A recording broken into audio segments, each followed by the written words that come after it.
Good morning, everybody, and welcome to the hearing of Plan Change 71. I'm David Caldwell. I'm the Commissioner who's been appointed to hear and make recommendations on this plan change and the submissions into it. The ultimate decision relies or rests with Council. So just in terms of some minor housekeeping matters, I guess, before we get into it, we've had a hearing schedule which has been circulated, and I will intend as much as possible to stick to that.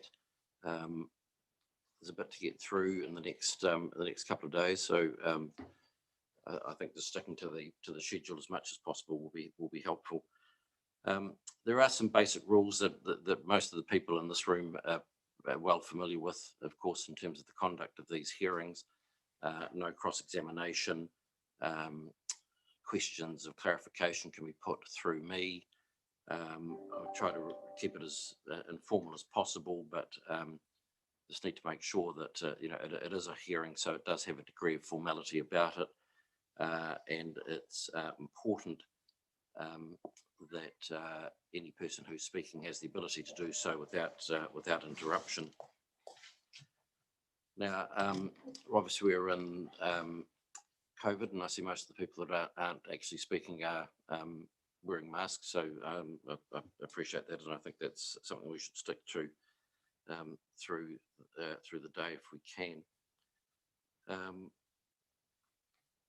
I don't really have much more to say by way of introduction. I've read the evidence, and I'll have some questions too, which comes out of that, and we'll have Mr. Cleary's submissions to start.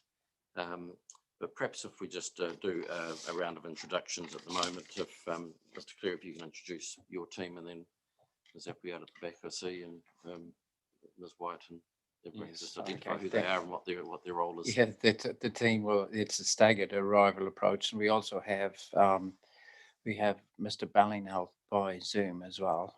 He's scheduled, I think, for 11 o'clock, but of course there's a degree of flexibility, as there always is, in terms of when the witnesses appear. And I have here with me at the moment, I have Mr. Kennard, who is the company representative, who will be following me, and of course Ms. Aston as well. Yes. Thank you. Ms. Appleyard?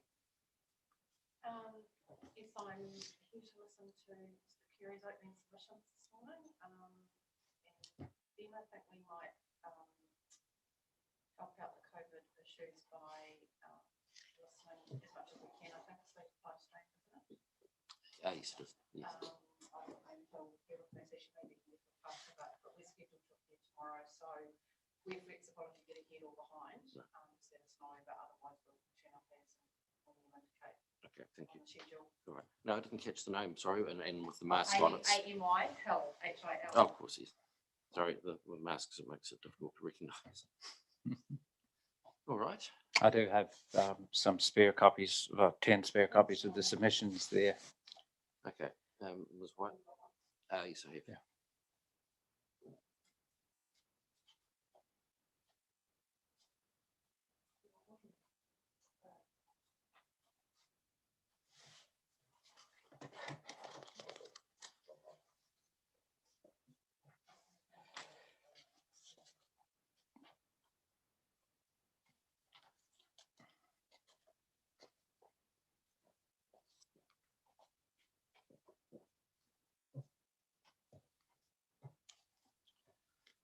Right, so we have Ms. White here, the reporting officer, and I think we're all familiar with what her role is. So welcome, and we'll get underway with you now, Mr. Cleary. Thank you. So to start, in recent plan change applications, the housing market in Rolleston has been described as dysfunctional, with an ongoing insatiable level of demand that is far outstripping any available capacity or supply. Adverse social and economic consequences of this dysfunctional market are undeniable, including a marked increase in affordability of housing in sections. There can be no doubt that the lack of land supply is a key contributing factor towards the present housing crisis in Rolleston. Plan Change 71 is therefore a market response to an urgent need to increase supply. The applicants are extremely well placed to provide additional capacity, and Mr. Kennard has over 3 decades of experience in the local real estate market and has an extensive track record of delivering greenfield sites to the market. The description of the request and analysis of its merits against the statutory framework is comprehensively addressed in the evidence filed on behalf of the applicants, including the summaries to be presented today, and I do not propose to add unnecessarily to this analysis. In short, however, the PC 71 land is ideally located to provide for demand, being in close proximity to Rolleston Town Centre and existing recreational and educational facilities. There seems to be little disagreement on that matter, with both urban design witnesses extolling the benefits of the location, and even Mr. Langman for the local authorities acknowledges that development in this location would result in a compact urban form. Through evidence, the local authority opponents of PC 71 refer to a perception of high demand. They ask that the council declines the request and instead leave it to the Greater Christchurch Partnership to address the current housing crisis through a range of processes that are either only just commenced, and I mean the Spatial Plan 2050, or unlikely to be notified until late 2024. The applicants say that this approach simply perpetuates the housing crisis and is fundamentally inconsistent with the NPS on urban development. A further opponent of the request, the airport, asked that the constraint of the current air noise contour is such that part of the land should not be made available for residential development. Consistent with the responsive approach required under the NPS, the applicants say that the contour should not be determinative, particularly as it is based on outdated analysis and information. To the extent that the contour should be considered a constraint which is not accepted, it is temporary only. In reliance on the best and most current information available, the applicants say that there's a high possibility that this constraint will disappear in the very near future. The request is opposed by Foodstuffs, who have recently lodged an application for a large-scale pack and save supermarket on land at 157 Levi Road. That application is yet to be notified, and there's no certainty whatsoever that it will be approved. Quite properly, therefore, the applicant's experts have undertaken their analysis on the basis of the current residential zoning of the Foodstuffs land. I should pause here to say that, respective clients have been in discussions to try and resolve this issue. I would say they're positive discussions, but as no agreement has been reached as of yet, I cannot go any further. 1.8, primarily these submissions seek to address the key legal issues arising out of the request. In particular, they address the responsive planning framework under the NPS UD in light of the regional policy statement. In summary, these submissions conclude that the council must be responsive as an approach to considering plan changes such as PC 71, which will add significant development capacity, and should do so in line with the provisions of the higher order NPS UD. To the extent early in time subordinate documents such as the regional policy statement and the district plan are inconsistent with the provisions of the NPS UD, the latter should prevail. And just pausing again here, I've had the benefit of sort of reading your recommendations on Plan Change 67.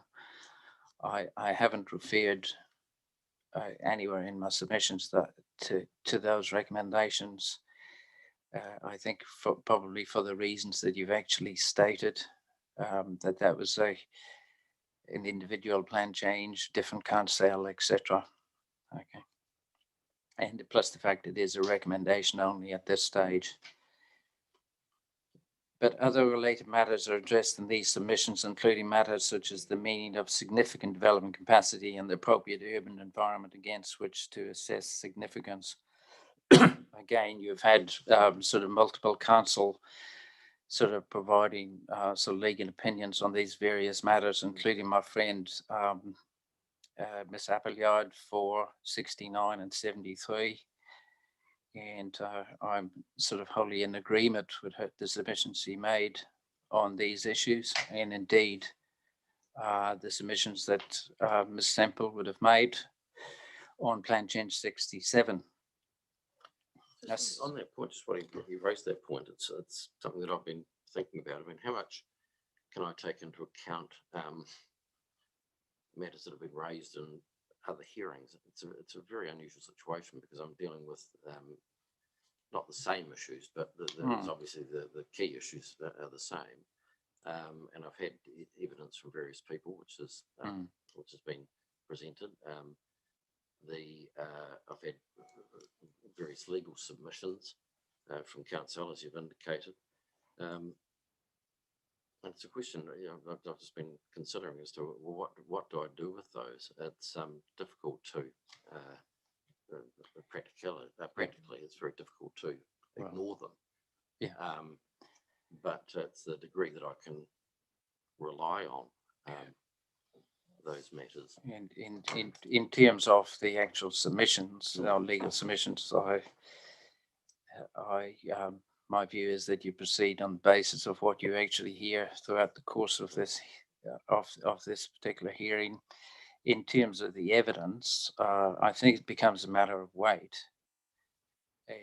Because sort of the witnesses for the present plan change application do refer to evidence presented at prior hearings, and so of course the experts that presented that evidence are not available for you to ask any, so you may have had further supplementary questions. So it does really become an issue of weight, and in respect of that prior evidence, so the evidence that's referred to by our witnesses, as I understand, to be largely undisputed evidence. For example, the reference to or the discussions by Mr. Sellers in the various plan change hearings about the dysfunctional nature of the market, about the supply capacity sort of equilibrium. Those sort of matters I understand to be sort of relatively undisputed. What I would say is that the evidence about supply and demand, etc., that's already fundamentally outdated. Even since November, when at Plan Change 78, the hearing that Mr. Sellers and I were involved in, his evidence is significantly out of date already. And that will be referred to in the summary by Mr. Ballinell. And Mr. Ballinell will refer to, in particular, the COVID fast track consent that was obtained by R.D. Hughes at the end of August. And at the time of the November hearing, from memory, sort of Mr. Sellers had referred to 190 of those 970 sections having been sold. And as things stand, all of the 970 have now been sold. So that's sort of relevant to the weight in terms of giving to prior evidence. I think it's appropriate to recognise that evidence on the market is actually probably significantly out of date already, and not in a positive way.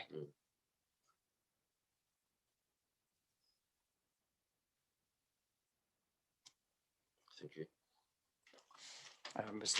Mr. Kennard here, if please feel free to ask him sort of questions about the current state of play in the market, because he is obviously extremely familiar with it. Thank you. So sections 2 and 3 of the submissions deal with statutory framework. And again, sort of references made to colonial vineyards. And so I don't need to take you through that, apart from to say at paragraph 2.2 that in the present context, that is the NPS post-dating both the RPS and the operative district plan, sort of care must be taken to ensure that prescriptive objectives and policies within its subordinate documents are not interpreted or applied in such a manner as to prevent private plan change applications being considered on their merits. And as such, the requirements to variously give effect to or implement such provisions as set out in Colonial Vineyards, the summary in Colonial Vineyards, they must be read or interpreted in that light. And then again, you will be sort of thoroughly familiar with the principles of statutory interpretation, and I don't need to take you through those. I've just referred to sort of Powell and Dunedin City Council, and I've also sort of referred to Simon's Pass, which is a more recent decision. Again, it's sort of essentially sort of refers with approval to Powell.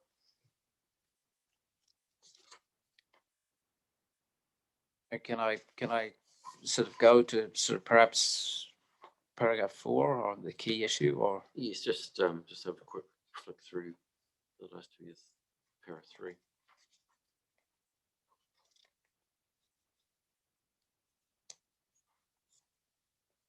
Okay. Yep, thank you. Go to 4.1. Yes, so reduced to its simplest form, the key legal issue raised in submissions and evidence is whether or not the responsiveness provisions of the NPSUD can be reconciled with Chapter 6 of the Regional Policy Statement. And I've set out 4.2 and 4.3, the responsiveness provisions. Again, you'll be very familiar with those.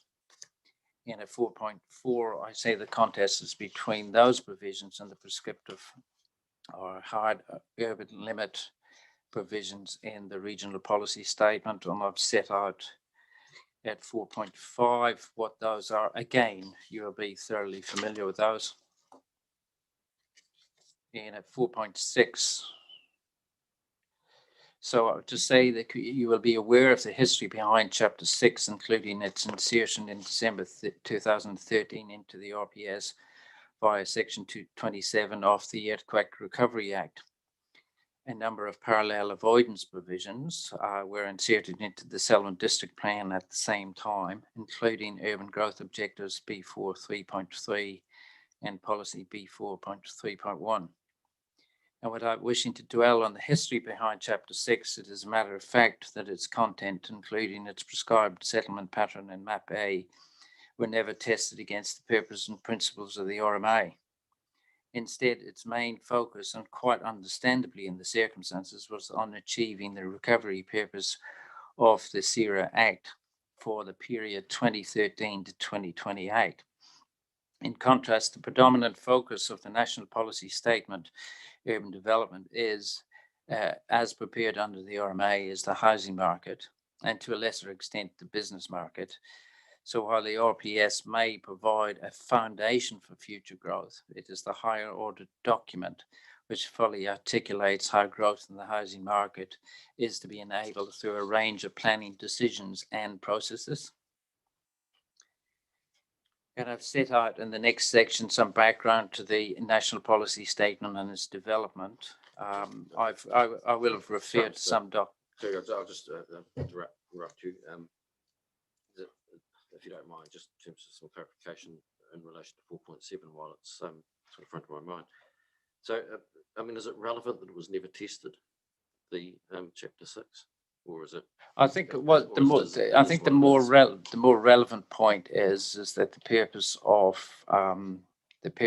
Chapter 6 was in essence to achieve the various objectives of the CERA legislation. I mean, the other purposes set out, and I'm almost certain it's Section 3 of that legislation. It is also, Chapter 6 was specifically intended for the earthquake recovery period, being that sort of 15-year period.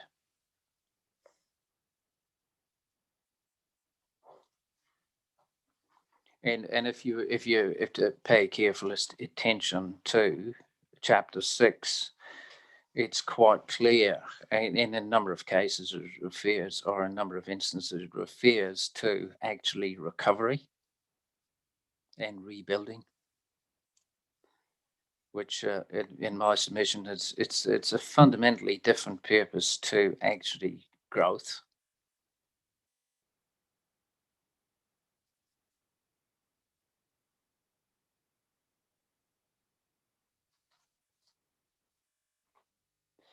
And I've made that submission. I've sort of highlighted that because in my submission it would actually sort of assist in the reconciliation process between the NPS and the RPS.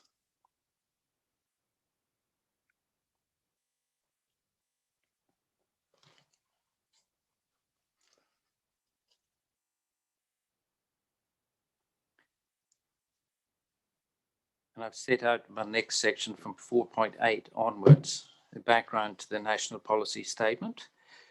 Again, I will refer to a number of documents that you're no doubt familiar with, but I start off with at 4.9, where I make reference to planning for cities, which was issued in August 2019. And at 4.10, I say the Minister's opening message confirms housing and urban development is a priority for the government. It points to a startling array of indicators that there is a problem. And as a consequence, there is a need for urban land and housing markets to work better and be more competitive by significantly increasing the number and type of development opportunities in the market. I'll let you read through that.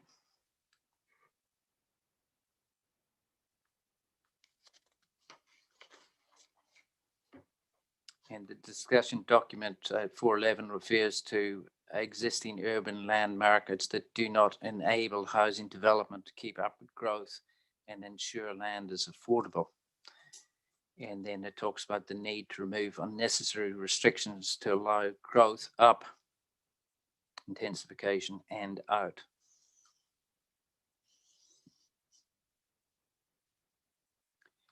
And then at respect of greenfield growth, the discussion document speaks to the need for a more responsive planning system. Again, I'll give you some time to read through that.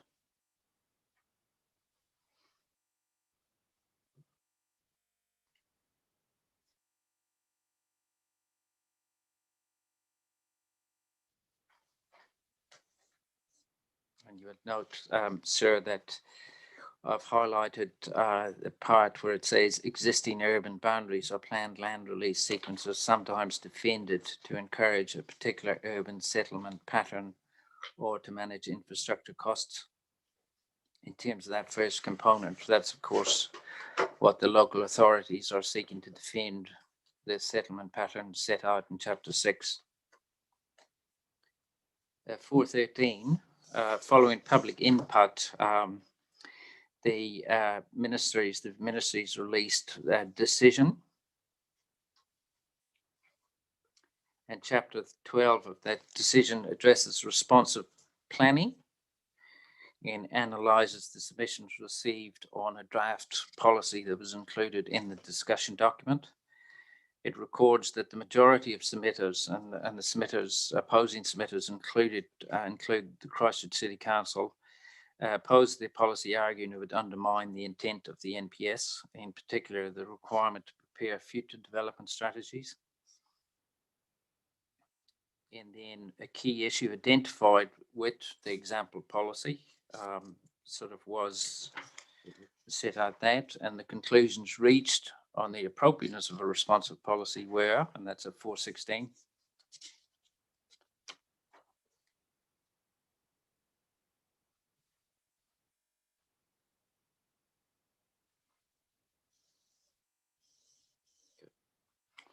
And 417, both the discussion document and the decision are explicit in directing that the purpose behind a responsiveness policy is to ensure plan changes, including greenfield plan changes, which would add significantly development capacity, must have the ability to be considered on merit, and they cannot be rejected, as is urged by the local authorities, simply because they do not align with current plans.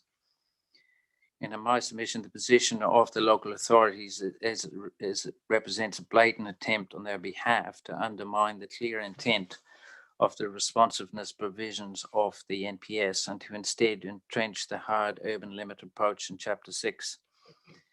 As will be obvious from the documents identified above and from an interpretation of Policy 8 itself, within the context of the NPS, this is precisely the type of conduct or mischief which the responsiveness provisions were promulgated to overcome.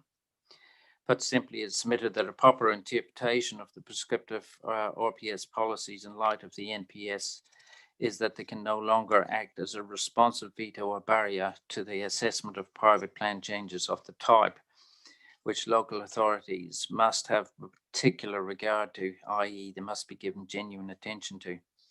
Policy 8 is very specific in requiring local authorities to be responsive to unanticipated, which PC1 is, at least in part, or out-of-sequence plan changes that provide significant additional capacity. Policy 8 is a gateway which facilitates the processing of such applications and again enables their merits to be tested on all relevant fronts. Policy 8 should, of course, be read in the context of the purpose behind the NPS, which has been developed to address the government's stated priority to address the housing market and the startling array of issues that are so obviously present. And the purpose is given expression in the objectives and policies, which again, you'll be familiar with those.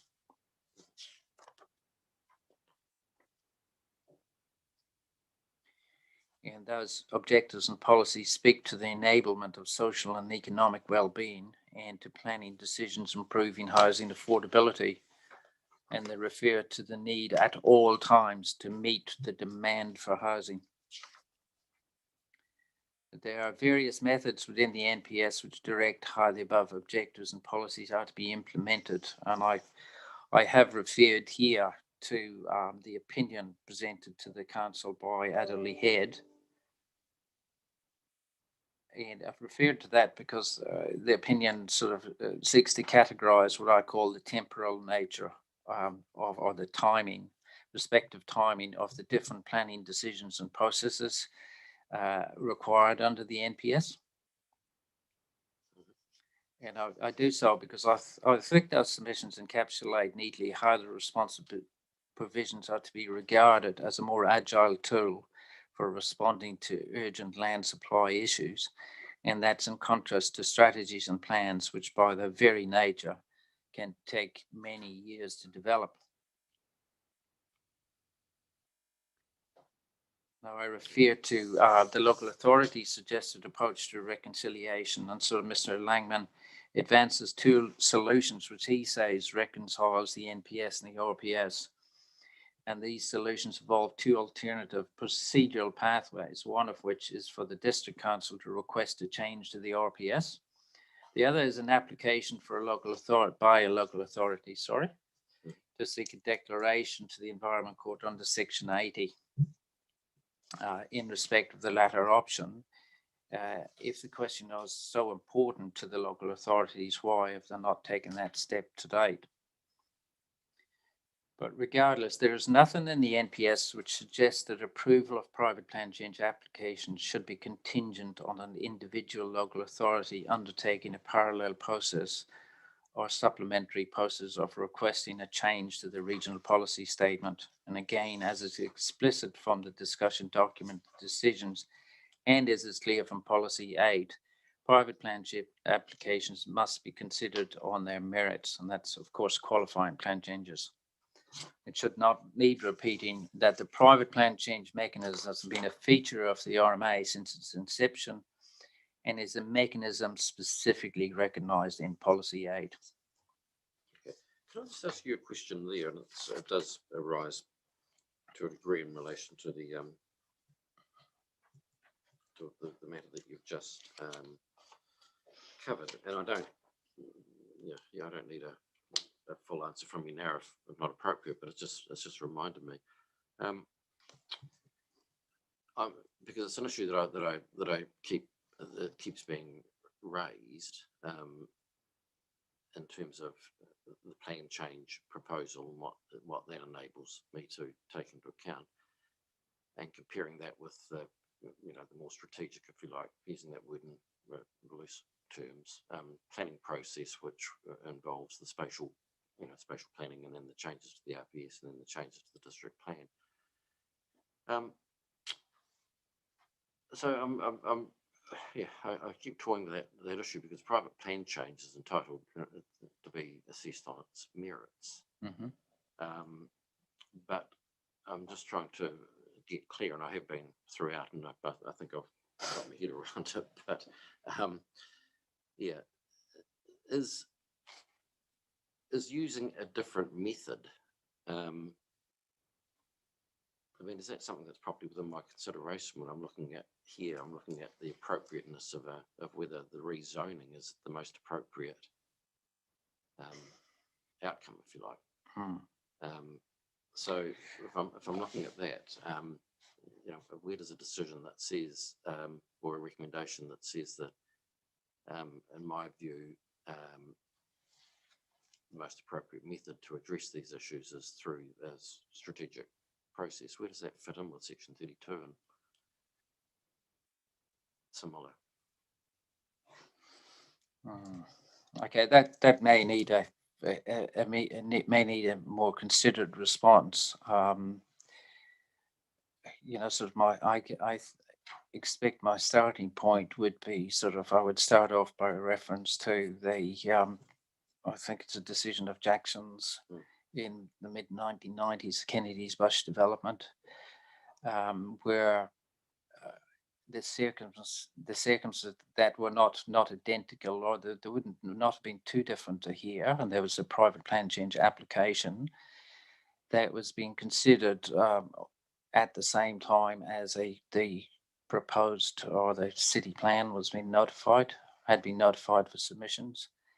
And one of the main arguments of the opponents to that particular plan change was that it would be better to actually leave consideration of the merits of the plan change to the strategic process, which is the full review of the plan. And that argument was firmly rejected by the court, and it essentially said that private plan changes, were entitled to be processed. And it also said that to do otherwise and to await the finalization of the sort of wider strategic process would result in, I think the court referred to, paralysis by analysis. Now, in that particular case, of course, we were talking about a review of the city plan that had actually been notified and submissions had been lodged. I understand, I said to be corrected. But in this case, by comparison, we have a posted district plan that has been notified, submissions have been lodged. But my understanding is that the district council has proceeded on the basis that it is bound by the straitjacket of Chapter 6 of the Regional Policy Statement in terms of growth. And I refer to that later in my submission. But the other thing is that in terms of the spatial plan that Mr. Langman refers to as evidence, it is at a very, very preliminary stage in the process. It is a non-RMA document, of course. And it's difficult in my submission for you to actually give any weight to that spatial plan process. The outcomes are complete unknown. And so in those circumstances, prioritizing a spatial plan process that hasn't really even got off the ground, it's difficult to justify under the NPS why priority should be given to that embryonic process. And then we project further. So following the spatial plan, you have the RPS review, which again, it's may happen in 2024. And so my comments on the spatial plan, the lack of weight to the spatial plan process apply even more so in respect of a process that might see the light of day in 2 years. I'm not sure whether I can add further to that. That's fine. I mean, you may wish to Yep. consider it and address me on it. And see, you know, other council may as well. But yeah, it's just that that issue. And the other thing, while we're talking, you may address it, is there's quite a bit of emphasis in the evidence for the CRC and CCC in relation to cumulative effects of the various plan changes. I mean, I do address that in the submissions, Okay, and I know that you know, in terms of, but of course I don't summarise what the witnesses say. No. But I can say for the time being, because I'm not going to refer to this in my written submissions, is that you know, sort of, at least in some respects, the cumulative effects of those multiple plan changes have been analysed, and in particular, thinking of Mr. Collins engaged with the council in terms of transport matters, and then Mr. Mathamo in respect of versatile soils. I mean, he has undertaken that cumulative effects assessment for the purposes of 67 and also for 68, which is next month. And I've asked him to actually reproduce that assessment here in a summary today. Okay. But otherwise, yeah, I will address you on that briefly on the issues of precedent and cumulative effect. And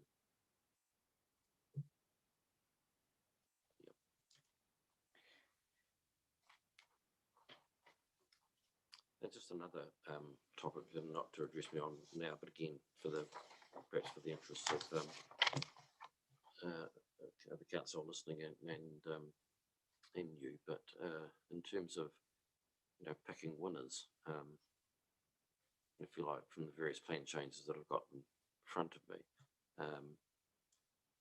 you know, is it appropriate to have a comparison about the benefits of one as opposed to the other?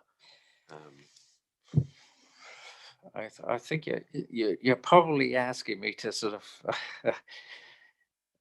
go back to case law on this. There is case law on this specific point, and I have a suspicion that sort of dates from sort of early to mid 90s as well.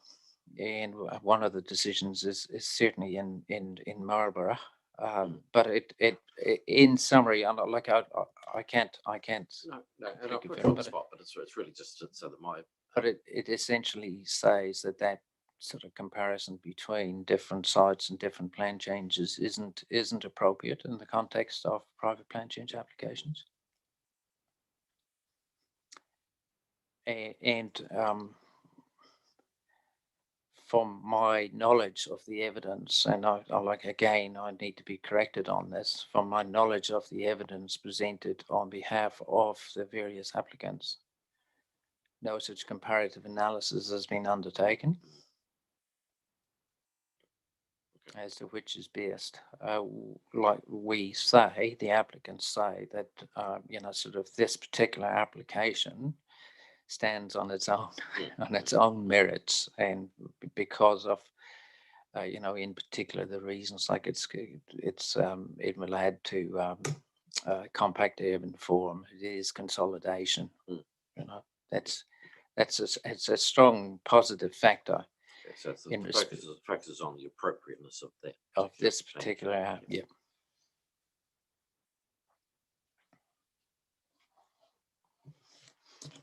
I mean, I'm very happy to sort of provide some further advice to you on that in reply. Well, So if I need it, I mean, I'm not intending to seek that at the moment. There's always the possibility of seeking input from council solicitor as well, but I don't.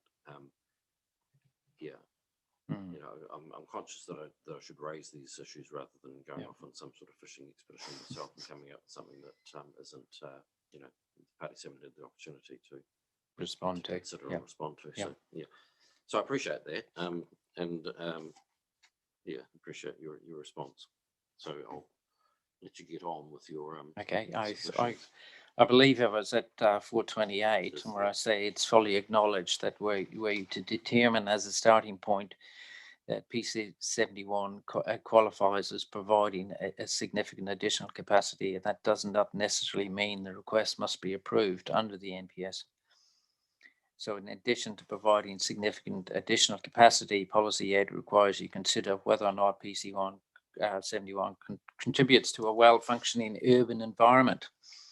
And policy 6 mirrors the above in requiring you to have particular regard to relevantly the benefits of urban development that are consistent with a well-functioning urban environment and any relevant contribution that will be made to the meeting the requirements of the NPS to provide real or realized development capacity.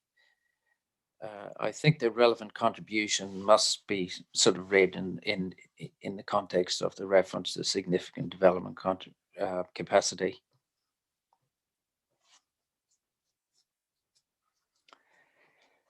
But a 431, a comprehensive assessment of the plan change has been undertaken by the expert witnesses on behalf of the applicants, and overall this assessment concludes that the plan change gives effect to the relevant objectives of the NPS. Its contribution to a well-functioning urban environment stems principally, as I've already said, from its very advantageous location, such that development of the land will maintain a compact and consolidated urban form for Rolleston. I then go on to address the question of whether Chapter 6 gives effect to the NPS, and the position of the local authorities appears to be that it does, and the basis for that position appears to be the addition of via Change 1 to the RPS or Chapter 6 of the FDAs in Rolleston and Rangiora, and together with that insertion of the sort of complementary policy 6.3.12. And on that, Mr. Langman refers to the recommendation report for the to the MFE from the local authorities, which included an evaluation of how Change 1 would give effect to the NPS. And respectfully, I would say, sort of Mr. Langman's very brief analysis of that appendix is overly selective.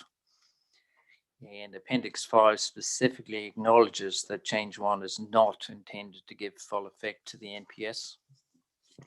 And again, these provisions or these paragraphs will be familiar with you, to you, sorry. And reference in those paragraphs is made to the absence of or the non-inclusion of those criteria on significant development capacity. And at 436, I say it's accepted that the requirement to include criteria into the APS has to be completed as soon as practicable. And that sort of those words sort of connote a degree of flexibility on behalf of the regional council. Because sort of it may have other matters that require greater priority. I don't know. It hasn't been explained by Mr. Langman. But I would say in the circumstances, it would have been prudent for the regional council to have promulgated these criteria at the earliest available opportunity. And that is particularly the case given explicit knowledge on their behalf that the responsiveness provisions of the NPS would feature in the context of not only the private plan changes lodged to date, but also in the proposed district plans for both Selwyn and Wymack. I mean, sort of the responsive provisions have been debated ad nauseum in the proposed district plan hearings as well. So it is quite a fundamental issue, and without being overly critical of the regional council, I mean, if it was so important to them, it should have been addressed a long time ago.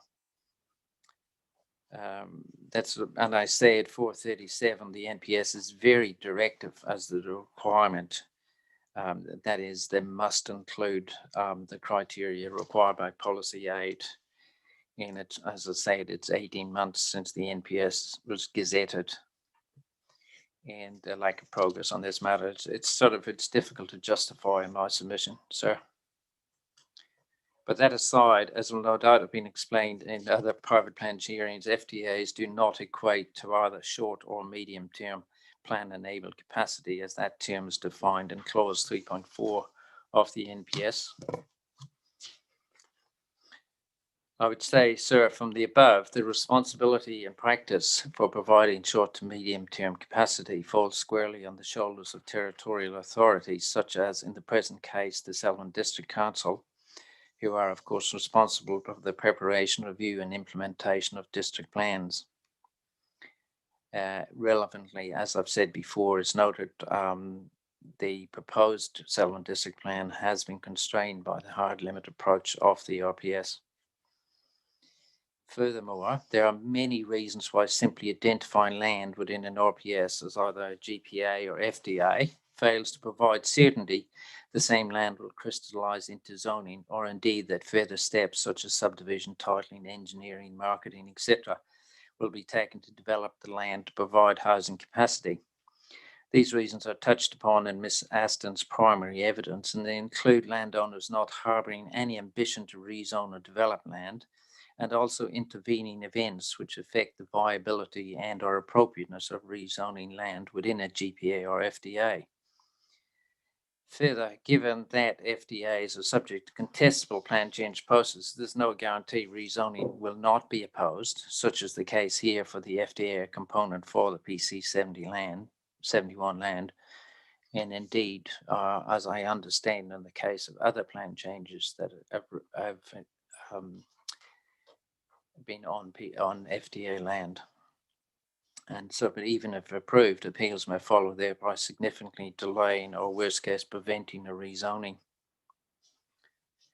And so directly related to this, zoning should never be confused with the volume of sections available at any one time to meet demand. And I've referred there to the sort of Jackson's quite clear statement on that point in appealing Wanaka.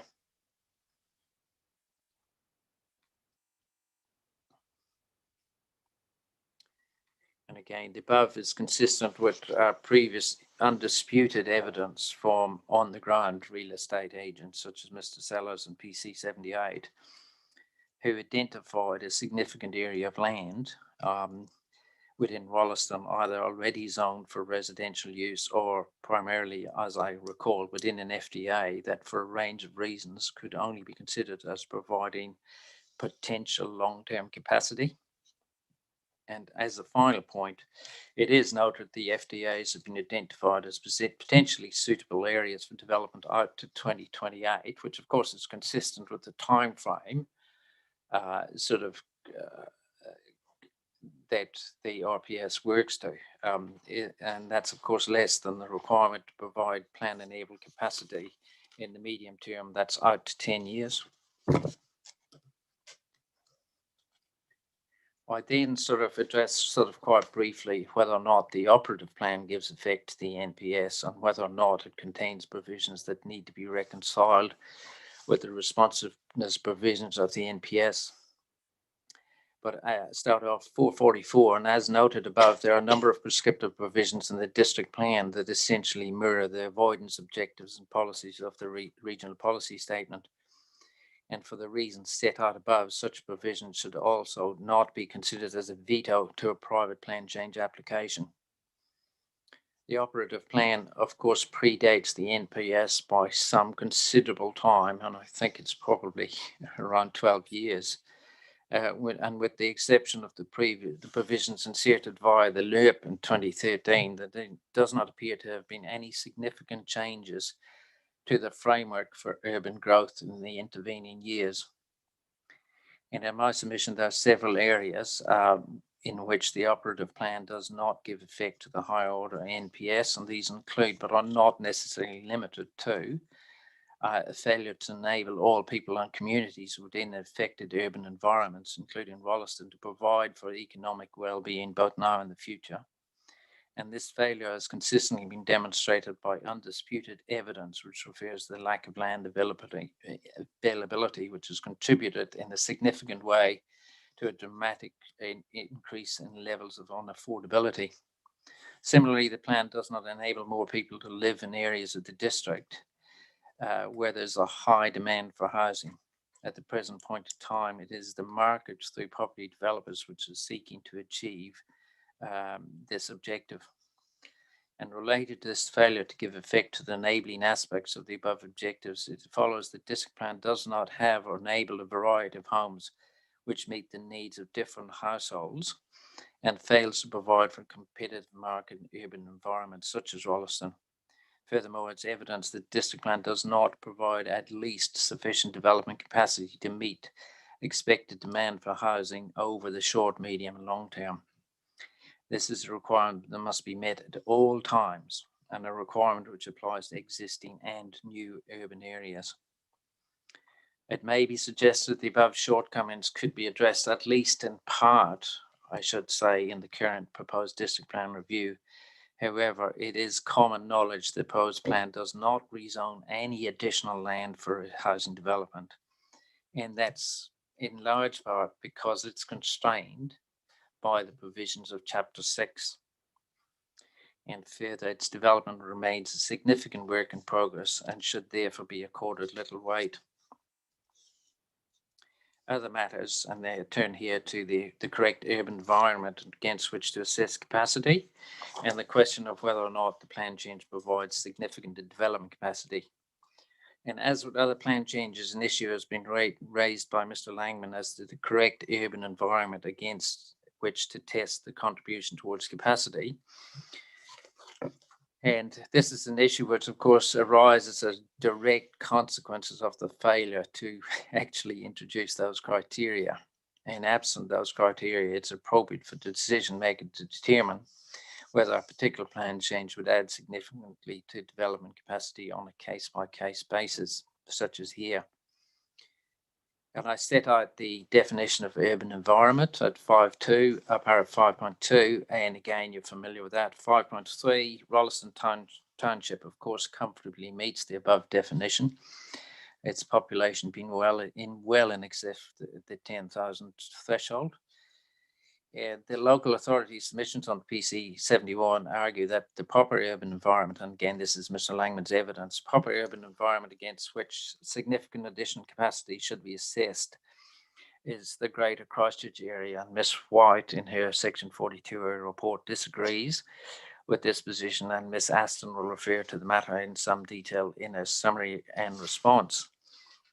In reality, the term urban environment can include Rolleston, it can include Lincoln, etc. It can be Selwyn District as a whole, or possibly in part, and it can be the Greater Christchurch area. And the National Policy Statement does not determine which urban environment to apply. Sorry, the superfluous word at the end. However, it is noted that the obligation to provide at least sufficient development capacity at all times falls on not just the regional council through the long-term strategies, but also the Selwyn District Council. And that would suggest that in addition to an approach which defines the meaning of urban environment in plain ordinary terms, i.e. in the definition, interpretation of the same word as including the Selwyn District is equally legitimate.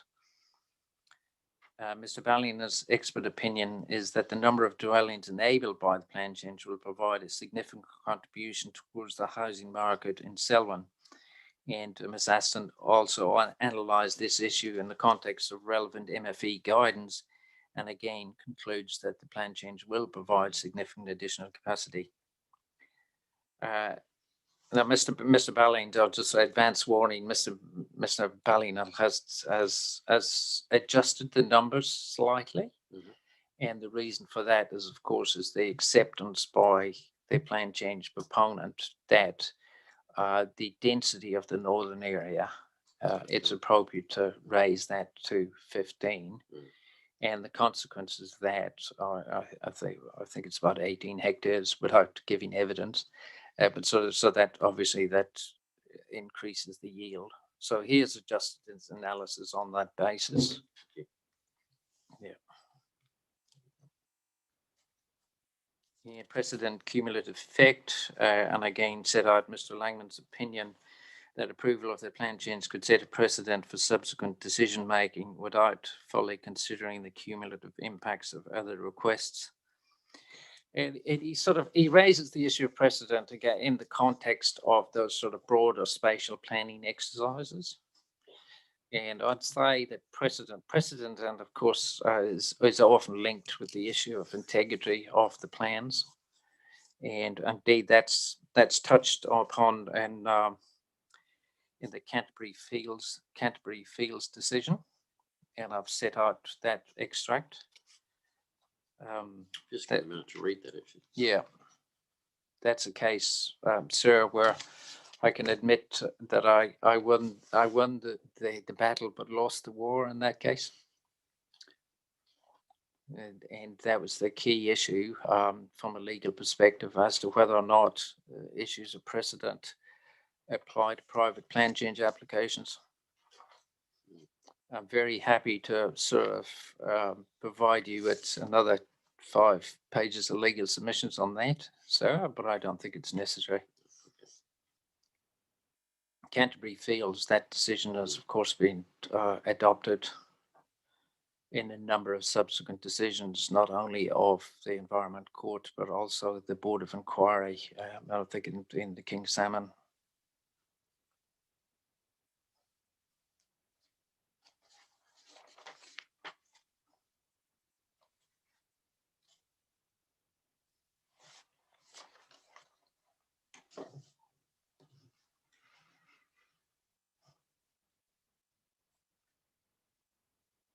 So essentially, sir, I submit that there's no lawful basis to actually consider the issue of precedent. And certainly, sir, there should be no issue of integrity in respect of those sort of broader spatial planning processes that haven't been started, have commenced, or have only just commenced. And so 5.9, I simply make the point that Canterbury Fields, which was decided 10 years ago or 11 years ago, predates the NPS, and their findings regarding consistency with or giving effect to higher order provisions need to be considered in that light, but applied to the present context. To the extent that any issue of precedent or cumulative effect may arise, it can be resolved in the finding that plan change in question achieves the relevant planning framework. I just briefly mentioned the Enabling Act. And simply say that it focuses on removing barriers towards intensification. And that's by directing local authorities to undertake amendments to their plans to provide for this form of development. And I refer to the intensification planning instrument process. And I have actually referred to your procedural minute of last month. And then at 5.12, and I say that your above conclusion was in the context of reopening already closed hearings. The reference to future and uncertain council variation process remains apt in the present circumstances. That is to say, it's difficult to conclude with any certainty as to the implications or the contents, etc., of the forthcoming variation. To the extent possible, I've asked Mr. Ballinal to consider the matter, and he was sort of, all he could do, sir, is refer to the cost-benefit analysis undertaken by his colleagues on the original draft amendment bill. And the conclusion of his colleagues was that there's unlikely to be a significant degree of uptake of MDRS opportunities within Selwyn District, certainly in comparison to Christchurch City. Sir, I would say, I think Miss Aston will actually refer to you about the housing capacity assessment that was prepared in July of last year. And it talked about actually uptake of what one would notionally refer to as high density. sort of opportunities in Selwyn, and it was a small fraction, sir, and that's clear from Ms. Aston's summary and indeed from the capacity assessment itself. And that's an indication that to the extent that there is a significant demand in Rolleston, that demand it is characterized by sort of single unit, sort of relatively small, 400 square meter section type thing. Look, if you also, sir, if you want to ask Mr.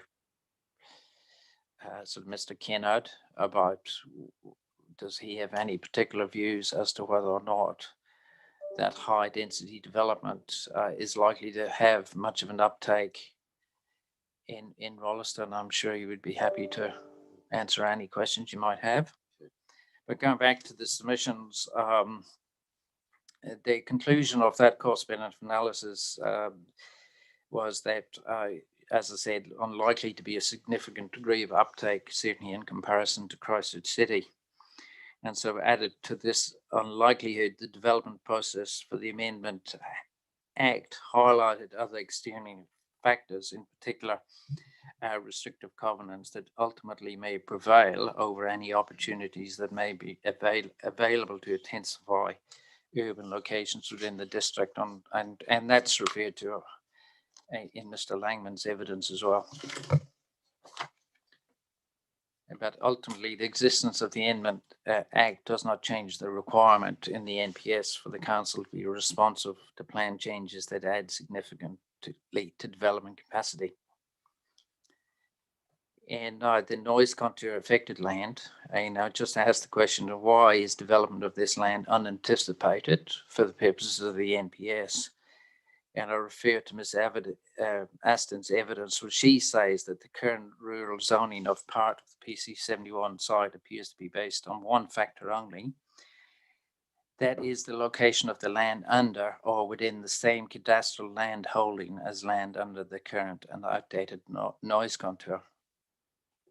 So the effect of the noise contour has, it seems evident that it has affected in terms of the zoning of not only the land underneath the contour itself, but also the remainder of the land. And I'd refer to that conveniently as the northern portion.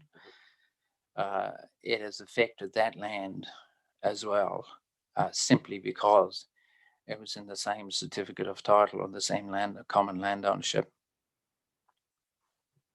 That's correct summary, isn't it? Oh, no, okay. Thanks very much. And therefore, the noise contour formed the basis for the settlement pattern at Rolleston, which excludes this land. And I set out the relevant objectives and policies which support this pattern are set out above and include, of course, the blanket policy of avoiding noise-sensitive activities within the airport noise contour. But consistent with my submissions advanced above with respect to the other prescriptive objectives and policies submitted, that this blanket avoidance policy needs to be evaluated in light of the provisions of the NPS.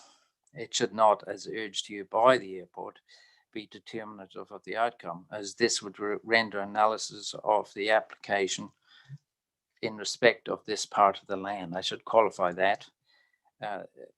It's essentially it render an application of that part of the land on its merits meaningless. It is also submitted that consistent with sound resource management practice, decisions on the merits of a plan change application or part thereof should be based on the best available information. With respect to the portion of land affected by the current 50 contour, the best available information demonstrates the analysis underpinning this contour. The best available information demonstrates the analysis underpinning the existing contour.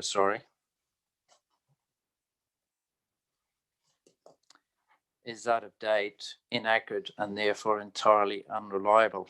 The best available information supports a clear conclusion that the land will not be affected either by the level of movements anticipated in 2008 or indeed the revised ultimate runway capacity figure of 200,000 used as the basis for remodeling the contours.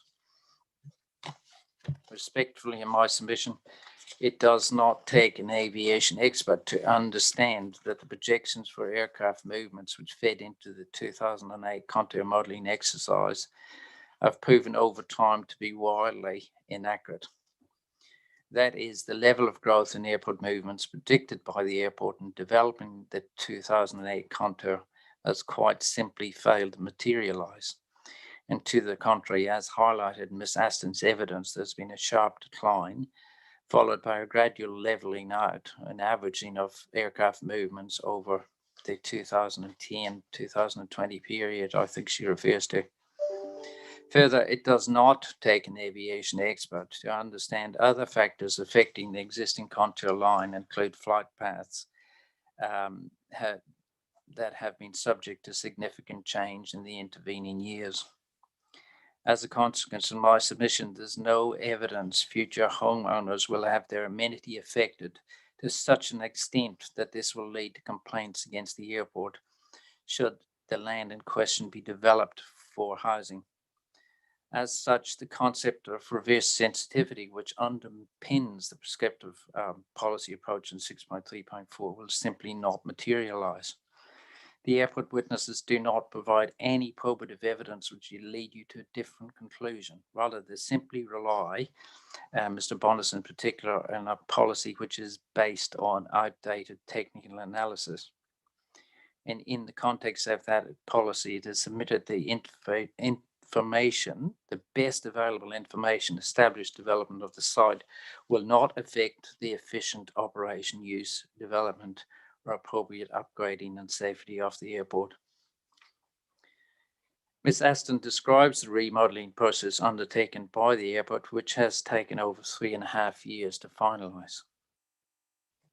Without being critical of the length of time it has taken, I would say the analysis is up to date and includes exhaustive testing of different scenarios by a wide range of experts engaged by the airport. And that is the best available information that is available. And sir, I think it is appropriate that you actually have regard to that, and I can provide you with a copy of that information. Regrettably, it is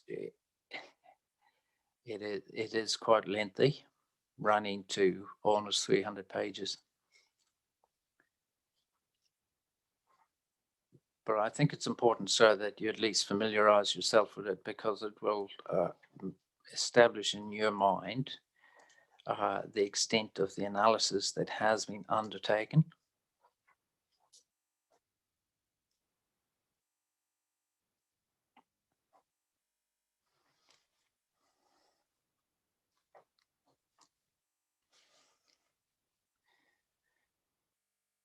Okay, well, I'll think about that aspect. Yep.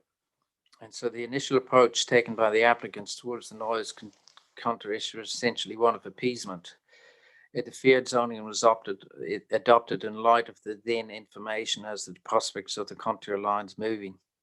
Subsequently, a review of the remodeled contours has led to a significantly greater level of certainty and refinement of the applicant's approach, which Ms. Aston will refer to in more detail in a summary. In essence, however, deferred zoning remains an option, although it's now suggested that this deferral be removed as soon as the upcoming peer review report confirms that the 50 contour no longer applies to any of the PC71 land. As an alternative, and based on current best available information, the affected land can be rezoned now with a consenting mechanism in place, which ensures the status implication of the contours can be addressed at subdivision stage.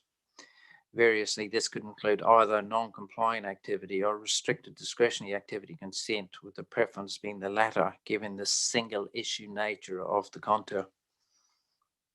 That is to say, I don't understand the airport's witness to say that put the noise contour aside, the land isn't appropriate to develop the land.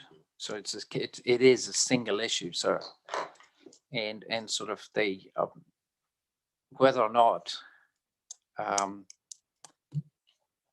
just thinking in terms of the overall purpose of the Act, whether you focus on a single issue or take all other considerations into account, including in particular the NPS. So I would submit, sir, that a sort of a broader judgment is required rather than confining your decision to a single issue.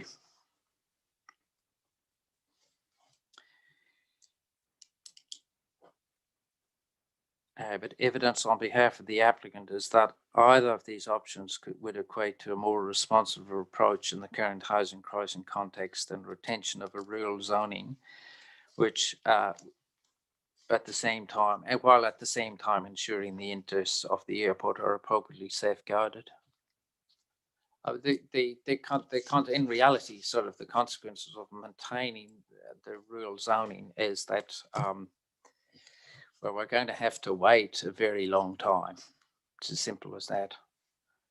And we're going to have to wait for the spatial plan, the RPS review. We're going to have to wait for either the next district plan review or a private plan change application.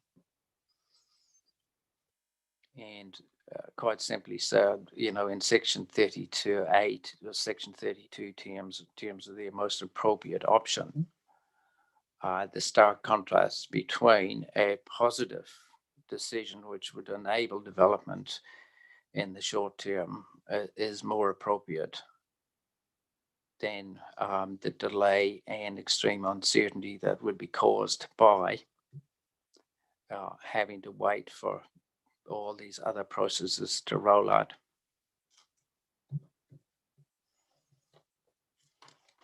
So very, very briefly in conclusion, in order to address a government priority, the intention of the responsive requirements of the NPS are to, amongst others, enable responsiveness in planning decisions, improve competition in land markets, and accelerate land supply. Approval of the plan change is directly consistent with the above intentions. Requesting that be declined on the basis of prescriptive policies in the subordinate documents simply renders those intentions meaningless and also perpetuates the existing housing crisis. As the evidence would demonstrate, approval of the plan change will provide significant additional capacity. It would result in a consolidated and compact urban form for Rolleston and will contribute to a well-functioning urban environment. Thank you, sir. Thank you. Right, just sort of Mr. Kennard's sort of primary evidence, of course, sorry, it is very brief because we didn't necessarily want him to duplicate what the expert, Mr. Ballino, was saying about the market. But again, sort of, I would encourage you, if you have any questions about the current state of play of the Rolleston market, to say colloquially, he's your man. right. So there's not a summary prepared? It's not a summary prepared, sorry. So just if you have any questions on his primary evidence. Thank you. Fiona, do you want to just, oh, you can just sit there. No, just sit there.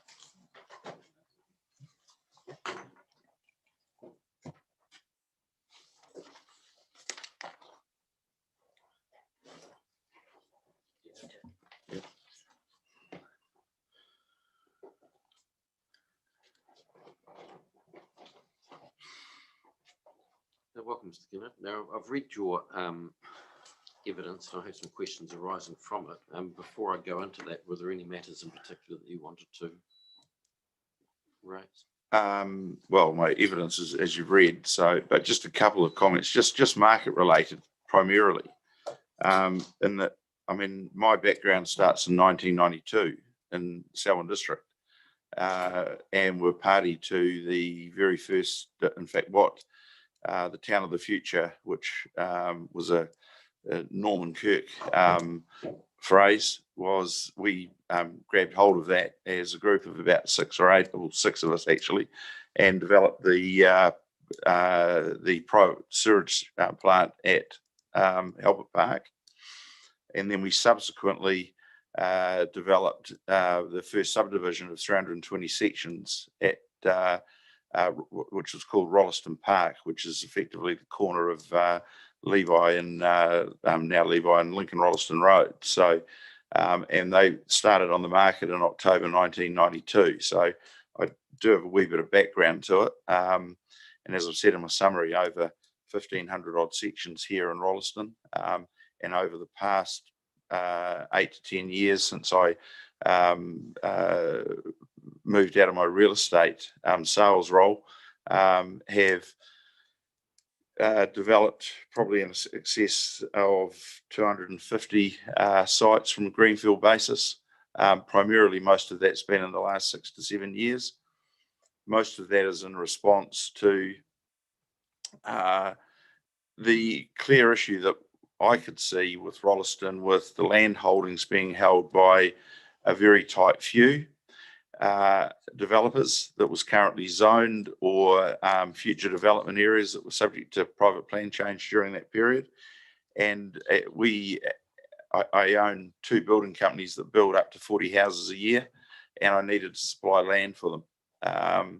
And that was becoming increasingly difficult, primarily because of the pressure from some of the large franchise building companies, and the pressure they were placing on probably the 3 key developers within Rolleston.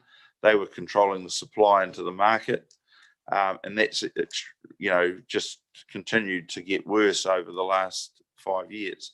So we've effectively developed a subdivision called Gould's Estate, which was 100 sites, which we are about completed, which we completed within a 4-year time frame, and we are into a 230 section site at the moment on Duns Crossing Road, which we've called the Crossing. We've got the first stage released of 41 sites. The next stages 2 and 3 total just over 63. I think it's 63 sites. They'll all have titles by the end of May. We have a policy where we go to the general public or for any excess stock that we don't require. So we're not actually selling to any of the major franchises simply, and there's just such a market there. Currently, as of this morning, we have 155 people on our database, private individuals looking for 1 or more sites. How many was that, sorry? 155. That was as of 8:30 this morning. And they're all private individuals. Correct. Now, just a little bit of background recently is that that there's been approximately, there's been one developer as such that's sold over 900 sites in the Rolleston market. 168 of those went out to the general public. The balance were all sold internally, i.e. to the major franchises or other larger builder developers within the marketplace. So the market really never got any exposure as far as section sales were concerned in relation to that. The PC71 applicant is very much of a mind that we want. Obviously, we're trying to create product for our 2 building companies, but if you look at the potential 660 that's in there or greater number with the increase in the Northern Block, probably in excess of 50% of that will go to the general market over a 6 to 8 year sort of time frame, which it will take us to work our way through that and develop it.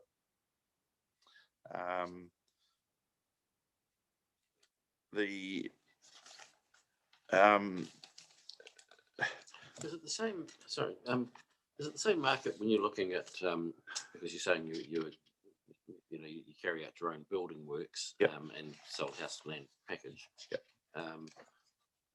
and then there's the sections themselves, the BLE, and is it the same market? Well, you could argue that it is, yes, the same market, but it is 2 very distinct parts within that market. You've got the young people that want to build their own, employ their own builder. You've got the single builder that wants to do maybe a spec a year, 1 spec a year, and on sell in the open market. But there's a large number of private buyers that have the capacity to secure the land and then contract their own build, and can generally do that at a substantially lesser price. So just as a square meter example, and the build cost today of a typical 170 square metre home in Rolleston is around 2,200 a square metre. Now that is letterbox, driveway, landscaping without getting excessive landscaping, so it's lawns, gardens prepped, etc. When you start looking at the cost of some of these homes that are being built by the major franchises, they're quoting that the all-up cost, if we take the land value out of it, is somewhere between 2,700 and 2,800 a square metre. So those people that have the skill and the ability to actually buy the land and then develop, there's a substantial saving in end cost. Now, some people don't have that opportunity, so therefore have to buy it that real retail end. But the young guy that's a builder, plumber, a sparky that can go and build his own home, there's substantial savings in that.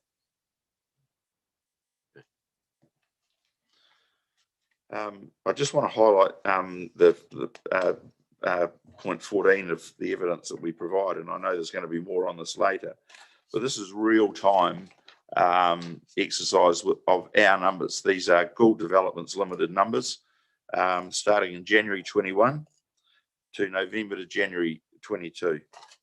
We actually have 4 sites that are surplus to what we require in stage 3 that have a deadline private treaty close at 5 o'clock tonight. They are 460 to 470 square metre sites. As of this morning, we've got offers on 2 of them in excess of 400,000, and we're anticipating multiple offers on the other one.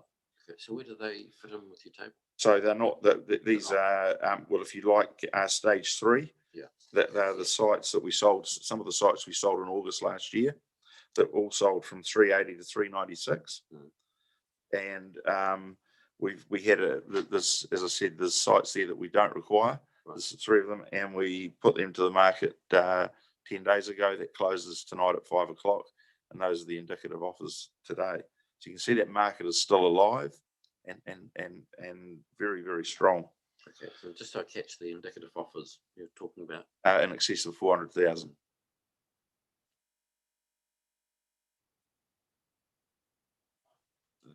Just in understanding the background to some of this, which I don't really think that any of the projections and have ever taken into analysis within Rolleston. If you look at Horswell as an example, which is probably the closest example I can give you around in the Christchurch area, it did exactly the same thing as Rolleston's done over the last 4 to 5 years, where the market is actually what I call matured from a real estate perspective. And it was given a leg up by the earthquakes without any question. And I'm not going to try and dispute that part of it. But we've now got a market that's fully matured within Rolleston. It's partly because we look at the building across the road, and this building here, it's become the capital of the Selwyn district. So it's a major driving force from an employment perspective, from a health perspective, from all of those aspects. So whereas when we started here in 1992, we were effectively cookie cutters. We'd grab a bit of dirt. The way the district plan was written, we actually effectively had to provide 750 square metre sites. And we effectively, with Rolleston Park, created 320 of those. Then when we moved on to Rolleston Hamlet, which is further along Rolleston Drive on the other side of the New World Supermarket, we finally managed to get council to acknowledge that we required greater diversity. So instead of primarily going for the 28-year-old to the, we'll say 25 to 40-year-old market that wanted the bigger sections for bigger families, etc., we were able to actually create a bit of diversity. Now, along Rolleston Drive, from effectively where the community centre is through to the first intersection just eludes me. We created 14 800 plus square metre sites that had the ability to be further subdivided. So effectively, we built 2 townhouses on those. And in the finish, we actually, because of a couple of other larger sites, and we went back to council and applied to actually further subdivide those. We actually built 32 of those along there, and you've only got to drive along to see those. That was the first lift in any sort of increased densities within Selwyn, within Rolleston. Sorry, I facilitated a sale back in '93 to CDL Holdings of a large tract of land on Brookside Road, and that was the start of what we called Stonebrook. Now, the zoning in that area there allowed us only to get down to 5,000 square metre sites. So we started at 5,000, then we moved further in there and created some 1,000, or say 750 to 1,000 square metres.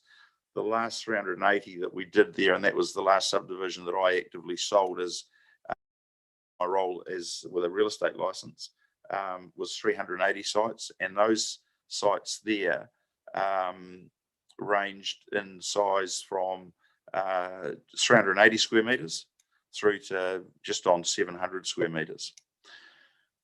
Within that block, there was, and I can't find the information of it's stored somewhere, but there's 12 to 14 of those sites were designated as high density sites, where Selwyn encouraged us to try to develop some 2-story high density stuff, and it falls into the new act that we've just and some of the discussion in the earlier evidence. We tried for 3 years to market and sell those sites to all sorts of group builders. We even did deals. We had a contract with one major builder in town where they took a site that had the ability to have 6 of these double-story units on it, and they only had to settle the land proportionately as they sold each unit. So if they sold 2 sites, they had to pay 2/6 of the land value. So it was a pretty sweet deal for the developer. They threw basically the kitchen sink at it. We also tried to assist. We never got a deal over the line. Then subsequent to that, CDL went back through my old company and asked if we could actually take that back to medium density zoning. So I think that at the time was down to 350 square metres a site.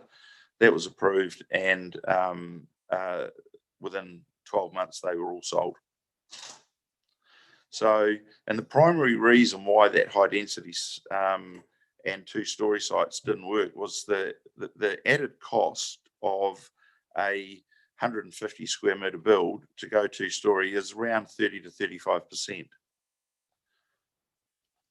The land value difference between a 400 square metre site and say a 300 square metre site was only $8,000 to $10,000, whereas the cost to build that 2 stories was about $30,000 to $40,000 in extra cost at that time.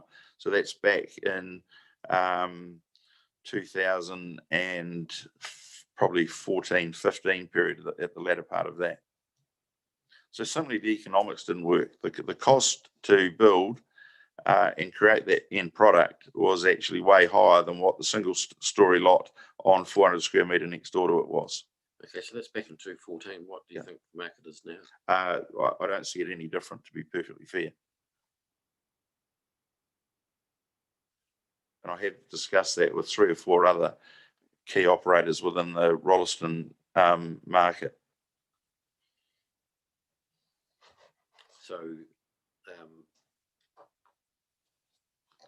there's been a change, hasn't there, from the big, the 750 square is the cookie cutter, as you termed it before. Correct. To smaller sections. Yeah. Well, in the last district plan change for Selwyn, we provided evidence of why we needed to go to what I call the cradle to the grave. And it's, as I talked before, it's the maturing of the Rolleston market, like Horsell did back in the early 2000s. And what happens now is that you've got such a community out here with sports, high schools, facilities. The greatest thing that happened for Rolleston was iZone. The second best thing was the Southern Motorway. where and some of the outcomes of the earthquake was a large number of businesses moved south of Christchurch, either to that top end of Blenheim Road. You've got Waterloo Park, around the old Islington, and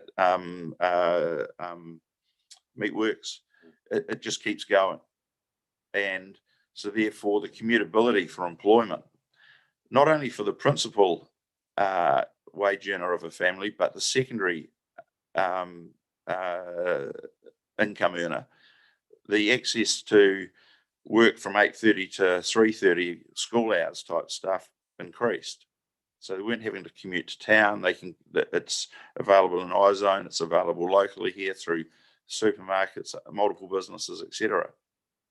So it's actually, people often used to come to Rolleston and move out of Rolleston. Now what happens is that they move around Rolleston. So they might start on a bigger section. Some of those people that we did early in the days in 92s to 2000s, Rolleston Hamlet people, Rolleston Park people, into Catherine Fields, which was the extension of Rolleston Drive through to the Main South Road, Stonebrook. Those people now, when they sell those bigger sites, they don't often move back to town now. They actually stay within a market that's already here where they're comfortable, because there's availability of properties on the golfers type section at 400, 450, 350, etc. So, and then you've also got that grandparent factor where you've got, they might have 2 or 3 children that all live in Rolleston. They've still been residing in Christchurch, but they've now got grandchildren out here. And they decide that they actually have to, and they move to Rolleston so that they can be part of that community, that family hub. Now that's all happening within an environment which I don't think anyone's ever taken into account when we've actually tried to do projections for section numbers, etc. And it's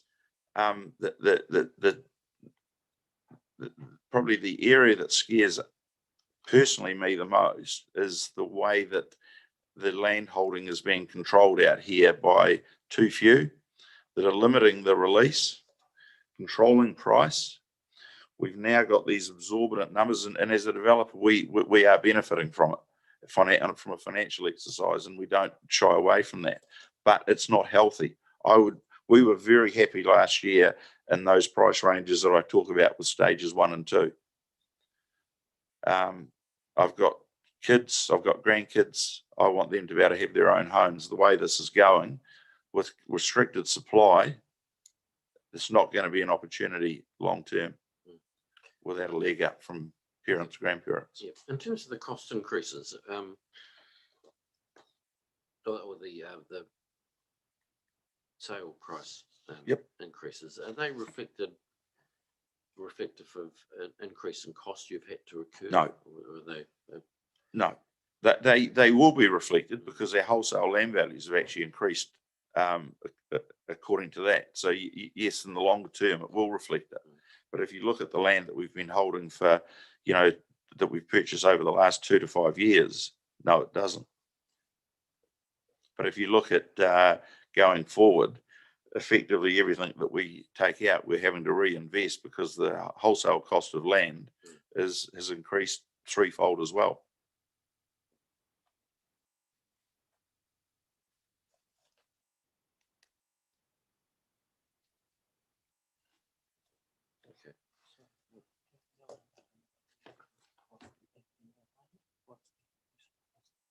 FDA land.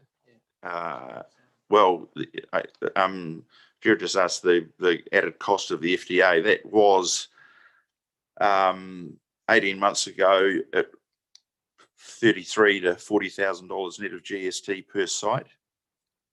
It's currently running probably in excess of 100,000 per site. So what was it? It was $33,000 to $40,000 per section, or so we'd equate it back to how many sites we could take out of a 4 hectare, 8 hectare, whatever the size was, to in excess of 100 per site.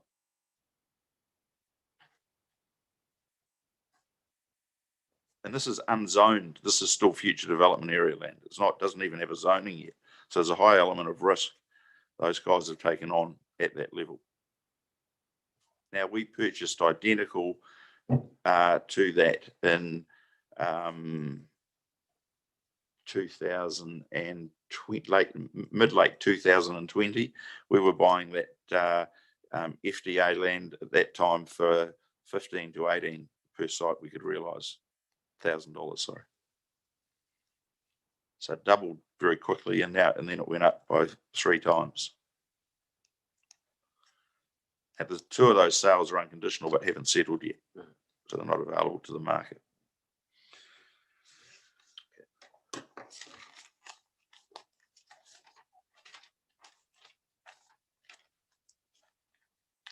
Just for, yeah, really for interest, but it may be relevant. The 800 square metre section that you're talking about in January 2025 there. Yep. Why is the per metre price lower? Well, simply, and you'll see that right through it. Once you get over, say, 600 square metres, the value per square metre plummets on a realisation number. So, and because we had to meet averages of in that block there, I think it was 650, and we kept the 2 existing houses on large sites to maintain that average.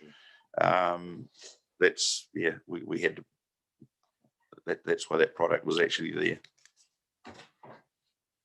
There's very few 800 square metre sites being done in Raleigh at the moment.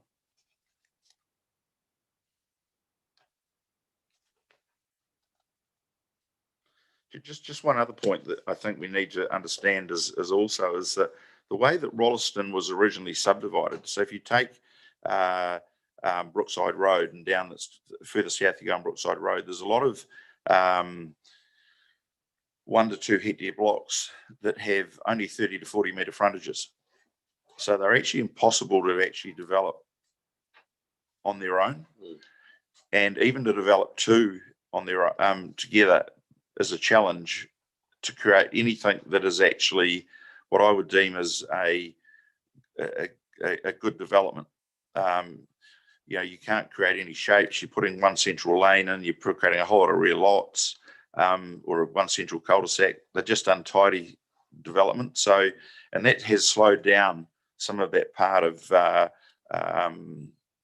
the development of some of that land over the last 8 to 10 years, because it's held by people that have had it long term. It's their family homes. They like living in that space. And it's no different to what we did in Gould's Estate, where the 106 sections of Gould's Estate was actually purchased from 4 different landowners. And, to culminate to get us to 8 hectares to create something that actually worked there. So where's that area? Sorry, I just missed the Gould's Road, Gould's Estate. Yeah, Charles Major Drive is the major entry point to it.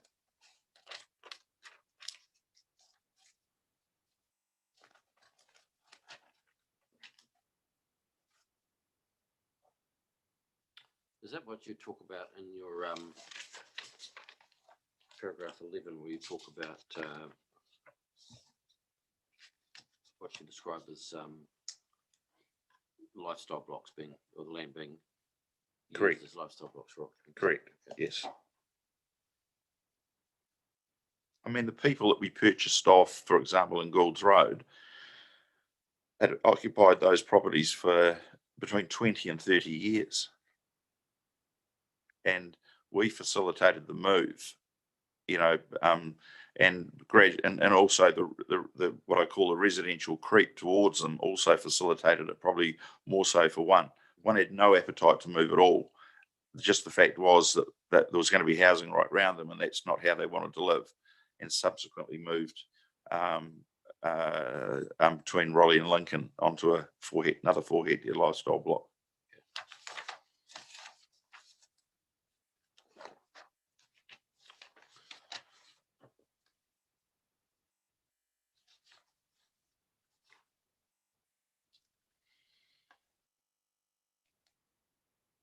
So is affordability still a driver in Rolleston, given everything that's happened? Well, if we can create sufficient supply and create a simple thing called supply versus demand, the old economics equation, yes, it should be. And I think it has to be. But is it at the moment? No, Well, if you look at the overall context of the city, yes, it is.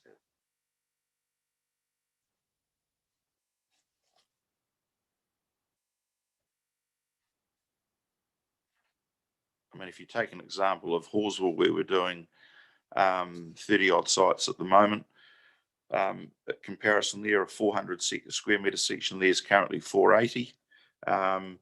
Here would be somewhere around probably the 400,000, and probably be a little bit softer in the covenants in Rolleston. So therefore, the end product would be 150k, probably cheaper than what that Horseville product same would be.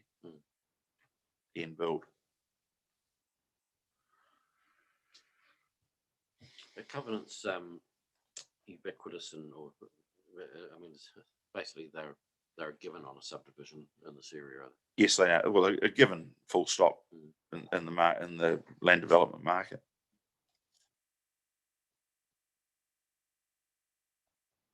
And is that because that's what purchasers want, or is it a combination? The purchasers want, that's a good question. I think at the end of the day, purchasers do want it because they want to protect their what they end up with. So yes, it is, but it's been more developer driven to maintain quality and standard within each project that's done. Probably the ones that we've been involved in have probably had the less restrictive covenants compared to some that you see, simply because again it's we're conscious of that end price drive, etc. So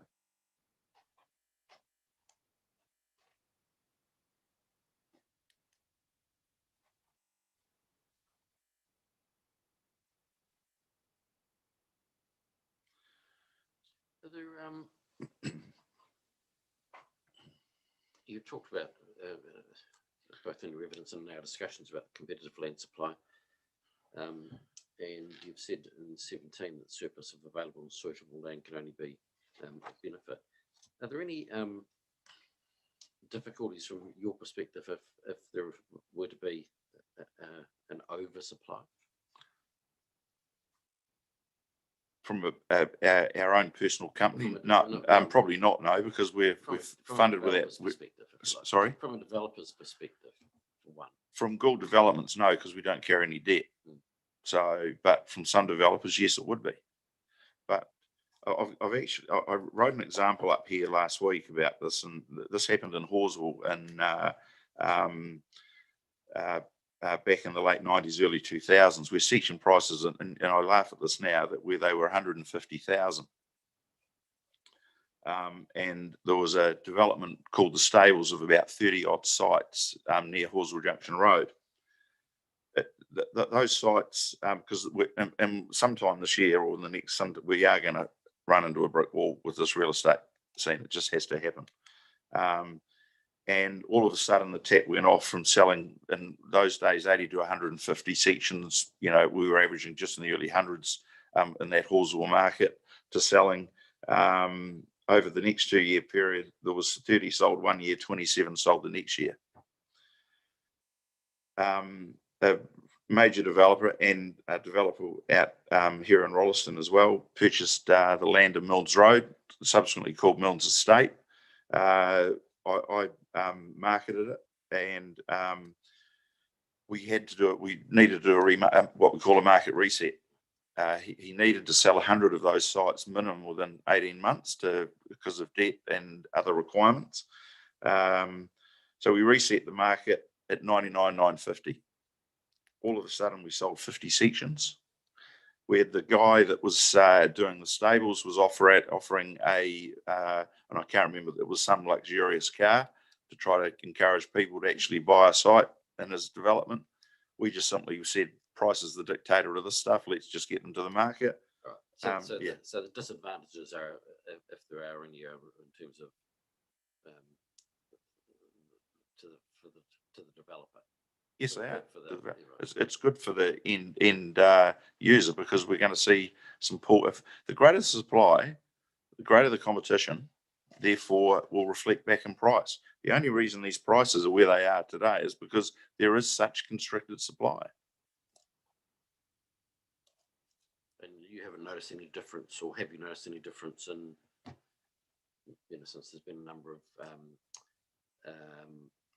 steps which have been taken to quell demand, if you like, in terms of lending criteria and those sorts of things? We're seeing a little bit of it, the leading edge of it now, yes.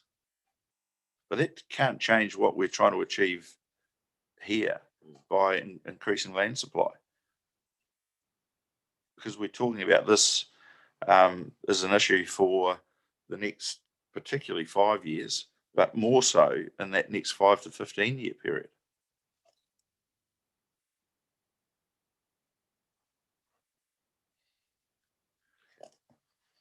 All right, I think that was all I had. Thank you very much for that evidence. Yeah, appreciate it. Now we're a little bit behind. We'll come back at 11. Yeah, absolutely. Yeah, so we have Mr. Ballinell via Zoom at 11. All right. All right. Well,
And I have a sort of a card copy of his summary, which should be before you, sir. There he is. Good morning. Good morning. Can you hear me? Yes, I can. Oh, good. Thank you. All right. Well, thank you very much. Now, I have read your evidence and I've received a summary of evidence, which you'll have in front of you. I will get you to take me through that summary, if you will. Certainly. Thank you. House and vacant section prices in Selwyn have surged in the past year. The demand for housing is clearly outstripping available supply and is putting further pressure on housing affordability and rental prices. The rolling annual average median house price in Selwyn rose by 29%, or $161,000 in 2021, to be $724,362 in December 2021. This house price growth would not be seen in a housing market where there was adequate supply to cater for a current and expected future demand growth. A key reason for the strong demand is that population growth in Selwyn has been considerably higher than expected in previous housing demand and capacity assessments, driven in part by families being priced out of suitable homes in Christchurch City. Actual housing capacity in Selwyn, in contrast, is likely to be considerably lower than expected in those assessments in the short to medium term, because the housing demand capacity assessment estimates include 2,656 plan-enabled dwellings in Darfield and Leeston. However, these areas fall outside of the Greater Christchurch urban area as defined in our space. The Selwyn District Council assumption that 75% of greenfield sites will be available for residential development is optimistic. A more appropriate assumption is that 60% of existing greenfield sites is available for housing.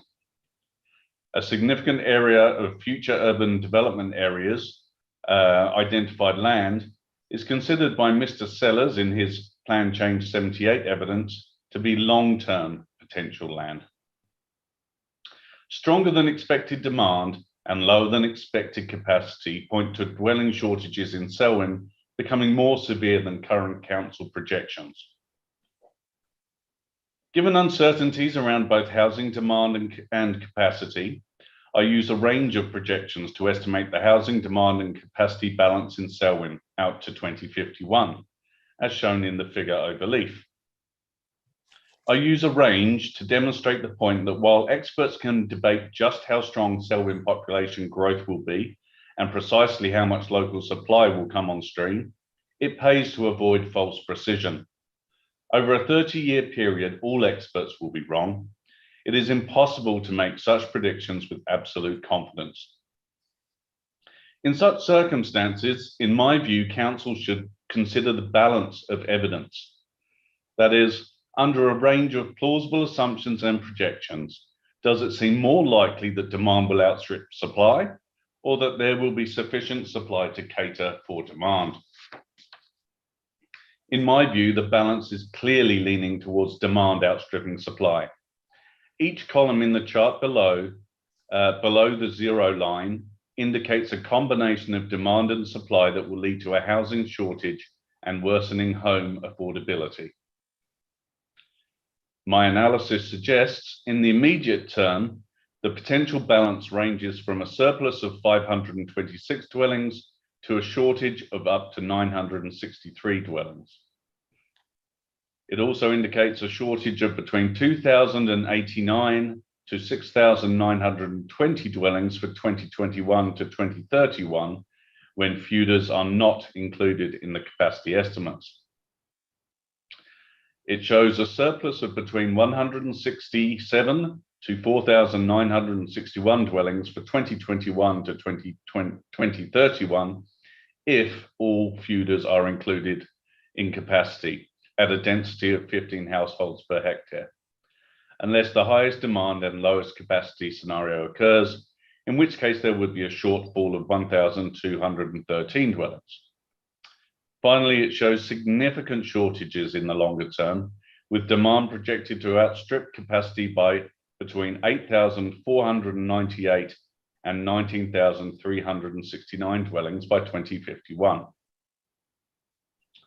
As Mr. Cleary noted earlier, I've updated my analysis to reflect the changes in potential number of dwellings on the site. So I'll move to paragraph 12. In my opinion, a yield of 540 to 715 dwellings is clear evidence that Plan Change 71 will make a significant contribution to dwelling supply in Selwyn in the medium term. I estimate the construction of the 540 to 715 dwellings would generate an estimated 81 to 107 jobs per year in the region for 8 years. It would inject between $4.5 million to $6 million of wages per year into the local community to support economic well-being, and it would directly generate between 10.9 and 14.5 million of value added, or GDP, per year. Assuming, as envisaged by the Section 42A report, the All Stars horse training facility can be relocated elsewhere in the region, the economic costs are limited to the opportunity cost of GDP generated by the land under its current rural inner plains zoning, which I estimate to be between $50,500 to $153,500 per year. As such, in my opinion, rezoning the Plan Change 71 land to generate new housing for between 540 and 715 families and to inject $87 to $116 million of GDP into the local economy over 8 years represents an efficient use of a natural resource. In response to submissions, I focus solely on Mr. Langman's submission here. Mr. Langman's evidence refers to a perception of high demand. There is no perception of high demand. There is ample evidence of high housing demand relative to available capacity. While Mr. Langman is correct in his paragraph 101E that there are many factors influencing house prices, basic economics tells us that when a resource is scarce, i.e. supply is constrained, and demand is strong, its price will rise. In Selwyn, that scarce resource is land available for housing. The rolling annual average median house price in Selwyn rose by 29%, or $161,000 in 2021. That increase is unequivocal evidence of demand outstripping supply. Demand is strong because, as I show in my evidence, population growth in Selwyn has been faster than expected. Indeed, Statistics New Zealand now expects Selwyn to be the fastest growing territorial authority area in New Zealand over the next 30 years. This population growth represents actual families seeking actual homes to buy or rent. There is no perception of high population growth, just evidence. By way of concrete example, in his evidence for Plan Change 78, local real estate agent Mr. Gary Sellers mentioned that Plan Change 64 would comprise 970 lots in the Farringdon subdivision. I understand that all 970 lots were sold within 5 months of consent being received. Again, this is clear evidence of high demand for housing that is running ahead of supply, forcing prices up. And as my evidence notes in paragraph 6.3, based on data from local real estate company Ray White, a 4-bedroom, 2-bathroom new build in Rolleston was sold in January 2020 for $599,000. The same house sold in December 2021 for $950,500. This 59% increase over less than 2 years is evidence of local housing demand far outpacing supply, not perception. I would add that this evidence of extremely high housing demand reinforces my overall opinion that a no-regrets approach should be taken to the amount of capacity that is made available via rezoning decisions. It also reinforces the difficulty in predicting demand and supply based on a single projection approach. Mr. Langman, in paragraphs 4A and 80, does not consider that the additional 660 dwellings initially proposed under Plan Change 71, or the 440 dwellings initially proposed if the noise contour area development were to be deferred, to provide for significant development capacity. Yet he also notes, no threshold or conditions have yet been set for determining significant capacity. It would appear that, at least until further guidance is provided, significance is in the eye of the beholder. In my view, providing dwellings for between 540 and 715 families seeking a home in Selwyn is certainly significant. The 540 to 715 dwellings now proposed for Plan Change 71 would account for between 4.7 and 6.2% of the new Selwyn district supply from private plan changes that Mr. Langman documents in the table in paragraph 79. In my opinion, 4.7% to 6.2% is a significant share, given that the Plan Change 71 is within Rolleston, where the highest demand is evident. Indeed, the 540 to 715 dwellings would account for between 8.4 and 11.2% of the new capacity in Rolleston listed in that same table. Mr. Langman also concludes that Plan Change 71 will not make a substantial contribution to housing bottom lines. In my view as an economist, the bottom line for housing should be that families in Selwyn are able to find suitably high quality accommodation in a location of their choosing at a price that is manageable for their budget. Unnecessarily restrictive zoning requirements work against this. Mr. Langman states that the government has targeted intensification of existing urban areas through the use of medium density residential standards, with one of the reasons for doing so being to more productively and efficiently use urban land and reduce pressure for urban expansion or sprawl into greenfield areas, including onto highly productive land. First, if the highly productive land covered by Plan Change 71 was a regionally scarce resource and in particularly high demand, one would expect to see agricultural producers outbidding residential developers for its use. As far as I'm aware, this has not occurred. This indicates the returns from agriculture are not sufficiently high to justify the land's retention for rural activities. There is no agricultural land crisis in Selwyn. The same cannot be said for housing. Second, the intent of the Resource Management Amendment Act 2021, Enabling Housing Supply and Other Matters, the Act, is to expand housing supply in urban areas. It is not designed to exclusively promote housing capacity via intensification at the expense of housing supply in greenfield areas elsewhere. It's an and, not an or. A rationing type approach that seeks to determine which families should live where, in which types of housing, is in my view contrary to the intent of the Act. And from an economics perspective, rationing of resources rarely ends well. History tells us that rationing reduces economic well-being by distorting market price signals, leading to the misallocation of resources, further shortages, and reductions in household choice. Third, in my view, multi-dwelling units are much more likely to be located closer to the centre of Christchurch City, where land prices tend to be high relative to the capital value, than in Selwyn, where land prices are relatively low compared to the capital value. Mr. Langman suggests that I do not consider the uptake of new vacant land for multi-unit development enabled through the MDRS. The cost-benefit analysis of the MDRS conducted for the Ministry of the Environment included multi-unit development across all existing properties in the ratings database, including vacant land. It is correct, however, that yet to be plan-enabled land was excluded from the analysis. I note that analysis also suggests the expansion of capacity enabled by MDRS, primarily close to Christchurch City, will be demanded partly by residents of the urban area and partly by those from outside of the urban area in roughly equal proportions. That is, intensification around Christchurch City will not reduce the demand for housing in Selwyn on a one-for-one basis.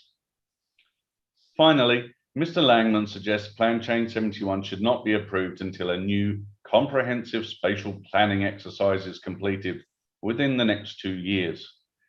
He also considers any development onto highly productive land should be subject to a strategic review of development options across a regional and sub-regional basis.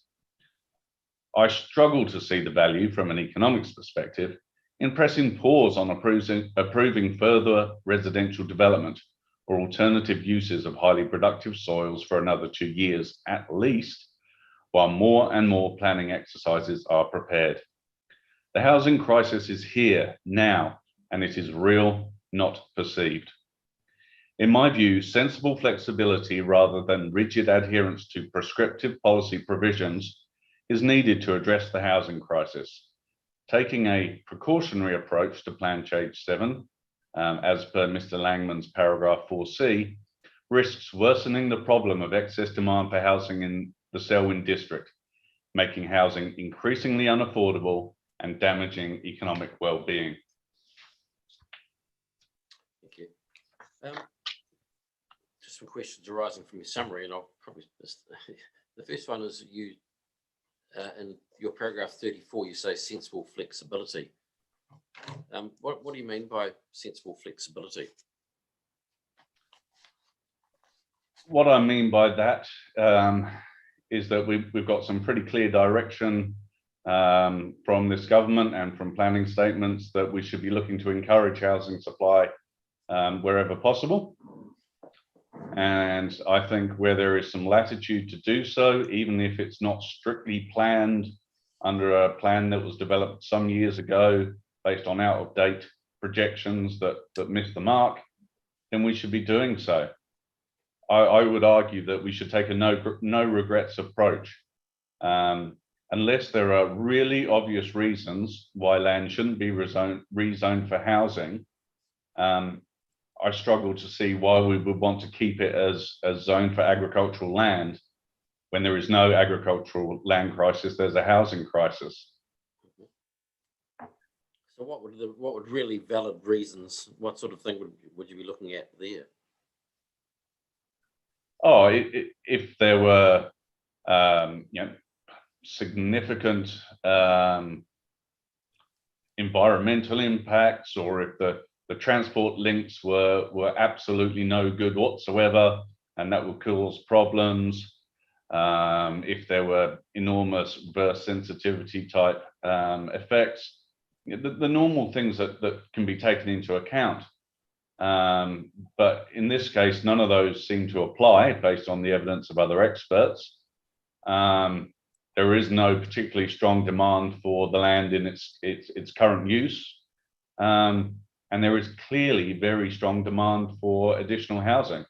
That all points to me to be a no-brainer from an economics perspective.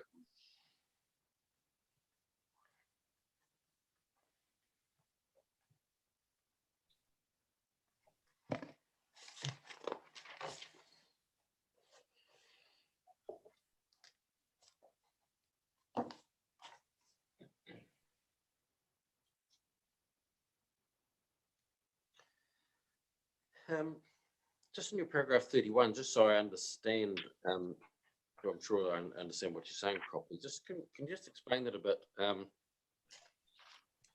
talk about roughly equal proportions, demand partly generated by the residents of the urban area and partly by those from outside the urban area, in roughly equal proportions. Mm. Yeah. So what we're saying there is that if there is intensification around Christchurch City, not all of the buyers will be from within the urban area. Some of the buyers will come from outside of Christchurch or Canterbury and move to the city.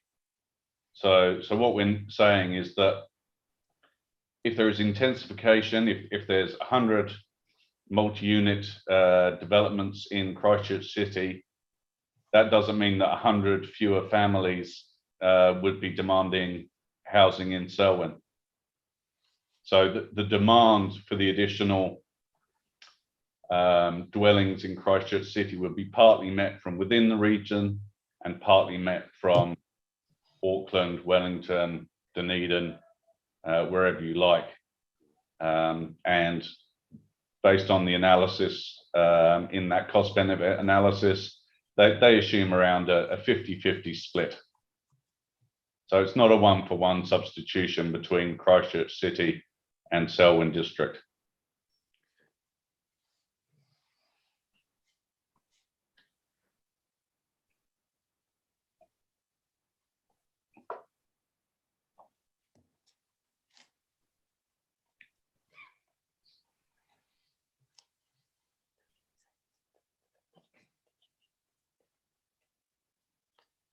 Okay, in your paragraph 28, you reference to the rationing type approach. I note your view that it's contrary to the intent of the Act. So history tells us rationing reduces economic well-being, etc., by distorting the market. Can you give examples of that in terms of the housing market, or would you be saying that what we're in at the moment is an example of that? I'm making a general point that rationing tends not to be particularly good for consumers or households. And we can think back to, in the world wars when things were rationed, or in the USSR where they started rationing food. Doesn't end up well. You end up with great long queues down the road to get the basics of life. And in a way, that's what we're seeing in the housing market already. We're seeing large queues of families desperate to buy houses in Selwyn, but they can't because land is rationed through, in my view, an overly restrictive zoning regime. So I think we are in a constrained supply situation, and the evidence of Mr. Langman seems to suggest that no, we shouldn't allow more expansion of housing supply in Selwyn. We should try and force it into Christchurch City. That's where it should all happen.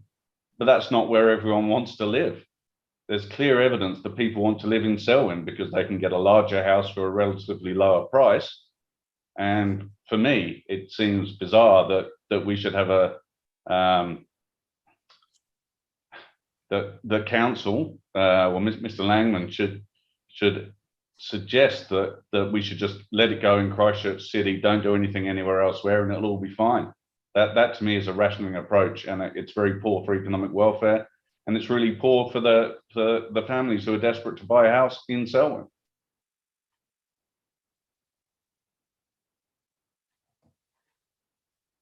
Okay.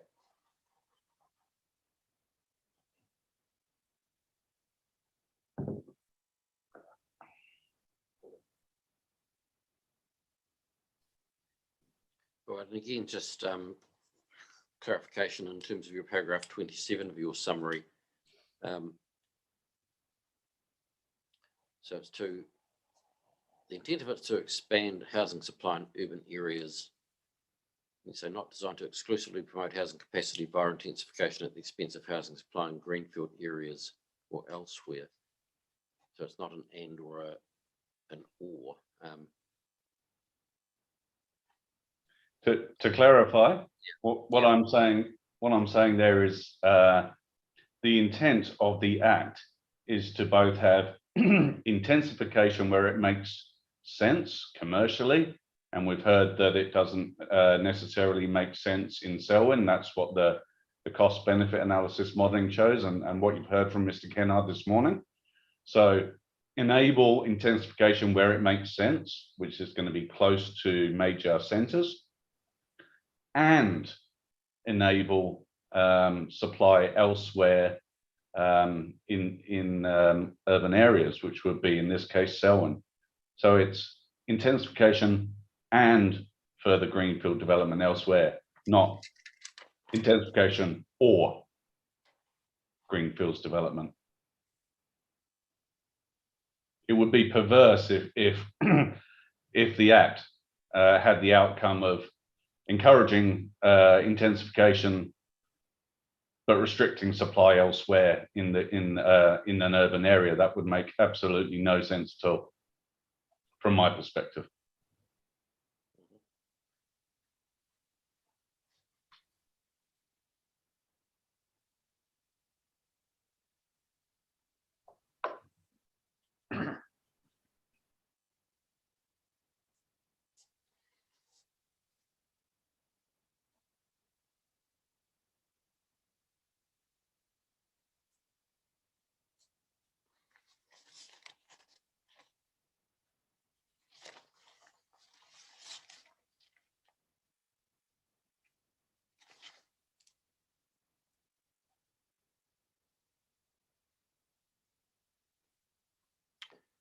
Okay, 17B and the figures that, or the figure that you've used in, oh, sorry, 17A Mhm. of your summary again. Yes.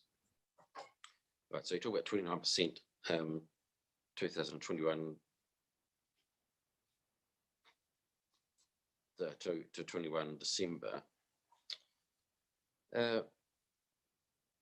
Have you compared that to other areas? Yes, I have looked at that. I don't have all the numbers on me, but I could certainly provide those. That house price is very strong compared to other parts of the country. It depends what your comparison is. But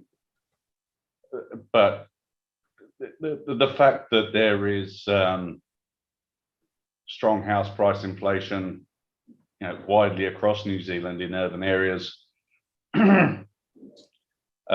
just tells me that there are restrictive zoning regimes in place in a lot of our urban areas, which is why we have the MDRS and that sort of thing.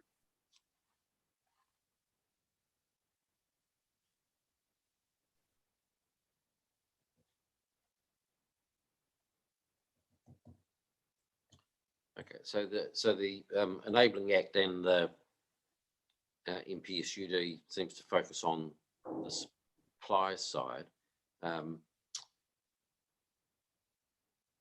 Yeah, and you do comment on your evidence in terms of the other factors. So if you like, the demand factors such as the low interest rates and those sorts of things. Yep.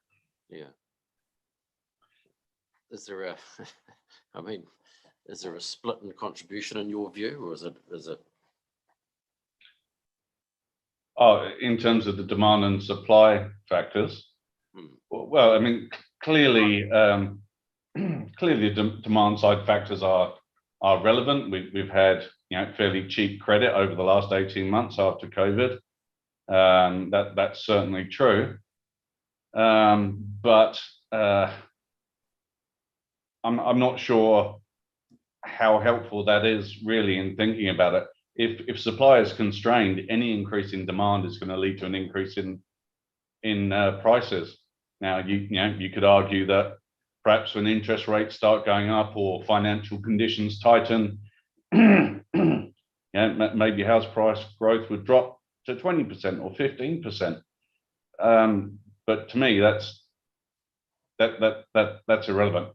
We're not going to see a house price crash in Selwyn. It simply won't happen. The supply-demand balance is so out of whack that I think prices will be sustained in Selwyn. And indeed,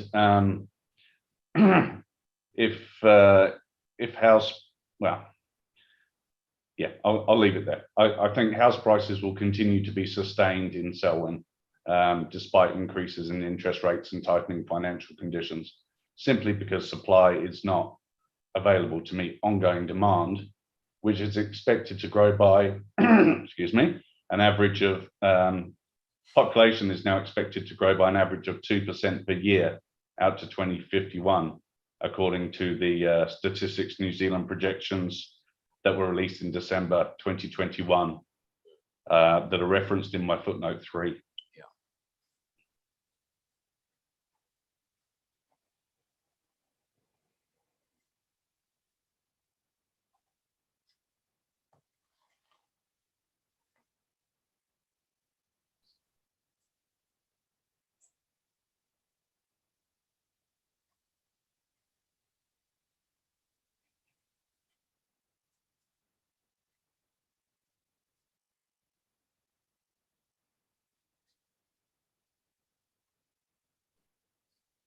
That is the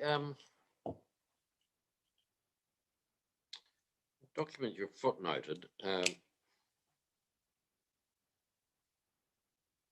Does that use the same sorts of methodology that the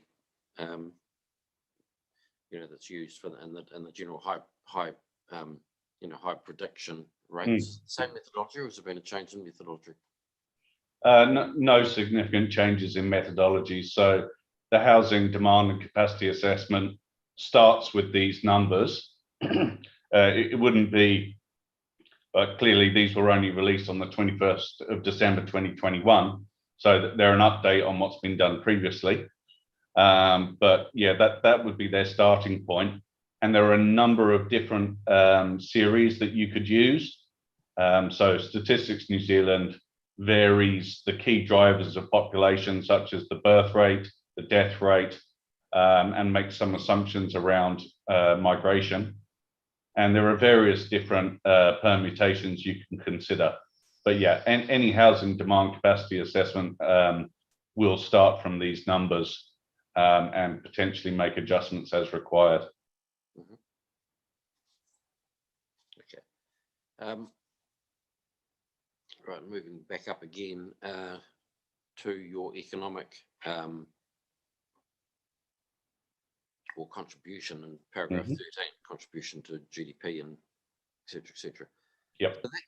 So that's just in terms of the construction phase, is it? That's correct. It's simply the physical construction of the dwellings. So I don't take into account the consumption benefits that families would have, or the non-financial economic benefits that that they would have through not having to worry about buying a house, their kids being able to go to school locally, all those sort of things. It's simply looking at the injection into the economy of building an extra 540 to 715 dwellings.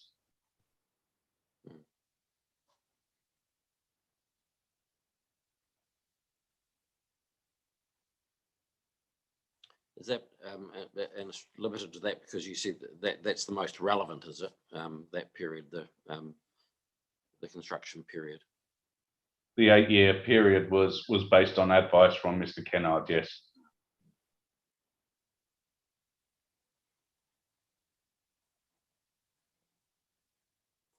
Okay.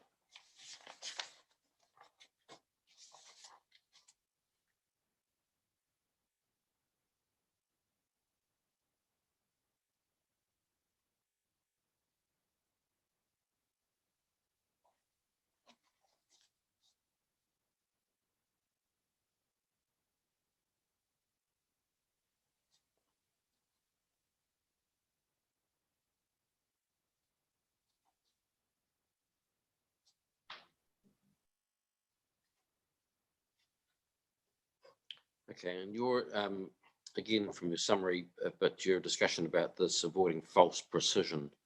Right. So avoid false precision, and the method for addressing that, if you like, false precision or the risks of false precision is to ensure that there is adequate supply. Is that correct? So my point there is that when we're looking at the balance of demand and supply, there's significant uncertainty on the demand side, as has been shown by all of the actual population growth outcomes in Selwyn far outstripping what's been assumed by the council in its projections. So demand projections are always uncertain, and that's primarily because of migration. So not just international migration, which we know is very volatile at the moment. Well, it's not volatile at the moment, it's very low, but will soon become volatile with people leaving and arriving, but also internal migration from other parts of New Zealand. So the demand side is always quite volatile and uncertain. And then on the supply side, it's difficult to be precise, especially when you're looking out 30 odd years. So in my view, it makes sense to look at a range of potential demand outcomes, a range of potential supply outcomes, and then that gives you to my mind, a fuller picture of the potential range of capacity balance results over the next 30 years, and that's the approach I've taken.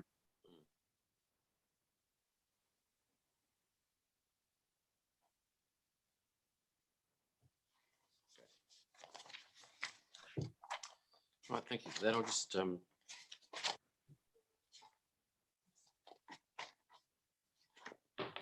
check from your evidence itself. Sure.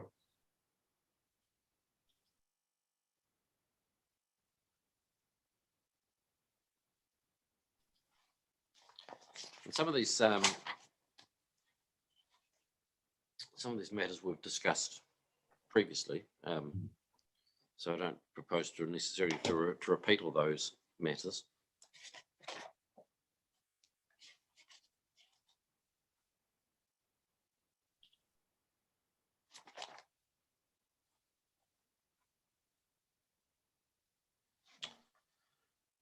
Okay, 5.1, we did discuss this previously, and in terms of the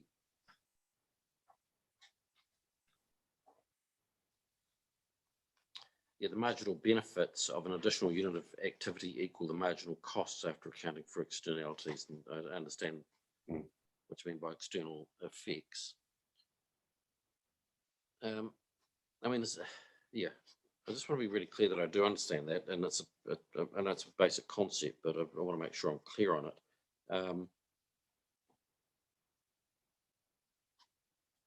So is that when there is that equivalency between the marginal benefits and the marginal costs, is that, if you like, is that the start of something something being efficient? I mean, is it start of it? Is that where the efficiency kicks in? Yeah, like it's a slightly sort of theoretical concept and very hard to measure. But what we're trying to get at there is really when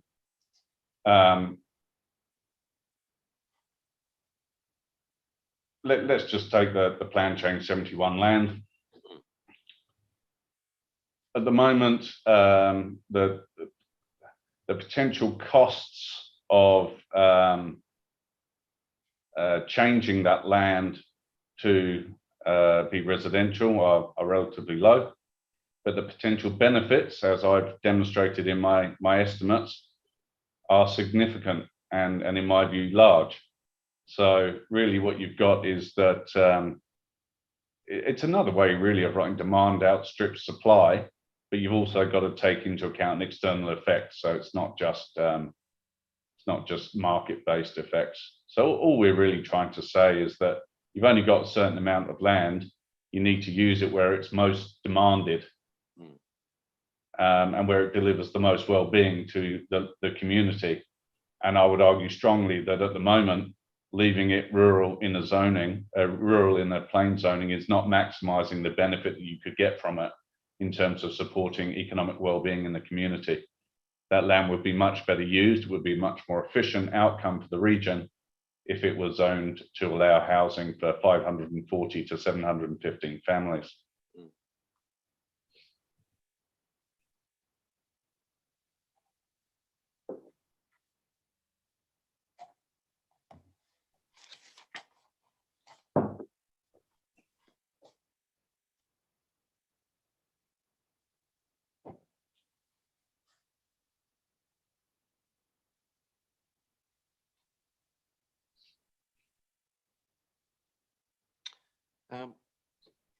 In your table or your figure 1, medium house prices at the top one. Yep. Okay, and we have discussed this before, but it's at the top. The top line's Selwyn, and the red line is Christchurch City. Yes. Yeah. So that shows that the land in Selwyn, or that the median price in Selwyn is higher than in Christchurch. Correct. Yeah. Now, my recollection is that that's one of the factors that attributes to that is because of the different offerings, if you like, in Christchurch. Yeah, absolutely correct. So this chart and this series doesn't take into account the difference in typologies of dwellings that are being sold. So we know that the average house price, average dwelling in Christchurch City is going to be considerably smaller than one in Selwyn. So you're not quite comparing like with like on a per meter squared basis.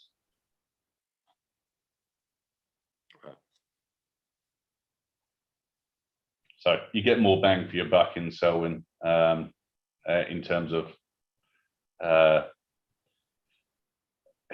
amenities and how many bedrooms you might get, how much land you might get. So it's it's not comparing the same house in Christchurch City and in Selwyn.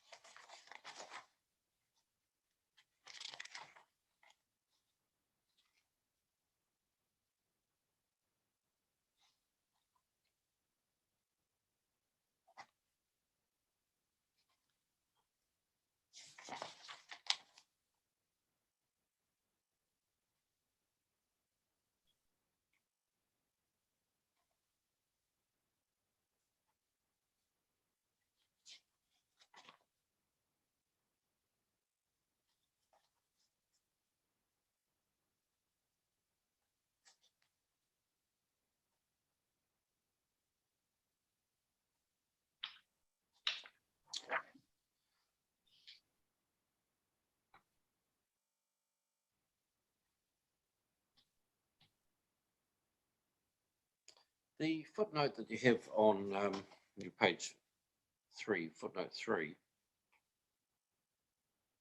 Footnote 3 in my evidence in chief.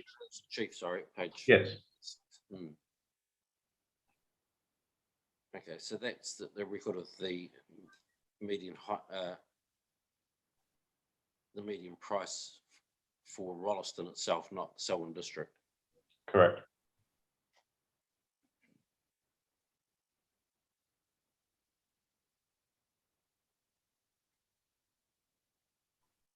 Okay, and it's from an article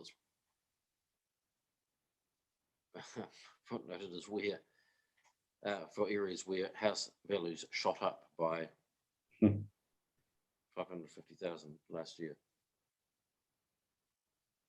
Yes. Right. Okay, so your footnote is the quote which was in that article. It's taken from that article, yes. Okay. So the point there being that demand is running particularly strongly ahead of supply in Rolleston. Now, I should add, that is a slightly different measure to the one in my chart 1. It's a point in time estimate. It's a monthly estimate rather than an annual average. But the point is the same. House price inflation in Rolleston in particular is suffering from a lack of available supply, and people still want to live there. Demand is still very strong.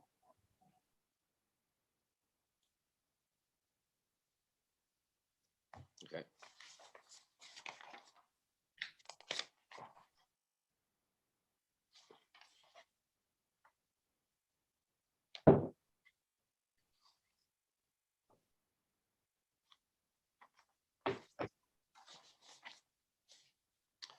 Okay, and again, I recall we've discussed this before, but your paragraph 7.4, you talk about the inclusion of the 2,656 plan-enabled dwellings in Darfield and Leeston. Yeah, and it's just that explanation as to, they fall outside of Greater Christchurch, but just that explanation as to why you consider it appropriate that those figures should be excluded from the results. Simply because they fall outside that area as defined in our space, which is, as I understood it, the sort of the regional aspect that I'm trying to look at.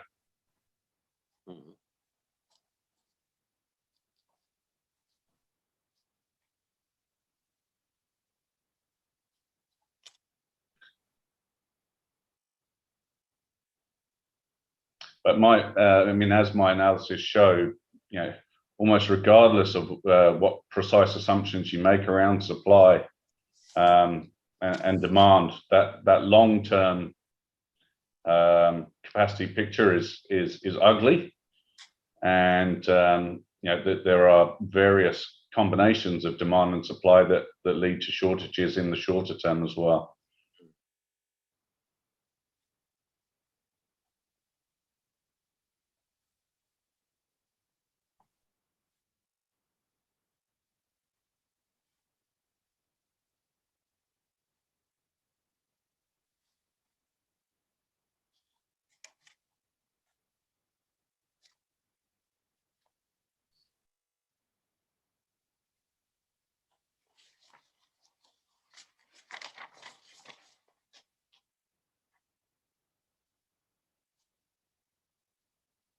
Okay, 8.2, can you just explain that word to make sure I understand what it's saying, and the relevance of it? Because yeah, you're saying the HCD, the HCC 21 adjusted the projections to reflect a higher 2020 base rate, but it uses the same growth rates as the 2018 projections. Sure. So what we're saying there is that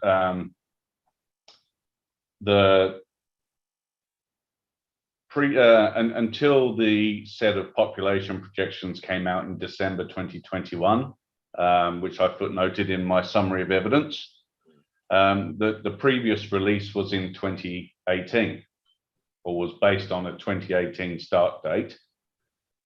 But of course, between 2018 and 2020, the population grew by more than what the projections had suggested.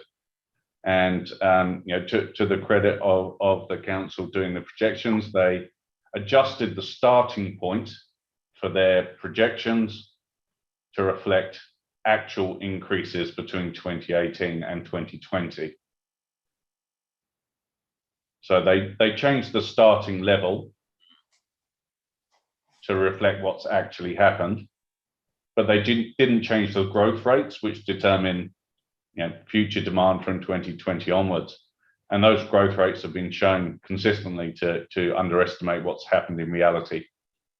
And I would suggest that when we look at the new set of projections that say Selwyn is going to be the fastest growing territorial authority over the next 30 years, I dare say that their projections will need to be adjusted again on the high side.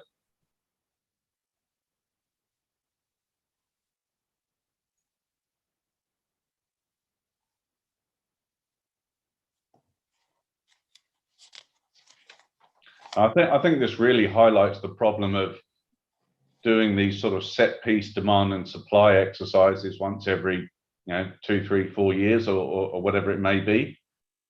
These markets are dynamic, they change very quickly, especially at a relatively localized level.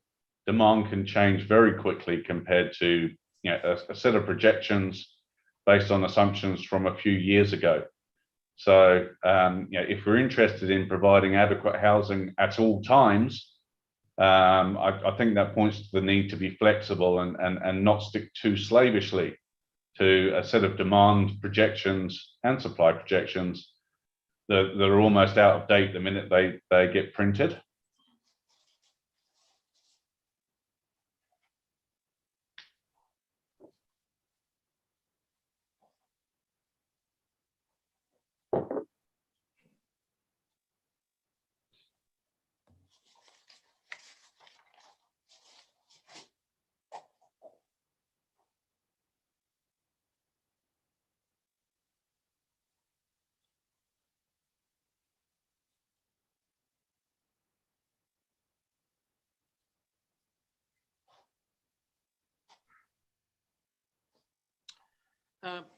Just finally, really, in terms of potential deferred zoning, does deferred zoning as a tool, I guess? I mean, is that what's an economist's view on that? Where you say you identify something, maybe available for basically for development at some stage when an event happens in the future. What does that do to supply analyses and those sorts of things? I mean, it sounds to me like a bit of a halfway house. The question is, is that going to allow the developers to expand supply as fast as they would like? Sounds like no. Perhaps there are alternatives. I'm not an expert on deferral in the planning sense, so I won't stray from my area of expertise. But in general, as an economist, I would say the greater certainty you can give to a developer, the more likely it is that they're able to build at scale and gain the economies of scale that come with that, and slightly lower costs.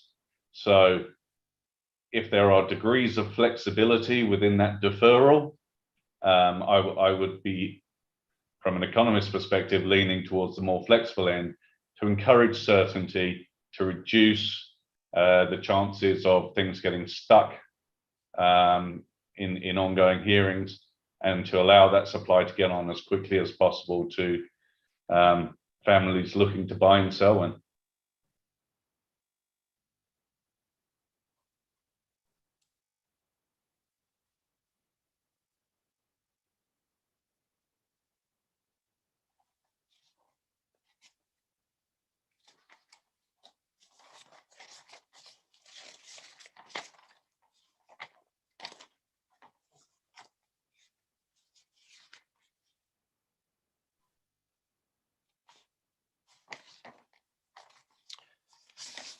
All right, thank you very much for your assistance. Thank you for your time. Cheers.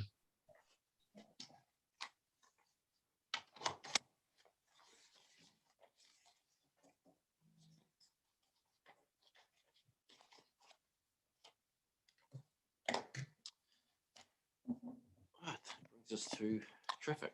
Yes.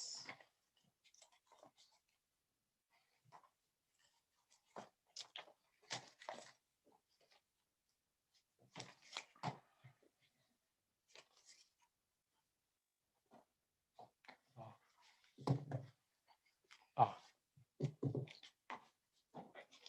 Right.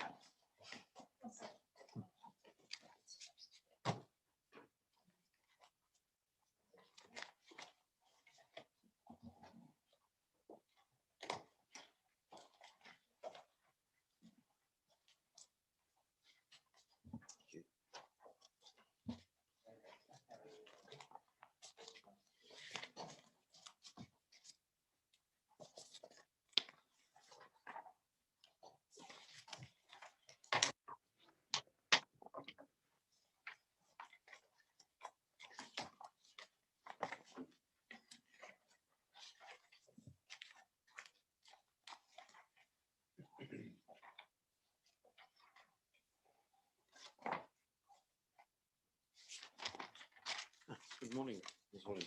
Good morning. You're welcome. And again, I've read your evidence and I've prepared a summary. So if you can just read that, commence by reading that to me, that'd be appreciated. Thank you. Well, good morning. My full name is Lisa Mary Williams. I am a transport engineer and planner employed by Novo Group, and my qualifications and experience are set out in that evidence. The proposed rezoning is anticipated to achieve around 660 lots, including the proposed deferred zone. I consider that the amended ODP, including the changes adopted in response to the council officer's reports, as outlined in my evidence, provides good access to the site for pedestrians, cyclists and vehicles. The site is well located in respect of pedestrian and cycle access to public transport stops, schools and the town centre.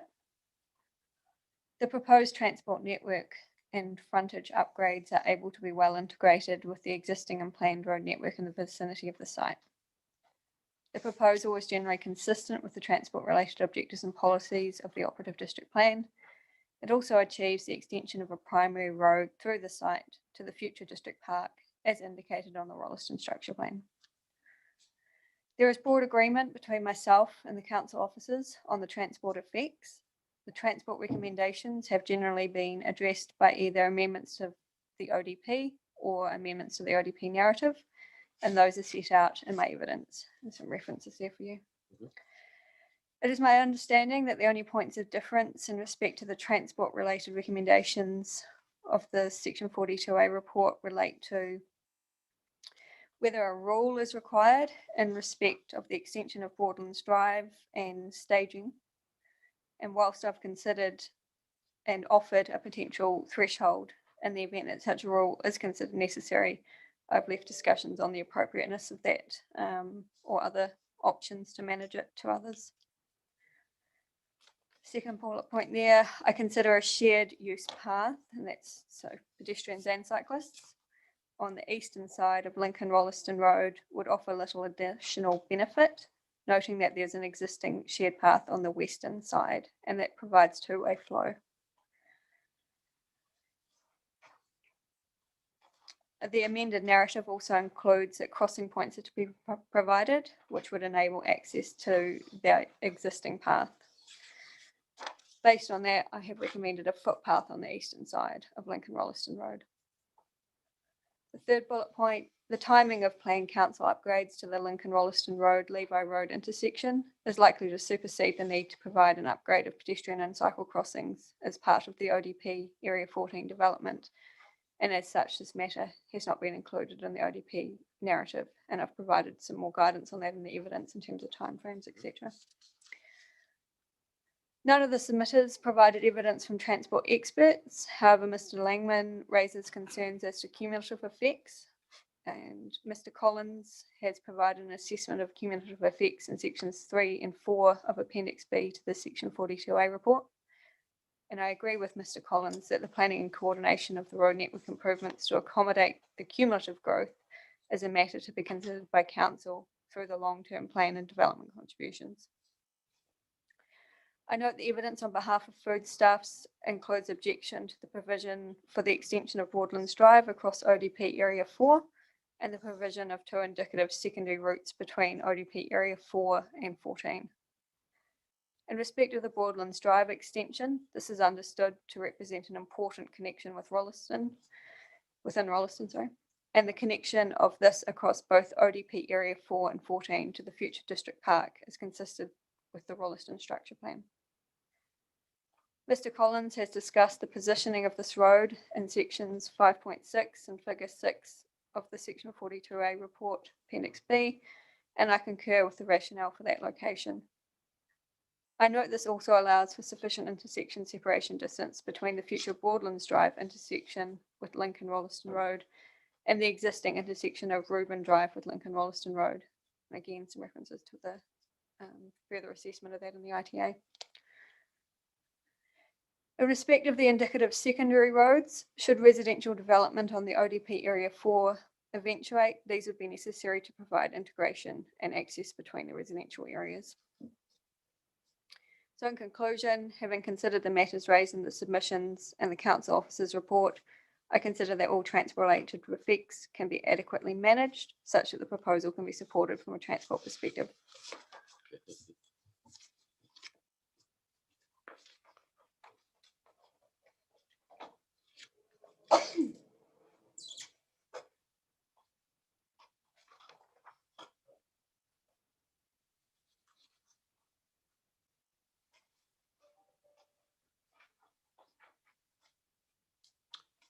Just in terms of the foodstuffs objection that you've referred to in your summary and in your evidence,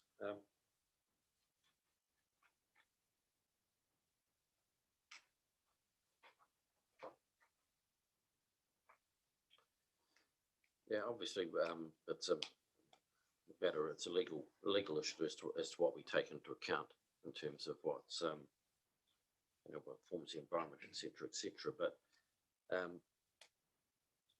think it's clear that that land is. It's clear on my reading of the evidence that that land, 157 Levi Road, is owned by Foodstuffs, and they've indicated that they have very strong objections to that road. So what happens in those circumstances? Negotiations, what are the options available, or is that more a planning issue? That's a good question. I mean, there would be options open to council to compulsorily acquire that land, as there is for any road, through a designation type process. other than that, of course, it comes back to, yeah, probably a planning question in terms of mechanisms available.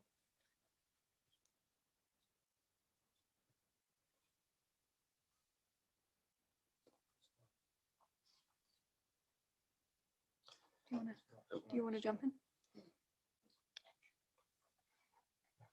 Again, I'm hesitant to give evidence. It hasn't stopped you yet. Mr. It Chair. hasn't stopped me yet, and relying on the informality of these hearings.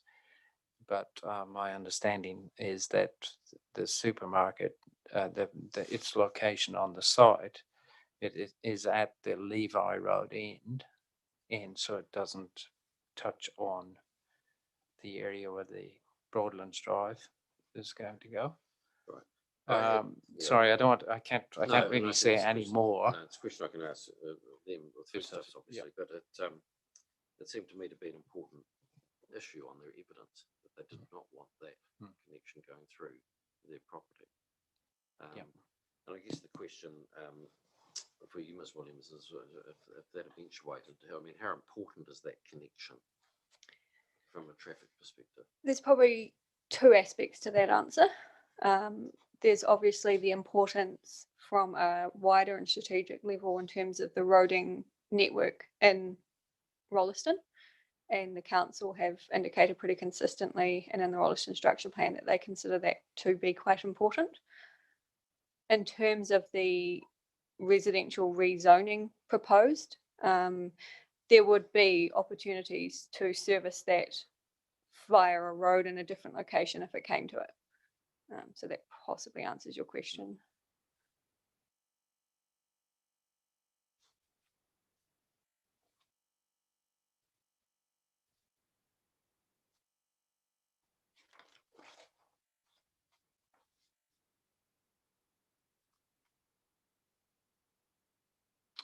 Is your assessment, traffic assessment in terms of the relationship between ODP4 and the PC71 site, how much of your assessment relies on that land remaining living Z? I hadn't relied on it in anything other than the Broadlands Drive connection that we'd already discussed. Okay, so it's only in that, but there is kind of. Yeah, there's the local road connections as well, but if assuming that if the supermarket eventuates that there's no residential, then those become somewhat of a moot point. And they could be the connectivity could be provided elsewhere. Yes. To a satisfactory level. Yes, I would assume Foodstuffs would ensure that in order to get customers to their shop. In terms of connectivity from ODP area 5 or 14, whatever it is, so that would be relevant, do you think, from Foodstuffs' position as well? I'm trying to look at Perhaps. I don't think that link through that area of land offered anything. It didn't offer a significant shortcut or anything like that for pedestrians and cyclists. I'd considered primarily that they would travel out to Levi Road or out via Broadlands Drive to Lincoln Rolleston Road. It wouldn't have been a direct connection through there anyway, as it likely would have linked back to either Lincoln Rolleston Road or Levi Road anyway. So I don't think they would necessarily lose anything critical in terms of access to the town centre or anything like that.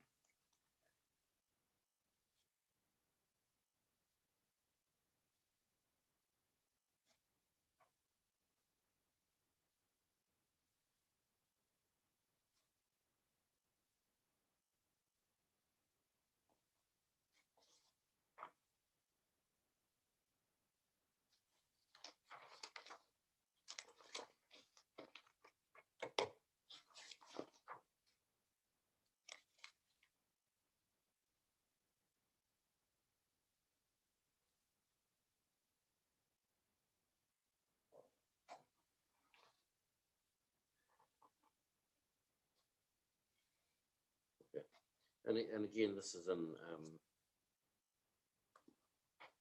the event that something did eventuate on that site, and as I say, the issues that Mr. Cleary will address me on in terms of whether I can even consider it. But how much of your assessment in relation to traffic effects, as in vehicle generation and all those sorts of things, how much of that relies on that site remaining residential, if any? Essentially none. Yeah. I'd assessed all the main road intersections, so Broadlands Drive, Ruby Drive, those connections. Yeah. But I hadn't relied on any traffic passing through that area otherwise.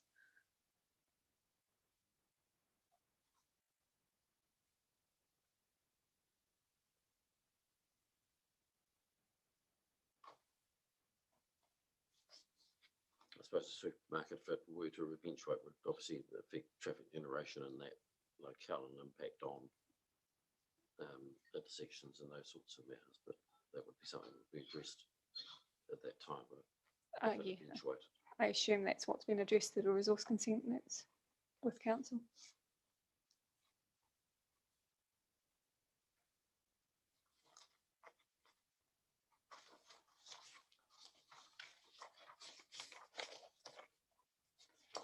What about the prospect of the deferral in the central part of the site? How does that impact on your traffic assessment? And I understand that from Ms. Aston's evidence that if it were to be deferred, works could still be undertaken that weren't sensitive to the noise contour. But I mean, does that create any issues from a traffic perspective and connectivity perspective, having that, if that area is deferred? Well, certainly there'd be benefit in it not being deferred, as those connections would occur earlier. But one of the things that I consider on any plan change, and largely in the background rather than in the reporting, is how that will be staged when it becomes time to do a subdivision. And in terms of transport effects, as long as, and particularly road network effects, as long as each section is going to be able to be self-sufficient for that period of time between it being completed and the rest of the subdivision occurring, what that time frame is perhaps less important to me. Okay, so if each section is well served by the connections, that's the issue, not. That's the primary issue from my perspective. There's obviously, you don't need to be a transport engineer to see the benefit of connecting areas as quick as possible. But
Okay, just points of clarification. Your paragraph 29 of your evidence sheet for your evidence, you address the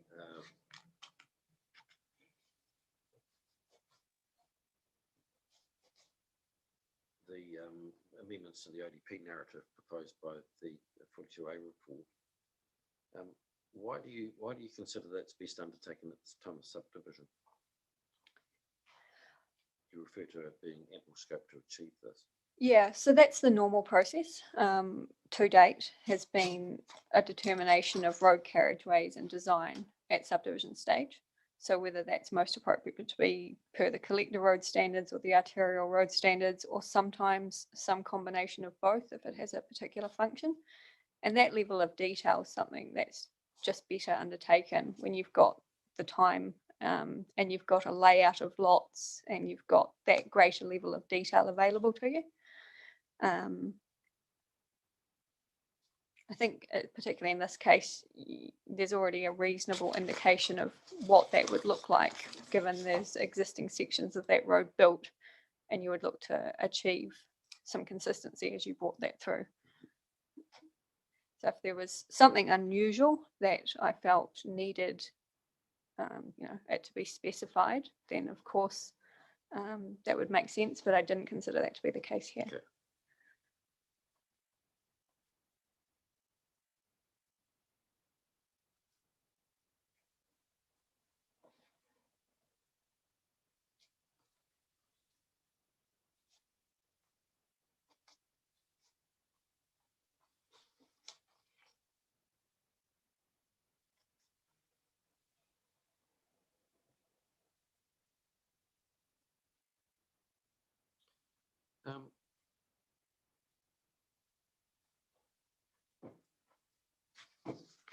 Just in terms of the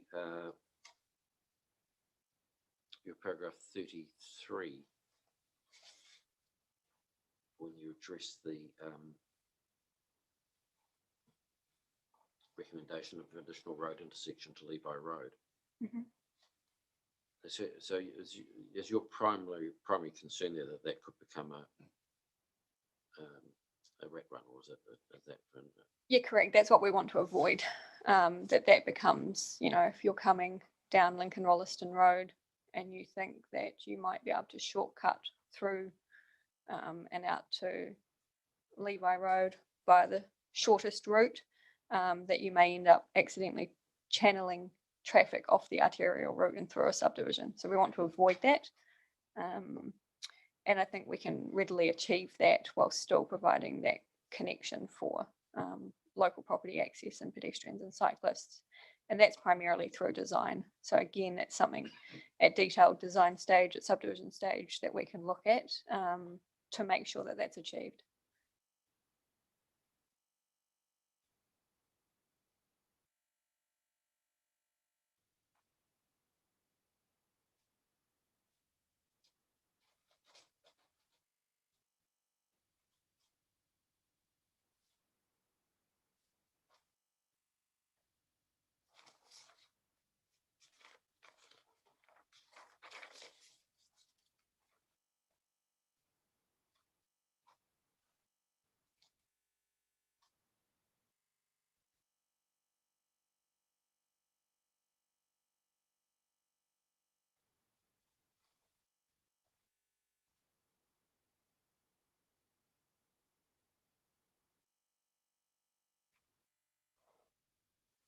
Okay, the location, paragraph 34, the location of the road intersection.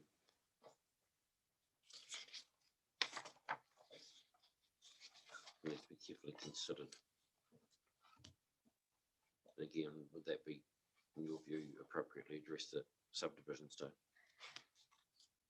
Yes, in terms of exactly where it's positioned, I have in that paragraph in figure 1 over the page just given some rough consideration to whether there are appropriate locations that would be available. I'm satisfied that there are, so we can work with that at subdivision stage to determine exactly where it sits.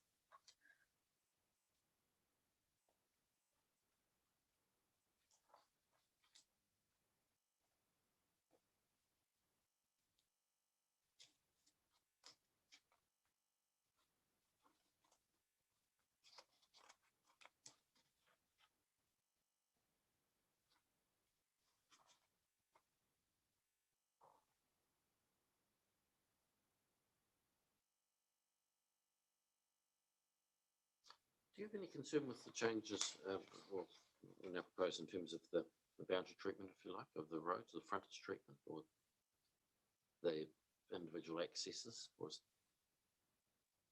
perhaps not as a change, but do you have any concern about along the road frontages and being upgraded to the urban standard, etc., and direct property access? There's one comment in there you say that's appropriate where it can be done safely. Yeah, correct. So that's the normal. You would generally aim in an urban area to have direct property access.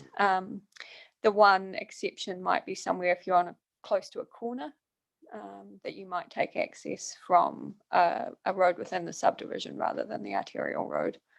So that would be an example of, where it may not be safe to do so. But in general, you would take property access from the frontage roads. That just provides for better integration with the existing residential areas.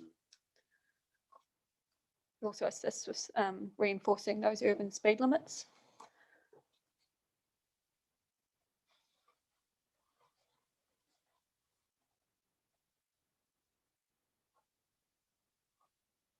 What is the limit along there? I can't recall seeing it. The one that's going to drop, or is it?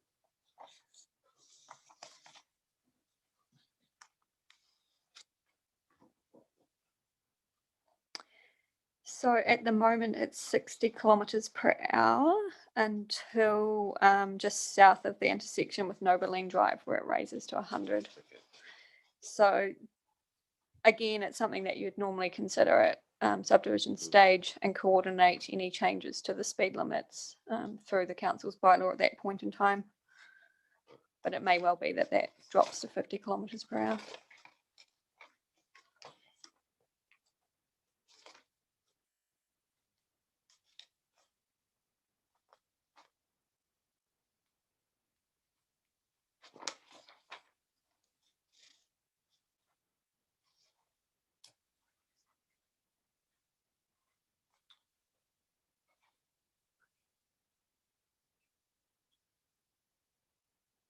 Okay, public transport, you've identified that in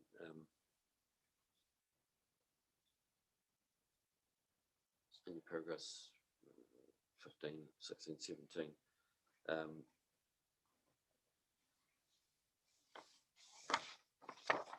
So it's 1.5 and 3.5 kilometres from the park and ride facilities.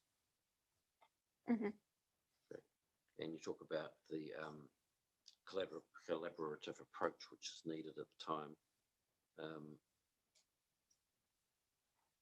in terms of future public transport services. But the primary roads in this site would be designed to accommodate an extension of Correct. public service. And that's normally the case for a primary road. Yep. Okay. All right. That was all I had. Thank you very much for your help. Thank you.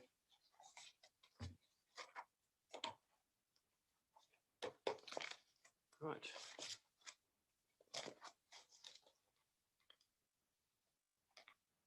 Mr. Salmon.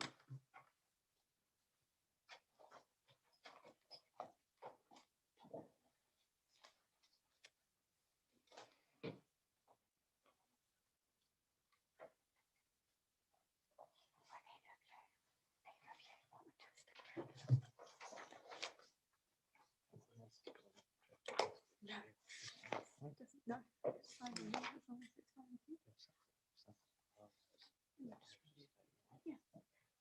I can listen into Matt tomorrow anyway on the YouTube connection. So, yeah.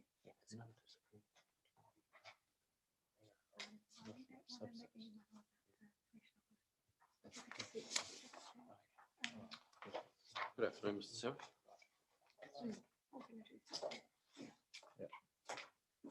Have you got a summary?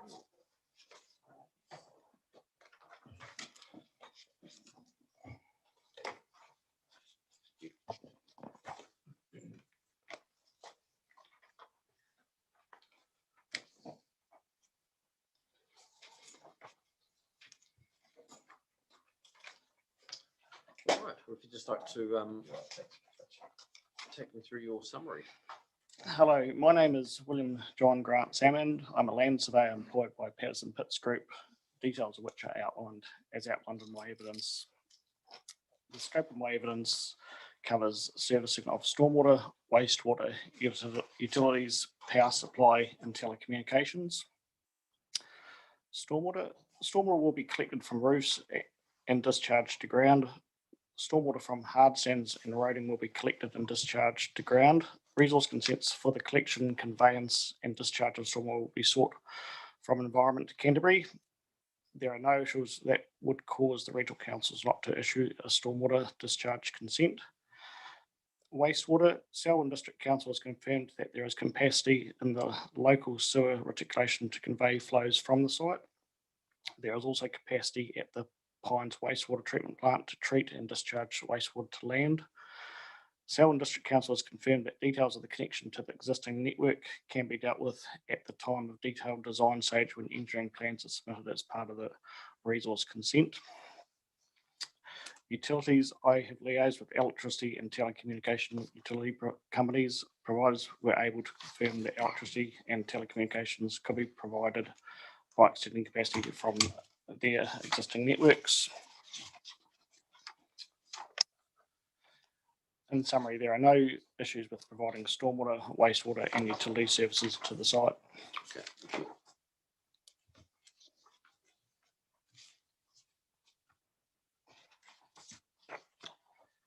In your paragraphs 13 and 14, you've of your evidence, you've provided a description of the catchment, and right, you've undertaken your infrastructure assessment on the basis that the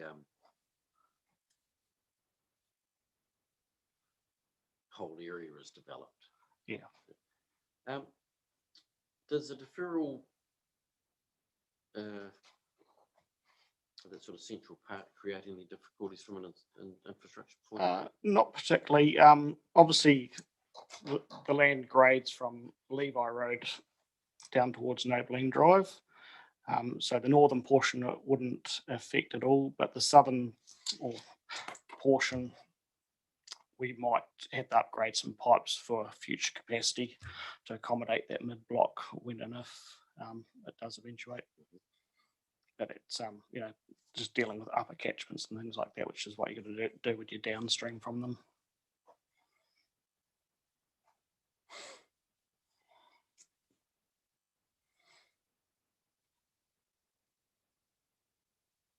Okay, so you might have to, I won't say over-engineer, but Yeah, we'd work out the capacity of that middle area and work out the stormwater, some stormwater pipes, hopefully just discharges to ground within the immediate area. But certainly for wastewater, yes, we'd have to upgrade some pipes in size or make sure that the diameter is sufficient.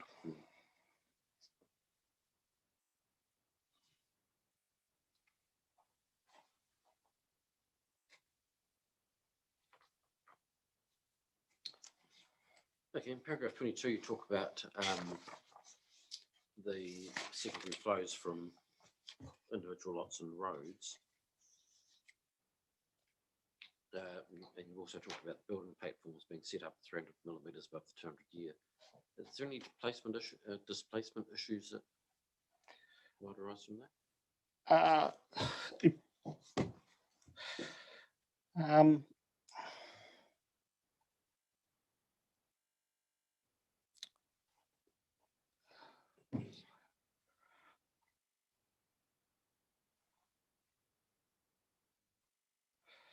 Because of the soakage that we will achieve on site, we will be able to soak to ground. So there shouldn't be,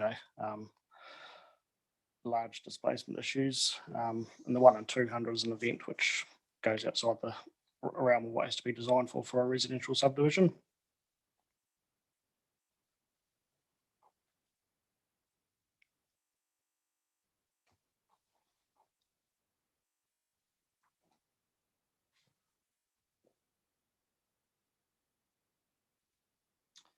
Okay, you've identified in terms of the stormwater or the discharge to ground, 13-metre depths advantageous. That's just because it enables additional treatment, if you like, before it gets to the. Basically, the gravels work as a media to filter it. Okay. Are there any groundwater takes or community water takes or similar in that area? Yeah, there will be for houses, but I haven't plotted a map of them per se.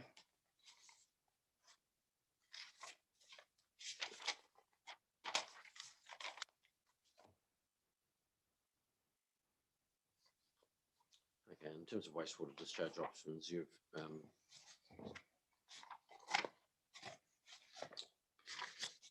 talked about that, various options in paragraph 36.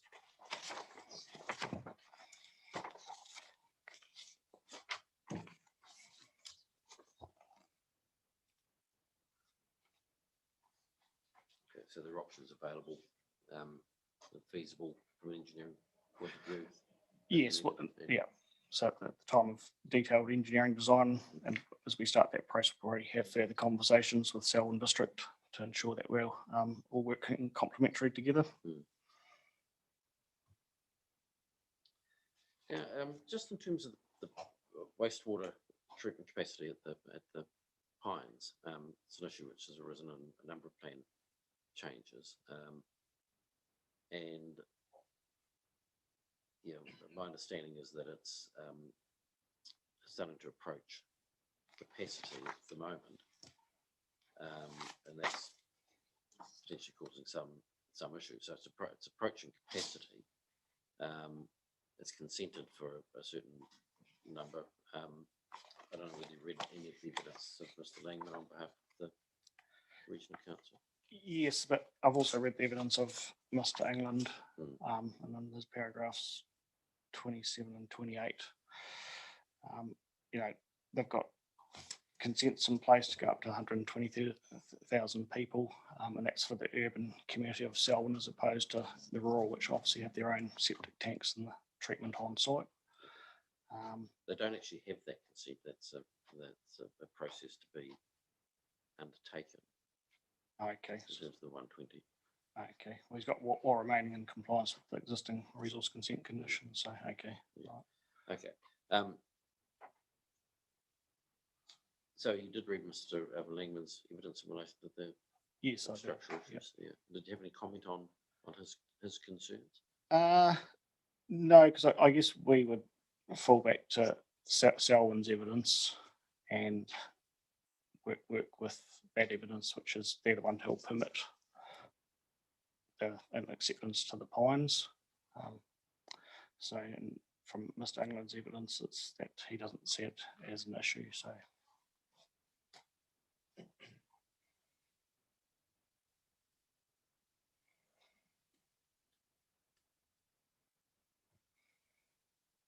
what eventuates if there is an issue, if there is a period, for example, where the demand for plan changes coming on the stream is getting at that at or exceeding the currently consented capacity. I mean, what happens? Do they just all come to a grinding halt?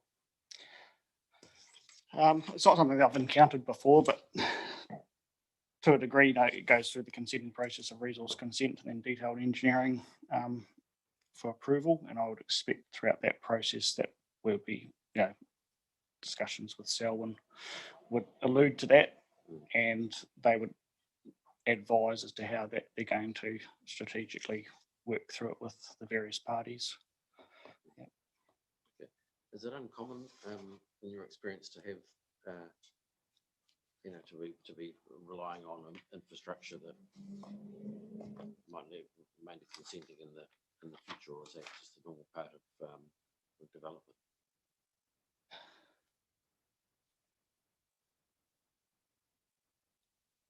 Yeah, you've always got to get all the consents to legally establish everything, so I would consider it part and parcel, as long as they can be attainable, which would obviously take advice from Selwyn as to it being attainable.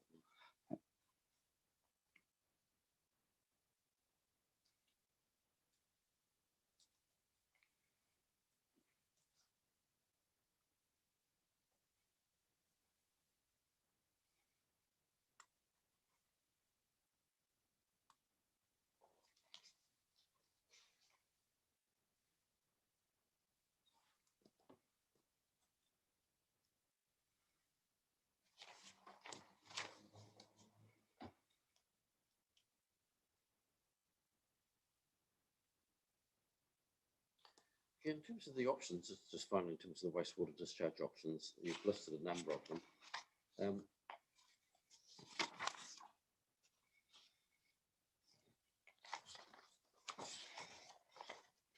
So what's the sort of process that you go through if you're looking at options, and some options may need some additional work or may need to be upgrading of a pipe or whatever? Is that done just in directly with council, is it? Or? Yeah, so it'll be done directly with the council as to what's, the most suitable at the particular point in time. Obviously, there's some sewer pumps there within the Falcon Landing subdivision, so we have to work within the capacity of those or whether they need upgrades. And then it's also typically what's the most simplistic route, which usually makes the most sense, and making sure there's no surcharging throughout the network going to be caused by the subdivision. So we have to work through those with Selwyn and their advice for that. So what do you say, surcharge? Yeah. Yeah. So what's that? Just the excess? Yeah, basically it's so much flow going through the pipes that it sort of starts to back up, which you want to avoid typically.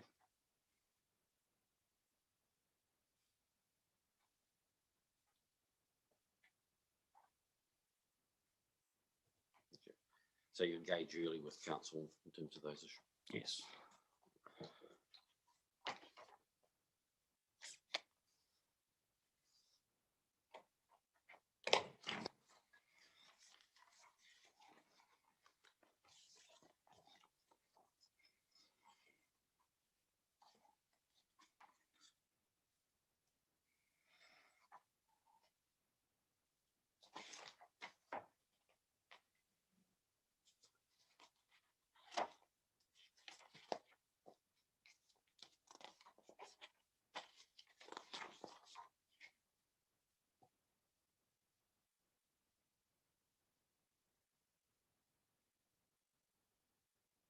Right, you've attached the copy of correspondence with Victor, with Mr. Matomo from Murray, England. Okay. That was in August of 2021.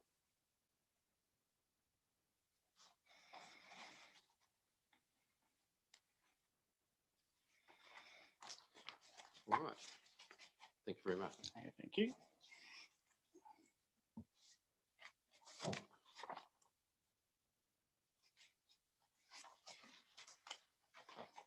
So just before the next witness, just please let us know if you would require, if you need any information on sort of down gradient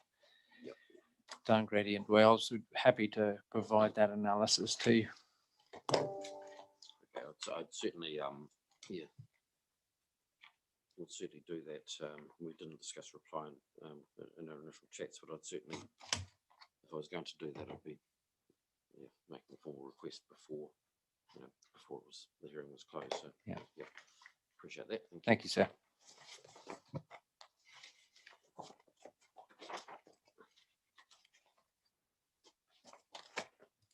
Right, Mr. Matomo.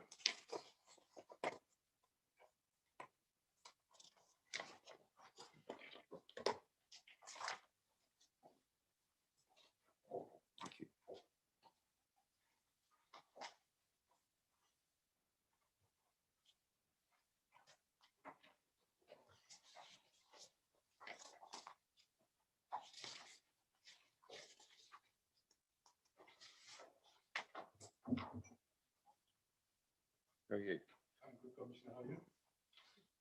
Very good. Welcome. I have read your evidence, and I've just been provided with a summary statement of your evidence. So I'll just ask if you just commence reading that from paragraph 4, please. So this is the proposed plan change will be in an area that has 51.85 hectares of LUC class 2 soils and 2.04 hectares of LUC class 3 soils.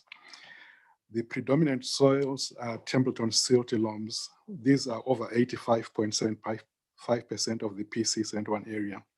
The remaining 14.3% of the PC-1 area is over airy silt loams. In general, the soils do not appear to have any issues that could hinder plant growth and hence productivity. It is my opinion that the use of LUC class in defining soil versatility is only a first step, and where site-specific information is available, this should be taken into account. This is also confirmed by the proposed national policy statement on highly productive land, which considers the use of LUC classes only as a starting point, pending the availability of site-specific information when councils get to it. On consideration of site-specific factors, it is my opinion that the effect of the proposed plan change on the district and regional agricultural productivity potential is insignificant because soil moisture data shows that the area is susceptible to soil moisture deficit. Without water for irrigation, the land cannot achieve its full production potential. The land is currently used for pasture production and is not intensely farmed. Under the Canterbury Land and Water Regional Plan and the provisions in the Selwyn Tiwai Ora Sub-Regional Plan, intensive farming may not be possible due to restrictions on nutrient losses.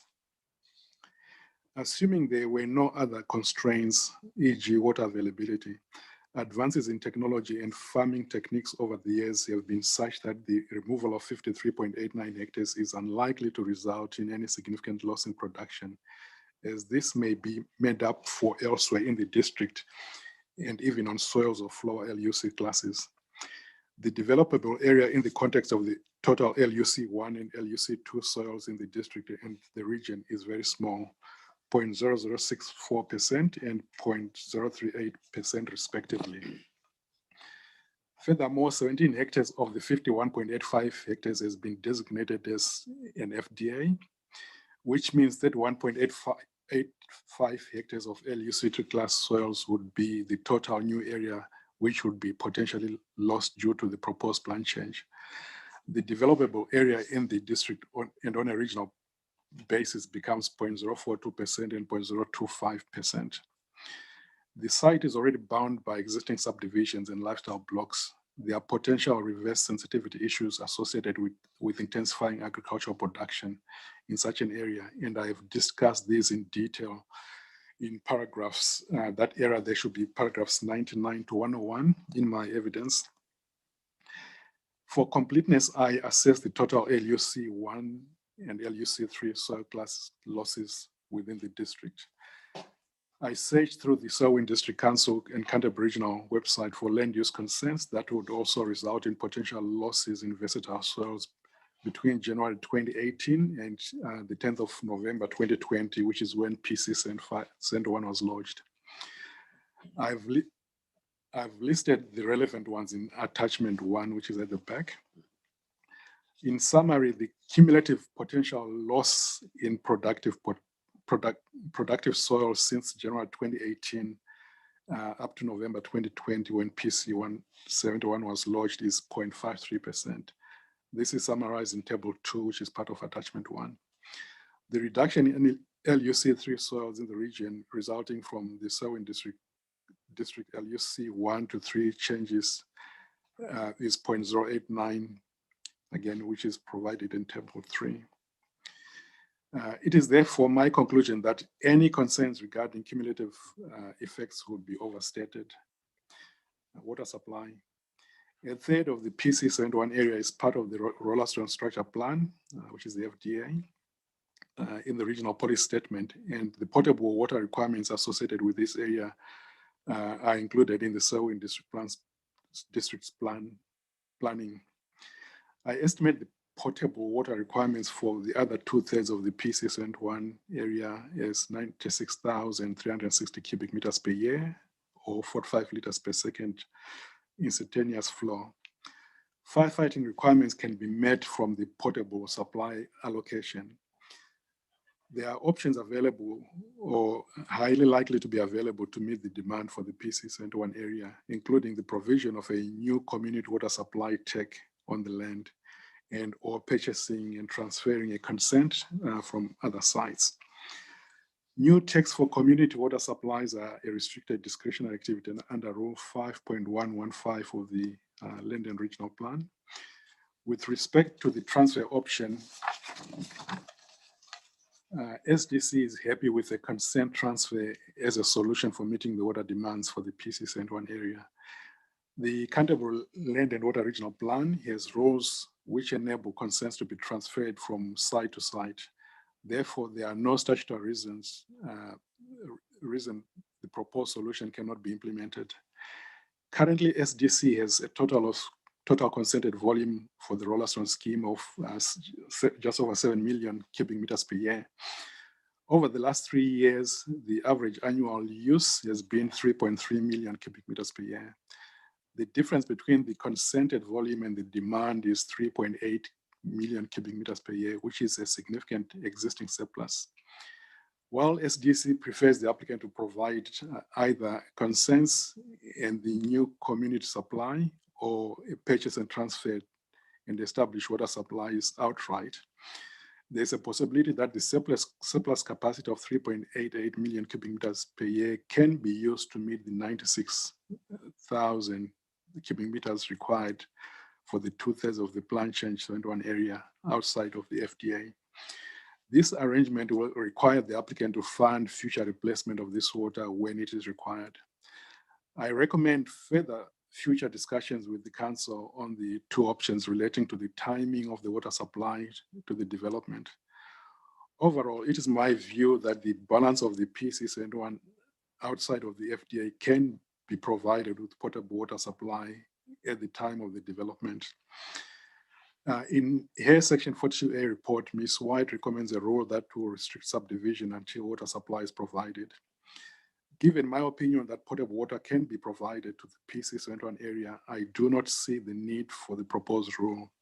The applicant should just be able to demonstrate at the subdivision stage that each stage submitted for subdivision consent can be supplied with potable water to meet the requirements. Flood assessment. My assessment shows that there are no areas of high flood hazard within the site boundary, which would be inappropriate for development. The statutory requirements relating to floods in the proposed district plan and the Canterbury Regional Plan statement will be achieved. Thank you.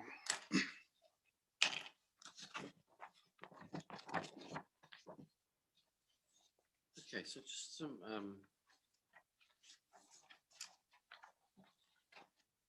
general questions. First,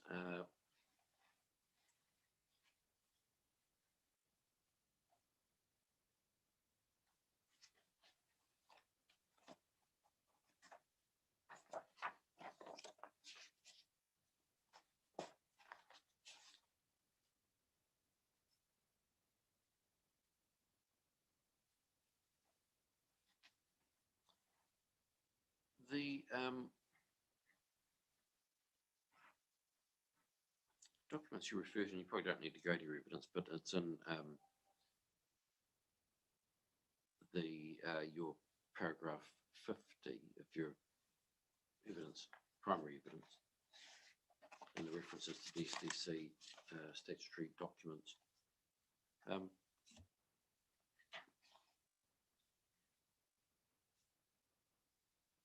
I was just wondering, are the versatile soils, are they sort of located throughout the district, or are there real concentrations of them? Pretty much located throughout the district. There is a boundary on that other side of Duns Road. Mm-hmm. You start to get more class 4 soils, but most parts of the district is primarily LCU 1, 2, and 3. The most predominant being 2 and 3. 1 is not very common.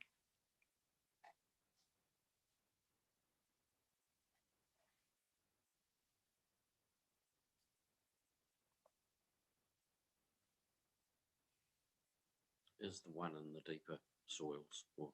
One of the deeper, more richer, more natural capital soils, which need less inputs. but you'll probably find that their being class 1 soils gets negated most of the time by the shortage of water for irrigation because of the climatic conditions in the district.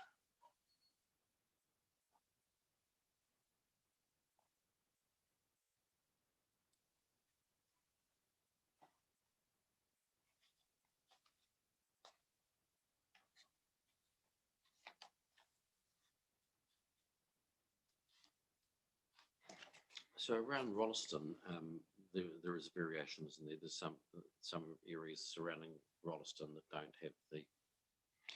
It's mostly kind of going that side of Duns Road. You start getting some 4s, but even they are just patchy. Beyond that, you find 2s and 3s everywhere. Okay.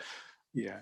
So it's most of the district is 2 and 3s, especially around the existing settlements, Rolleston, West Melton, Prepleton, Lincoln.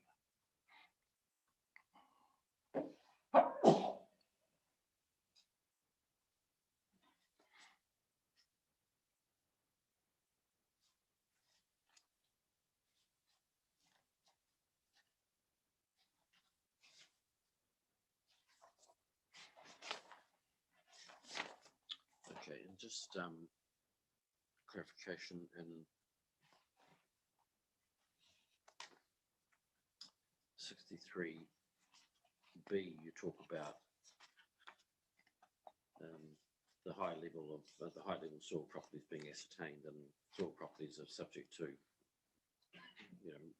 need a closer analysis, if you like, in terms of those matters that you identified there, such as stoniness, depth and workability, texture, etc. Do any of those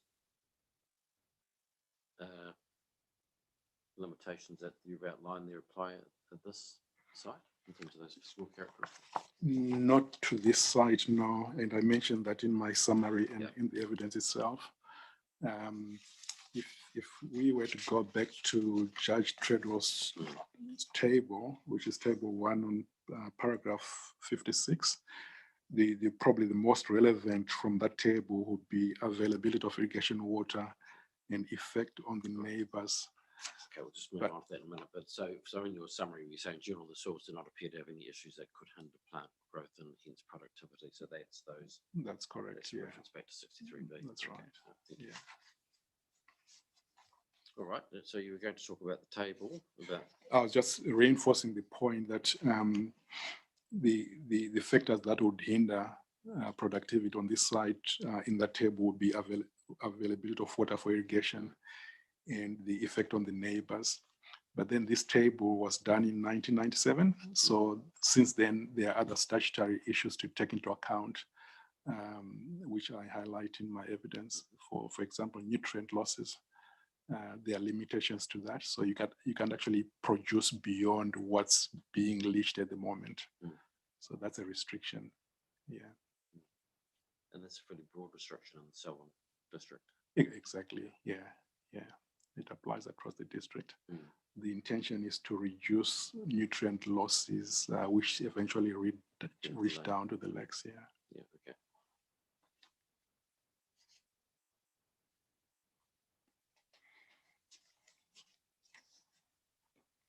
Okay, just some clarification. In terms of paragraph 69 of your evidence, you're saying temperate soils make up all of the LUC class 3. So I wasn't quite sure I understood that properly. Yeah, so the temperate soils are deep, but they also have permeability issues compared to the other soils. And I list that in table 3. So it says moderate over slow permeability. So so that kind of nudges them towards class 3 soils compared to the airy soils. So the airy soils will be class 2, well drained, not as deep, but under the right conditions, they are able to produce a bit more as well. Yeah.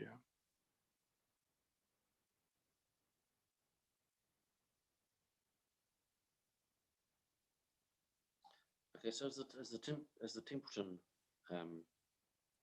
soil the one that's particularly valued or not, or is that the It's two predominant, aren't there? it's predominant. It's valuable in the sense that it's deeper. So what that means is if it gets enough water, it's able to hold a bit more water than the area soils. But then the area soils are lighter, so better drainage. When you apply water, it's able to be taken up a bit quicker and easier by plants compared to the other ones. So just by those subtle differences, one kind of swings more to the other side than the other one. On some sites, you probably find the description is reversed. You might have the area nudging more towards the higher class than the Templetons. So it's site specific in that regard.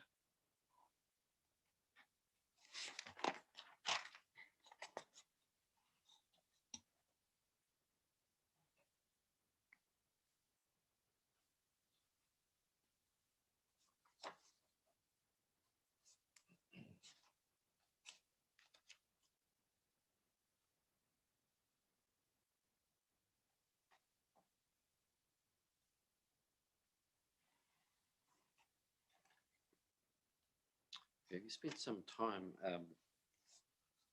addressing the soil moisture deficits, and I understand that's obviously relevant in terms of increasing the use of the soils, but I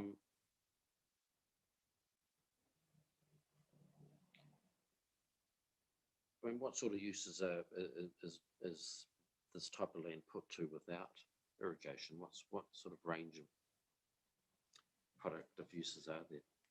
It can be used for arable cropping, pretty much a wide range of crops, but it's dryland farming, so really it's Russian roulette. So some years you get good yields, some years, probably most years, you struggle to get much yields just based on those moisture availability data that I presented. So dryland soil, you pretty much just subsist. You know, it's not true commercial farming where you're actually producing for a profit, because the idea is to maximum productivity over a given hectare of land to make profit. So you probably find when they do dryland farming on such land, they have to scale back on the inputs they put in, such as fertilizers and so on, because it's pointless pouring all this fertilizer when there isn't enough rain to actually make the most of it. Okay. Yeah.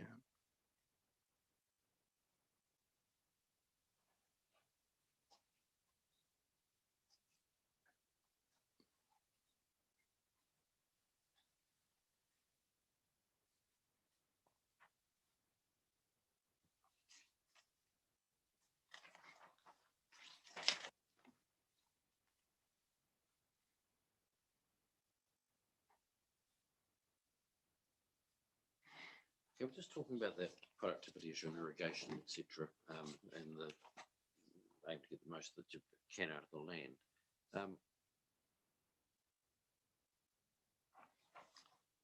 So is your opinion, in essence, that for land to be truly productive, it needs to be able to be used really or the use of it needs to be able to be maximized by things like irrigation, nutrients, and everything else? That's correct, yes, that's correct.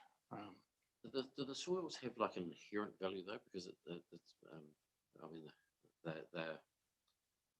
what's their inherent value? Because they move towards protection of them, obviously. They do have the inherent value. So as we say, class 1, 2, 3, it's just natural capital, existing natural properties that make them suitable for agricultural productivity. But that on its own is not enough. You then need to apply fertilizers as and when the crops require them. You then need to apply water as and when it's needed. And so only then can that true natural value be realized. Only then can they be truly productive. without that, it's just dryland farming. So if someone was buying that bit of land at today's prices for agricultural production without water, they'll probably go broke in no time because they are not able to produce enough to pay for it.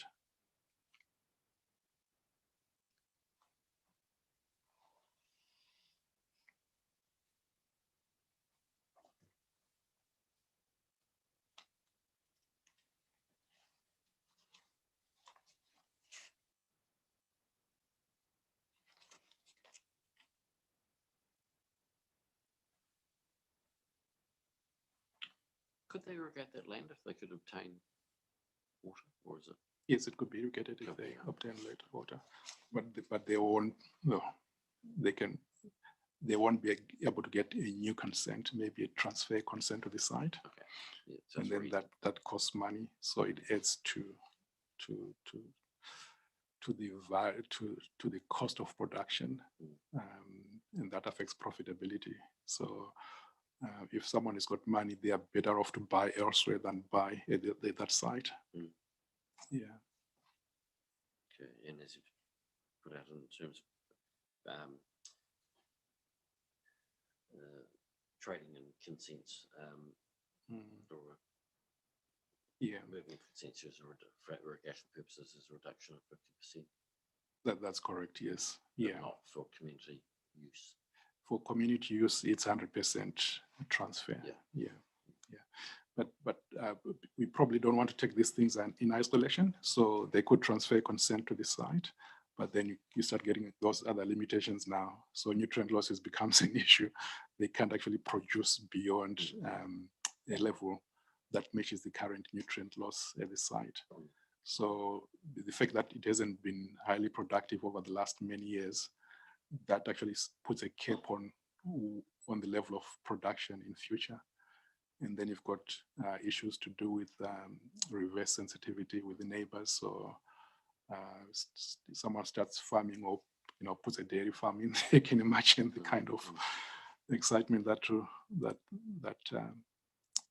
will come about.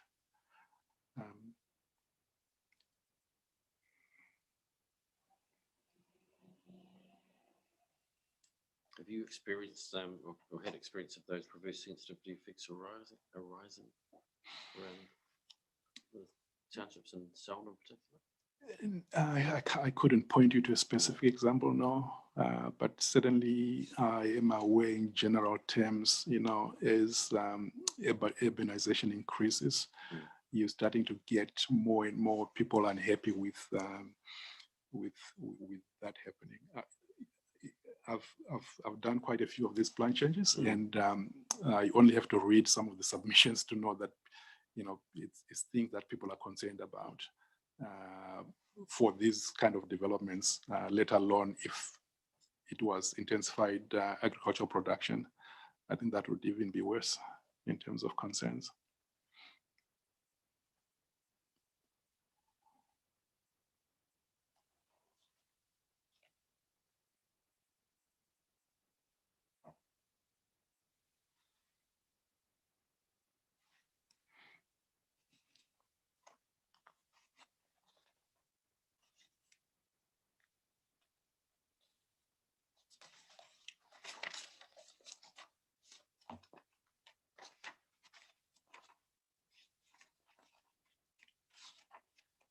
Okay, can you just take me through your table to your summary? Was that in your original evidence in terms of the cumulative? No, that's additional. I should have mentioned it when I read it. So we thought that would kind of put things into a bit more perspective rather than just take this site in isolation. Yeah. So that's additional. It wasn't in the evidence. That's why that attachment is there as well. Yeah.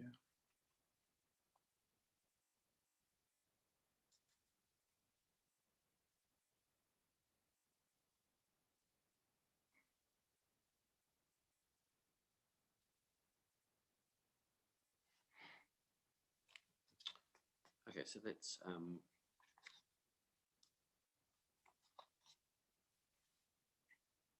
what When does that go back to? When does the assessment?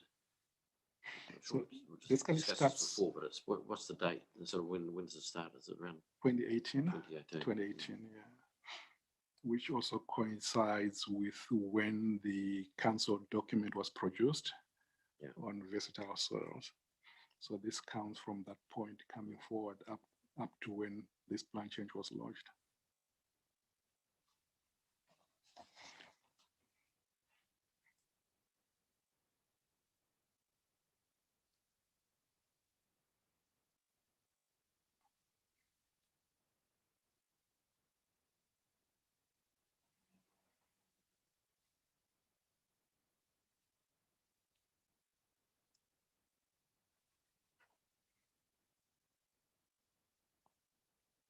Right, so the PC 49-41, yeah, it's reference to the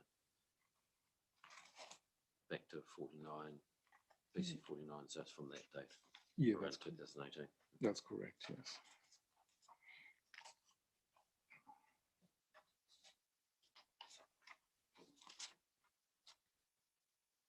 Now, you said that there's, in your evidence as well, as the possibility for, because of advances in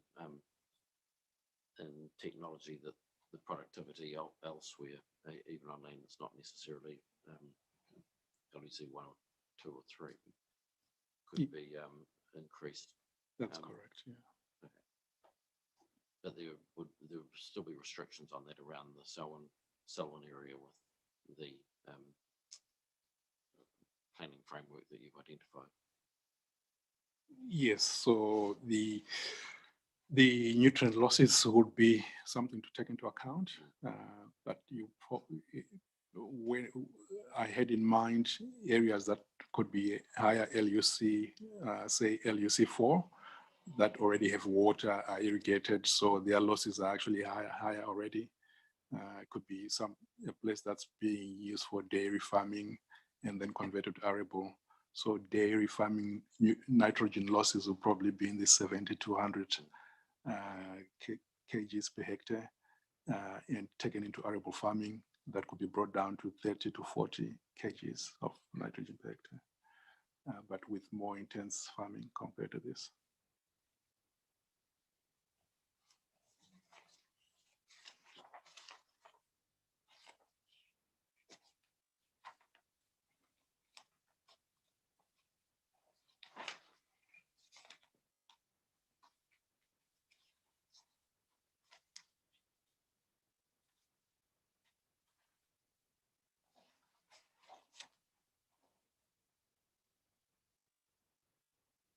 Okay, so in terms of water supply, yeah, your evidence is clear on that. I probably don't need to question any more questions in relation to that. You consider there are options. There are options, yes, yeah, and I'm not in favor of the proposed rule. I don't think the deferment with regards for water purposes should apply. There's no need for it. There are options acceptable to the council, and there's water available right now, so which could be used, but that requires agreement with the council, could be used, and then in the process, the applicant applies for new water to replace whatever they are taking. Yeah. Okay. All right. Thank you very much. Thank you, Commissioner.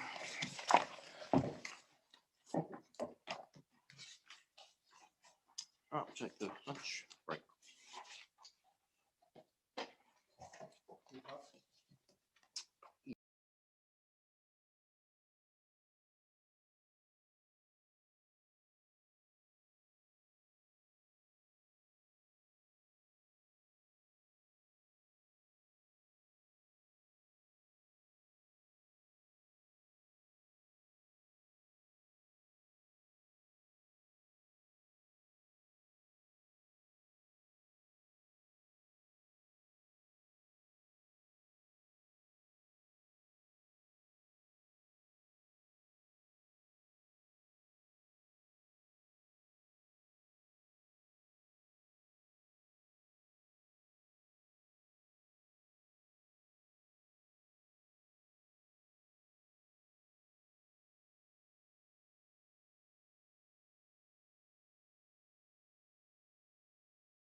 that little trick again.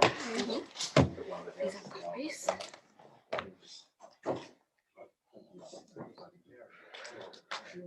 And I can take this. Sorry. Oh, should I? I'll do that now. Which one's actually? Thank you.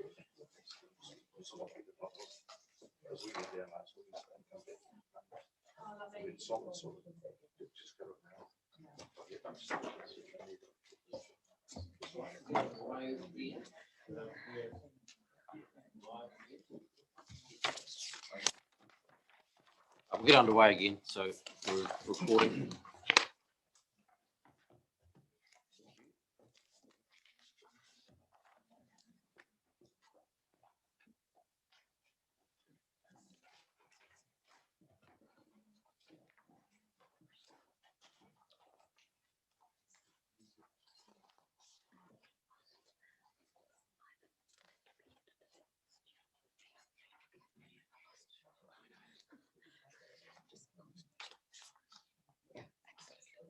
I think you're right.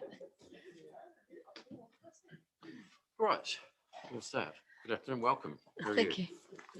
Right, so you've prepared your summary brief, Yes, and I'll just get you to to read that. sure, I thank you.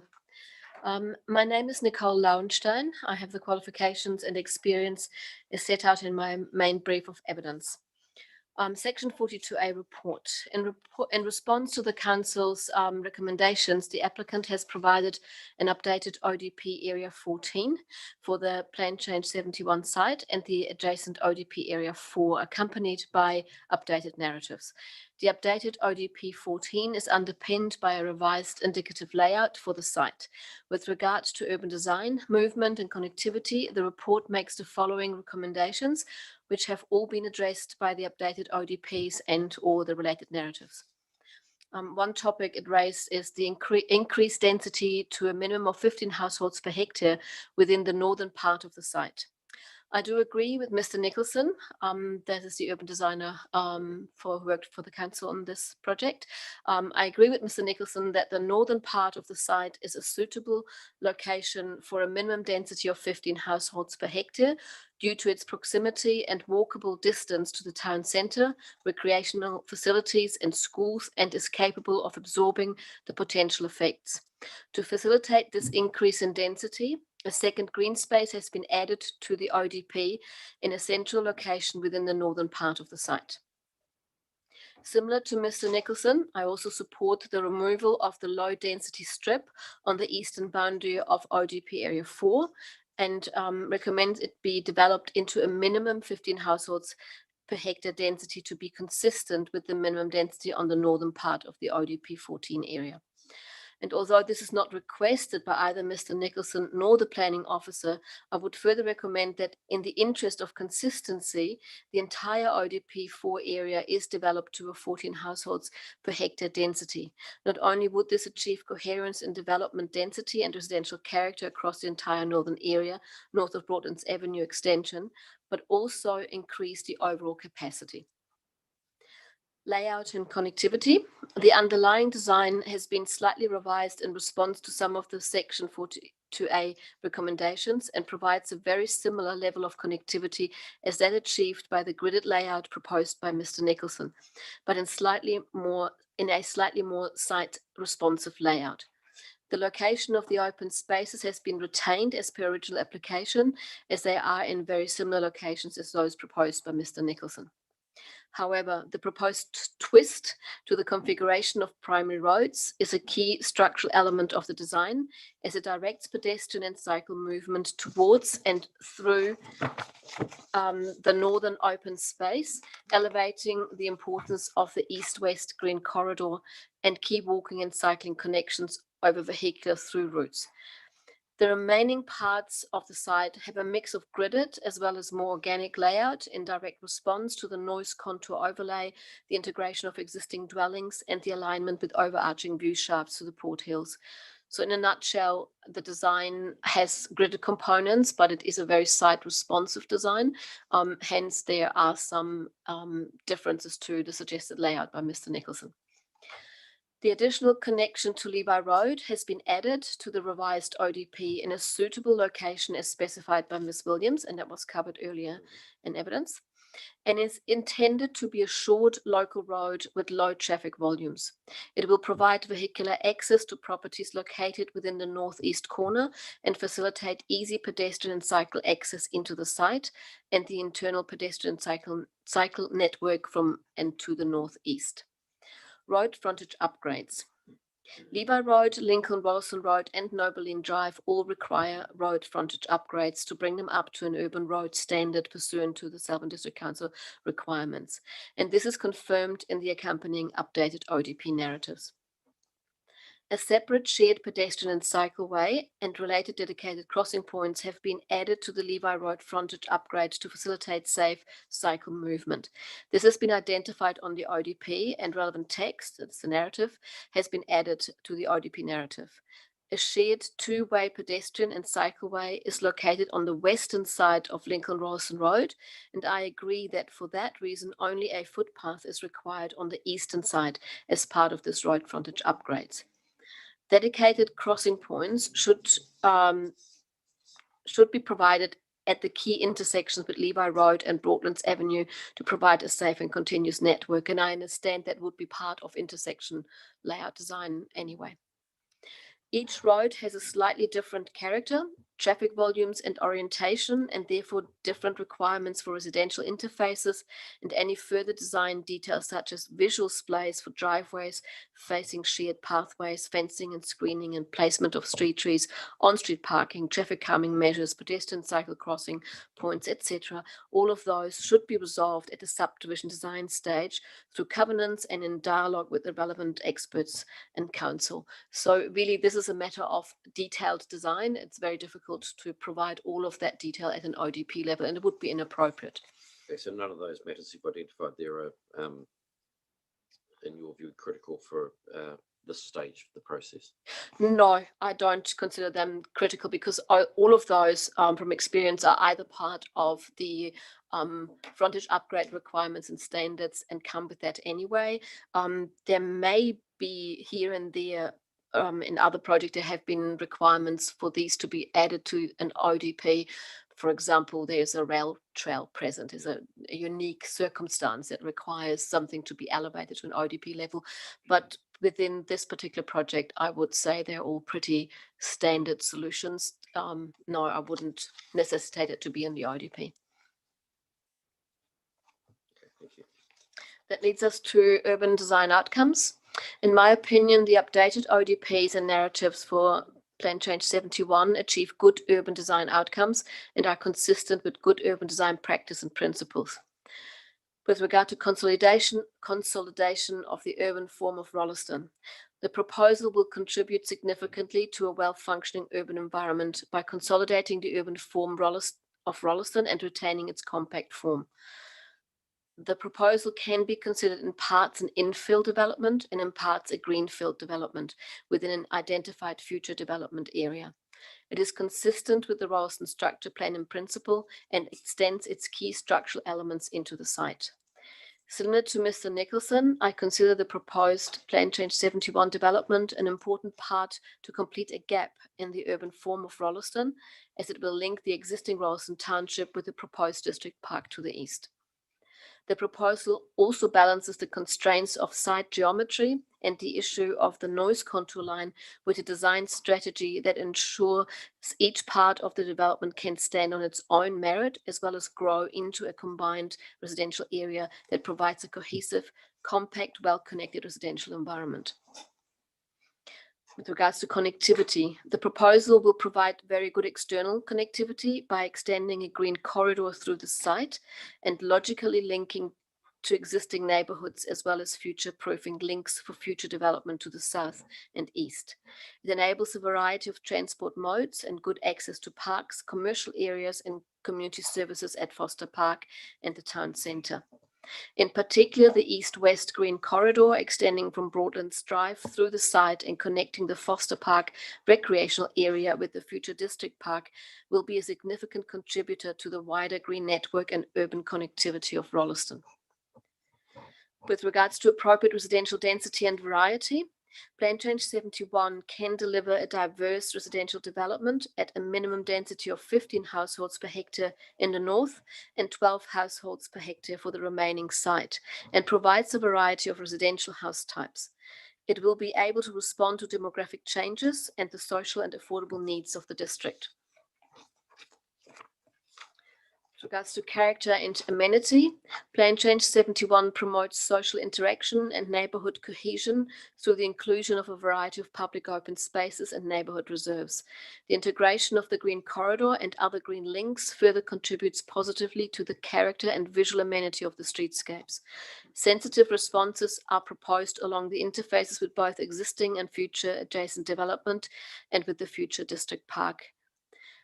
This is primarily through existing rules within the district plan that actually guides and manages that and controls it. Rural to urban change. I do not consider the proposal to have any adverse effects on the key characteristics of Rolleston Township.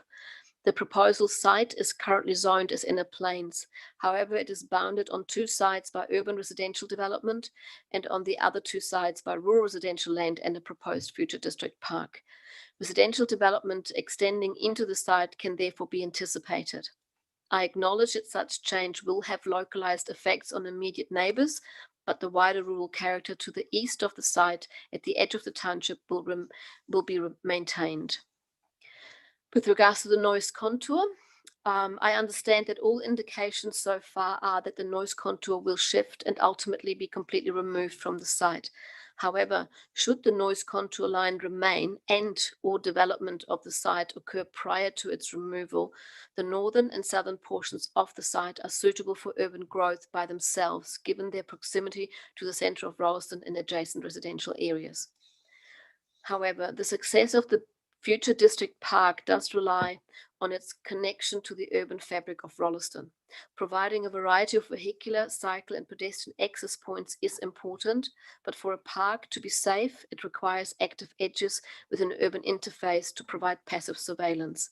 From an urban design perspective, the development of the entire site into a residential environment is therefore recommended. With regards to submissions, I've reviewed submissions that relate to urban design matters, and I'm happy to answer any questions related to that. Thank Okay. you. Were there any issues arising from those submissions that you Um, want to sort of bring particularly to my attention? Not significant issues in the sense that there's anything that really, red flags, something like that popping up. I'm aware of submissions of direct neighbours along Levi Road, but I think that's all. I know that's all covered in my evidence with regards to the effects, and I don't consider those to be a concern. I know that there are submissions around the potential of a supermarket. However, there's a lot of uncertainty around what it's going to be, when, and so on. So it's very difficult to put a lot of weight to that at this point. However, I have considered it in my thinking. Otherwise, no. I mean, there's obviously, and I've covered that, the noise contour, and I know there are submissions around that as well. And everything else has been covered in my evidence.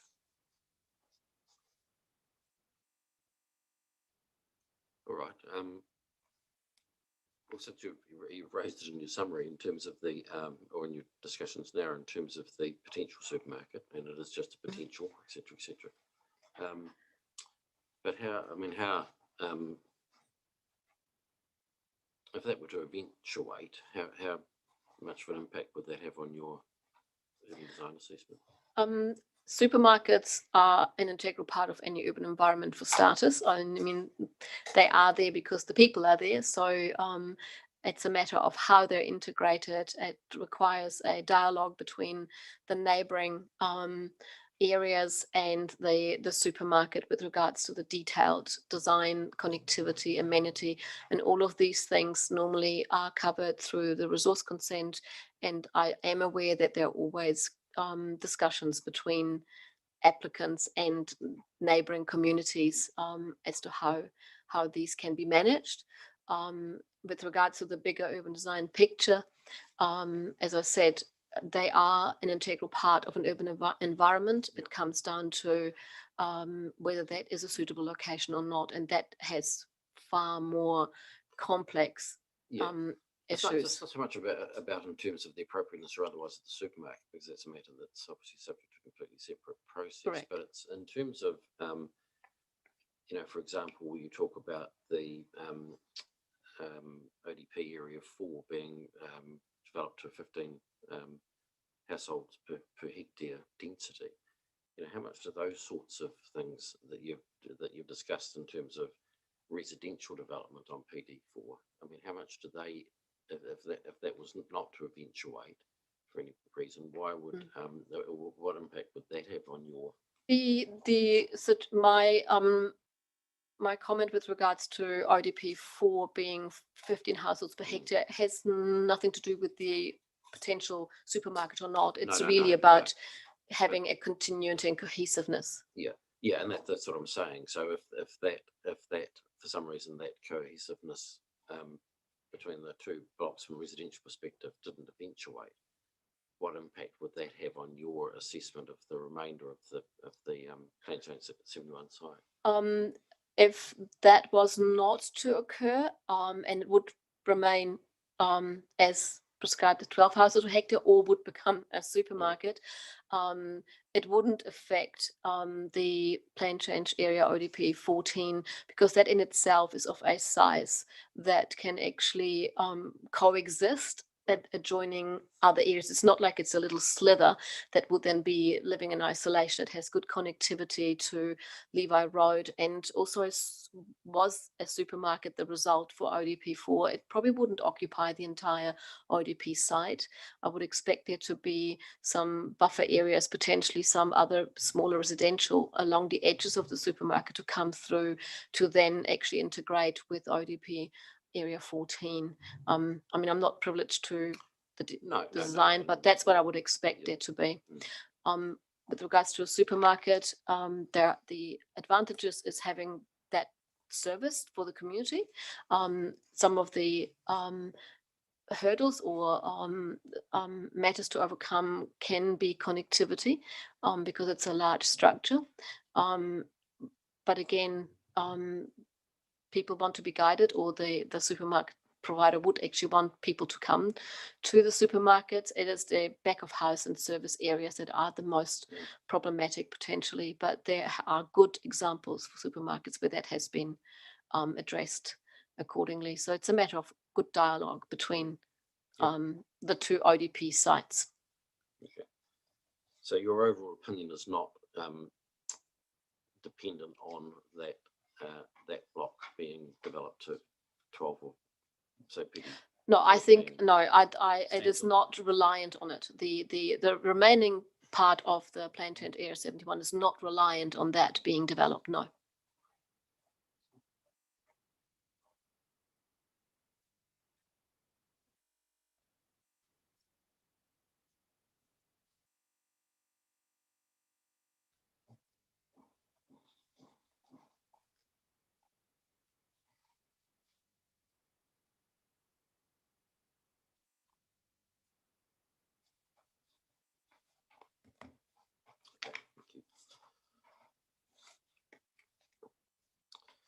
Right.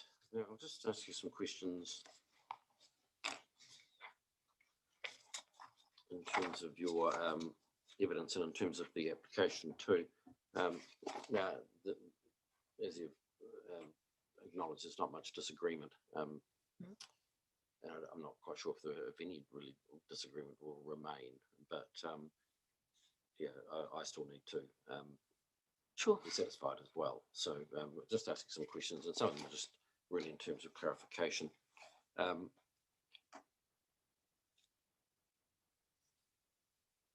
In terms of effects on character and visual amenity and change, right, so you address this in 4.7 of your evidence, and you've also in the application there's quite a detailed assessment of what the steps are that would be taken to address that issue.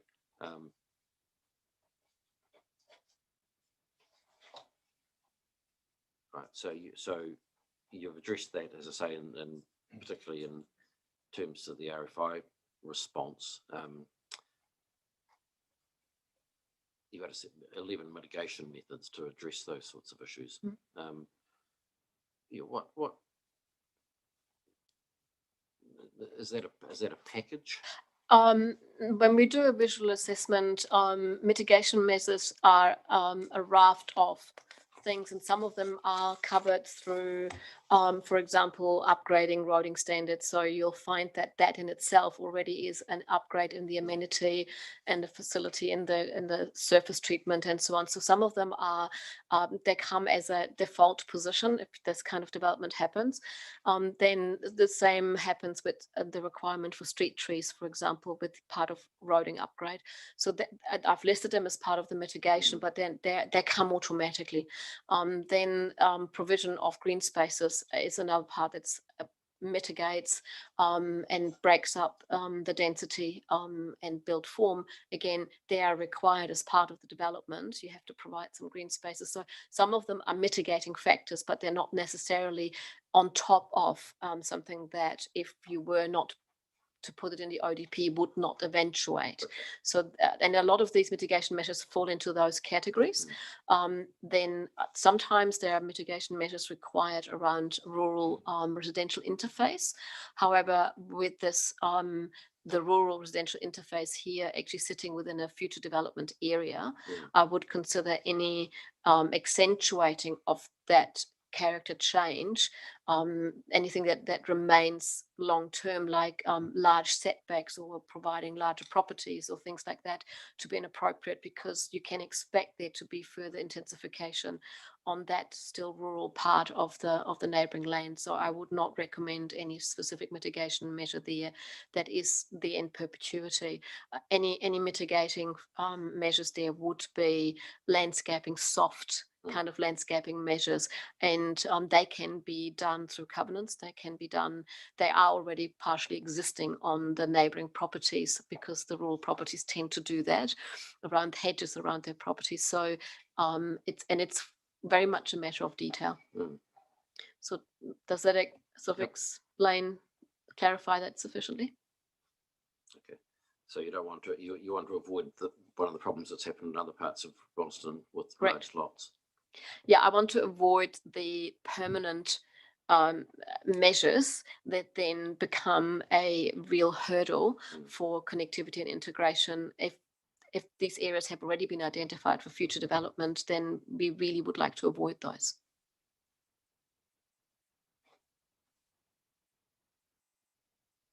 Okay.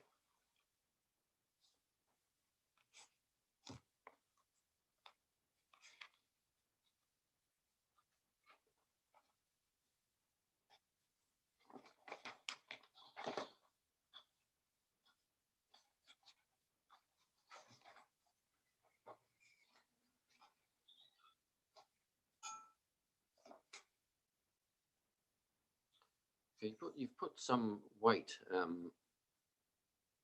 This is in paragraph 5.1, 5.2 of your evidence in terms of this.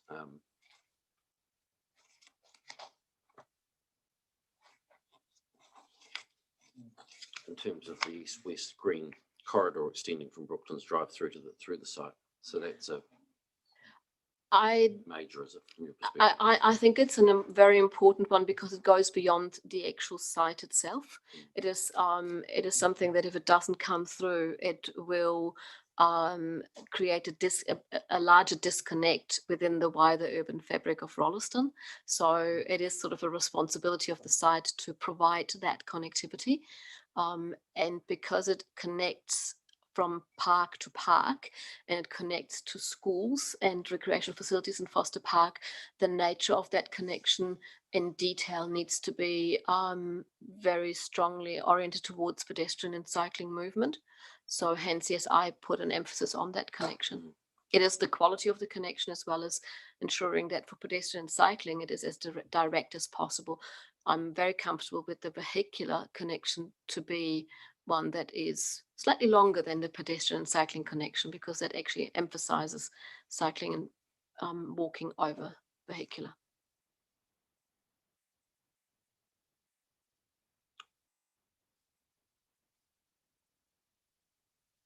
so the impact of that is on Rolleston overall. Yeah, it's the east-west connectivity, which is one of the key issues that the structure plan grapples with, in the interconnecting the older parts of Rolleston all the way through east-west. And it's just the nature of the layout of Rolleston, how it's grown over time. So Broadlands Avenue or Road, or what's called, is a key component creating that east-west connectivity, at least from Foster Park to the east. Okay. On the other end, it's more difficult.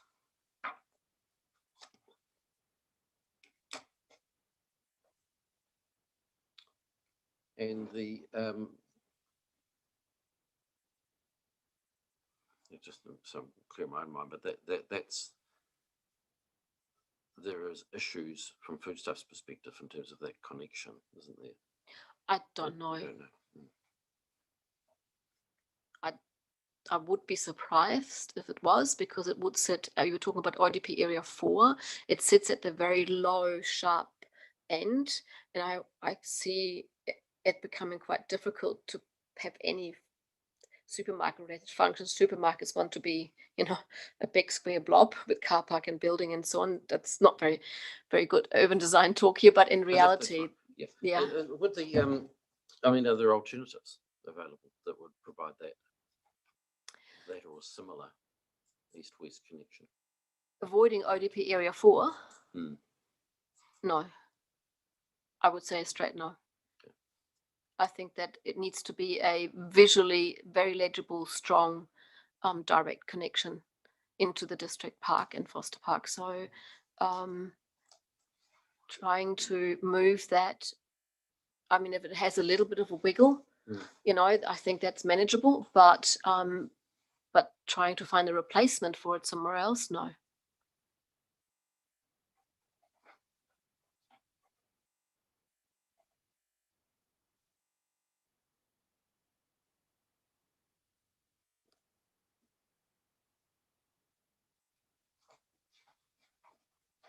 So a little bit of wiggle room. Well, if it needs to sort of, Wiggle. try to move away so a property below or above can actually become a reasonably sized property, or there are some natural features, trees you want to pretend that there's a good reason to wiggle it, slightly off its direct straight line, that I think that is doable.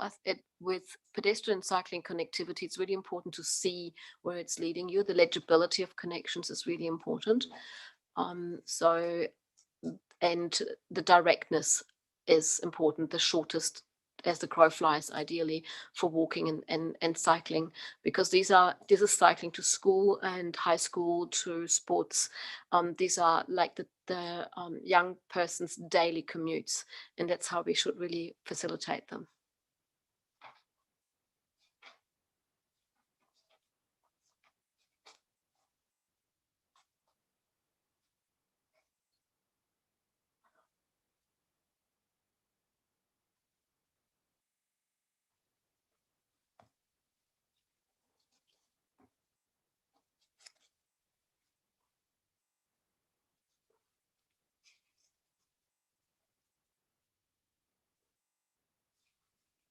Okay, just sort of might benefit from you taking me through. In your 5.5, you talk about the internal amenity and connectivity, and with reference to Appendix D. So do you sort of talk me through that? If I've got Appendix D in front of, or open now. Appendix D. Appendix D. Do you read it? Yep. So with regards to, this is this doesn't have the additional connection to Levi Road on it. So you need to see this in conjunction with the indicative layout, which has been altered and shows the internal connectivity slightly better as well. But what we're looking at here is, if you see the red lines are the primary connections. And that is the north-south through the site, and also on the lower end, the sort of east-west connection towards Whedon's Road. The blue ones is the next hierarchy down of movement through, and that's where you see it on the northern part are the east-west connections are really strong towards the park, and there is a secondary north-south connection through the middle part, and then you have the north-south connection on the southern part as well. So these are the key movement through the site and distribution within the site. And then the orange one is the large east-west one. That is the green link. However, it splits where the larger green space sits. It splits the vehicular from the pedestrian cycling to take pedestrian cycling through the green space and connect it to the district park. Underneath that then sits the local road layout. So you get another finer grain of interconnectivity all the way through. The importance of this particular layout is that we have broken the continuous red north-south line deliberately to avoid people coming from the southern parts and then going into not Nobeline but one further up, that connection through, and then a rat race literally in parallel to the boundary line all the way to the top of Levi Road.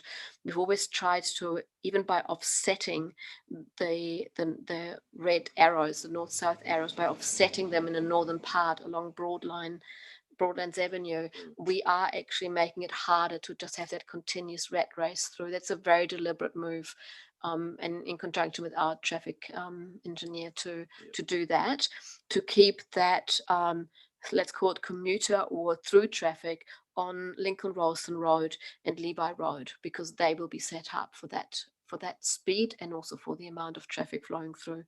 And it also means that it elevates Broadland Avenue east-west extension as a sort of, although it's probably another primary road, it will actually be elevated above the other vehicular movements.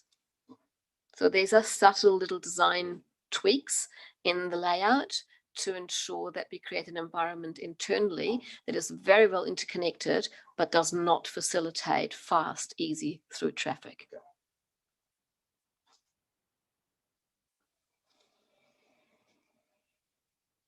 And the other part of the design concept that probably comes through here as well, you can see that the northern part is to some extent self-sustaining with its green space. The southern part has a larger green space in there. And the middle part, which sits under mostly under that noise contour, once that is, because there's existing dwellings in there, there's a little bit more detailed design to be done, but I could imagine there are smaller pocket parks coming through as well to facilitate the 12 houses per hectare density. But they are not shown on the ODP because of their size, and their exact location is really, that falls out of the design process and it needs more detail.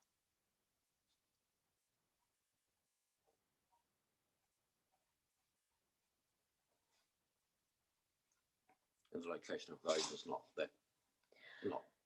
No, they are often identified strongly or linked stronger to medium density developments, and these ones cannot be identified to that detail at ODP level. We don't really want to, create such inflexibility for the design in the future.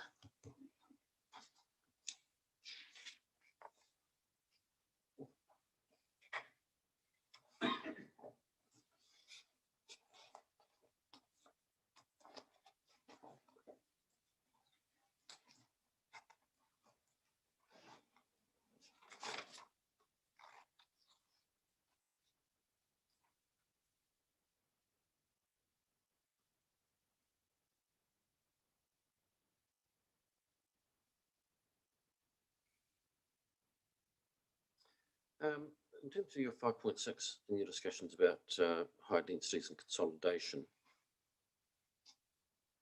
is that anticipating the comprehensive development or comprehensive? That's a bigger debate. I think that we sort of slightly I have touched on it before. I think Rolleston, due to being a key activity centre and providing more facilities and jobs for people, densities can be higher than in other areas. And it's particular, the 15 households per hectare probably will generate a higher or a large amount of comprehensive developments. However, again, that comes down to the detailed design.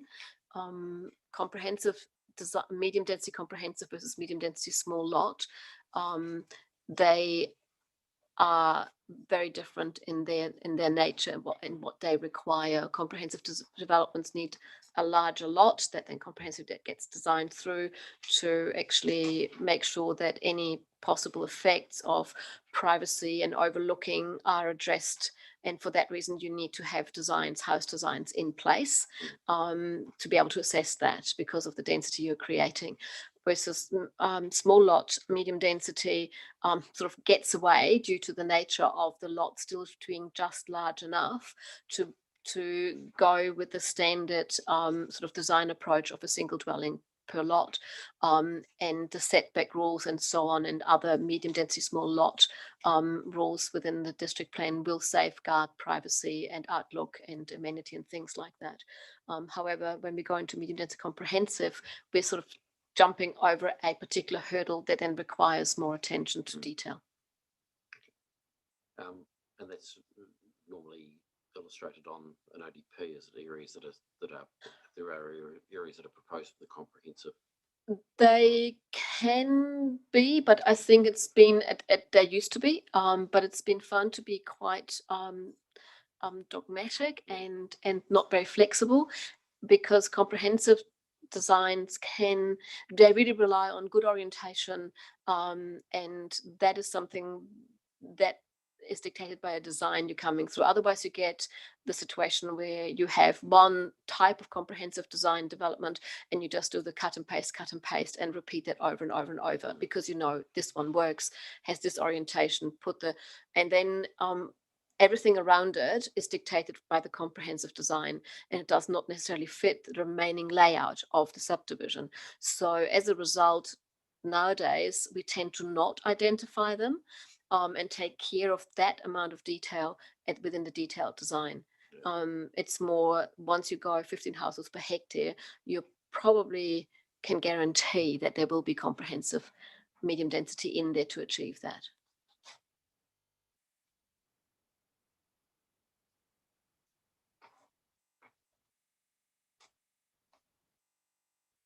And the only, I've given some guidance in I think it was the indicative layout as to where comprehensive or any kind of medium density could occur. Yeah. So what appendix would that be to you? Would be Appendix A2. Yeah. So, and I'm not saying that all of these will be, but I just say that these are most likely within the indicative layout, which is one layout that could come through that underpins the ODP, so we know this one works. These show areas where medium density can safely and be positioned and integrated, and you see that there's a higher concentration within the northern part around the green connection and green spaces, and you see that there are other little pocket parks coming through associated with some of those orange areas.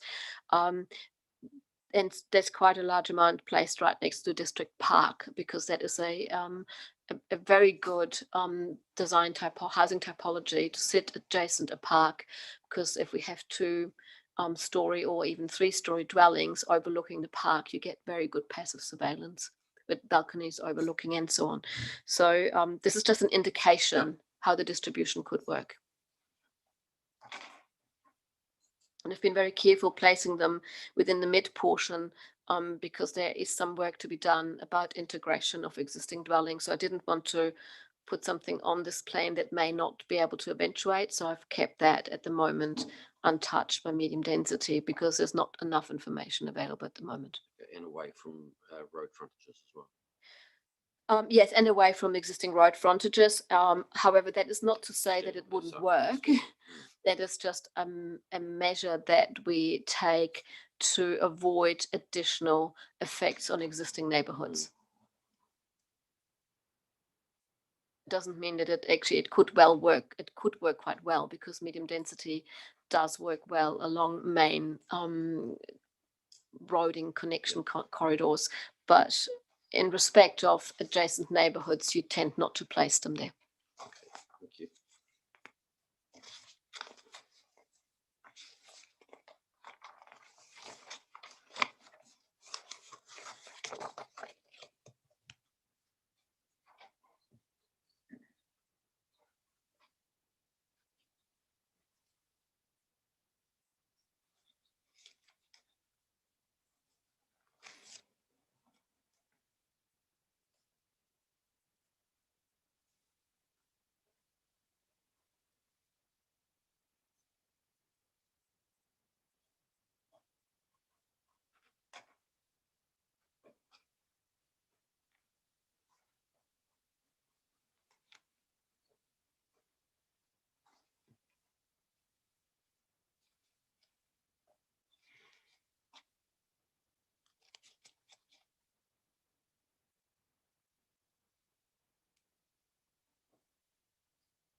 Okay, I'm just trying to find the part of the evidence you talked about it, but in terms of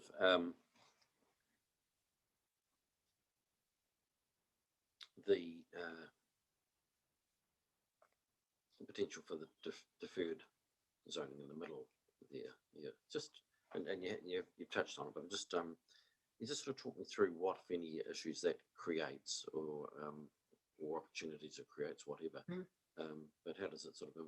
I've been mulling this around in my head for quite a while now, having worked on the project, and there have been many possible scenarios. The ideal scenario from an urban design perspective is for this to be developed cohesively as one, and that would be, if you want to say the gold standard. However, the third zone does not preclude development of the northern and southern side. So if that area was not developed straight away, the northern and southern part can actually stand on their own 2 feet. I have no concerns with that. I think it's really important to provide some linkage into the district park, ideally direct linkage, and that would to some extent run through that area that the noise contour sits over. And there were, and I know this is sort of has not been brought up, and I assume has not been brought up like that, but there is an area within the district park at the very south of the district park which sits outside of the contour, and whether that could be where the park could be pulled into that deferred zone under the contour line, and then that particular part of the district park, it could be like a land swap. Lots of things came up in my head as to how to get that connection going. It's really that connection onto Broadlands that is a key important aspect. Any development under the noise contour, for example, it's rural at the moment, and I'm not familiar with the exact what is allowed under the noise contour under the current zoning, but I would definitely not recommend there to be a low density or a rural residential zone in perpetuity. If something is developed in there for a short amount of time, but it has the potential to be completely filled in the future, I think that's really critical. So ideally, all at once from an urban design perspective.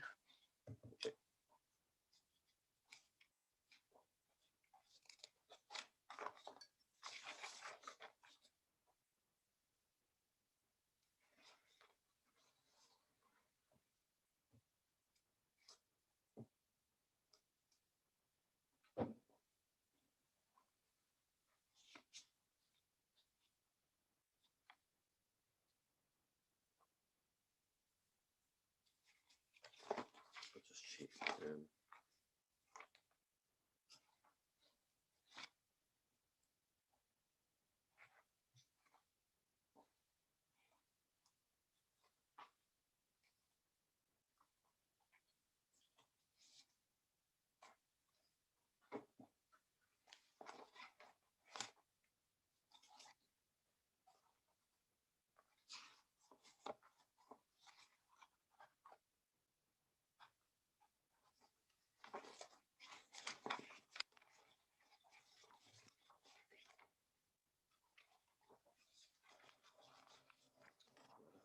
ahead. Thank you very much for your. Thank you.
Right.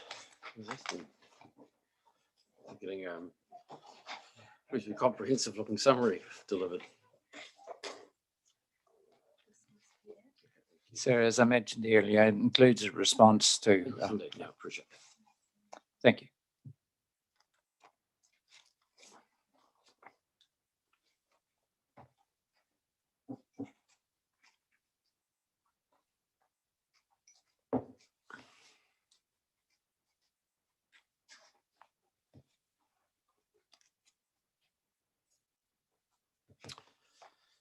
All right. Ms. Aston, we're in your hands. You start when you're ready. I've read your evidence and I'd ask you to take me through your summary and response. Yes, I apologise. It's No. rather long. Saves me taking notes.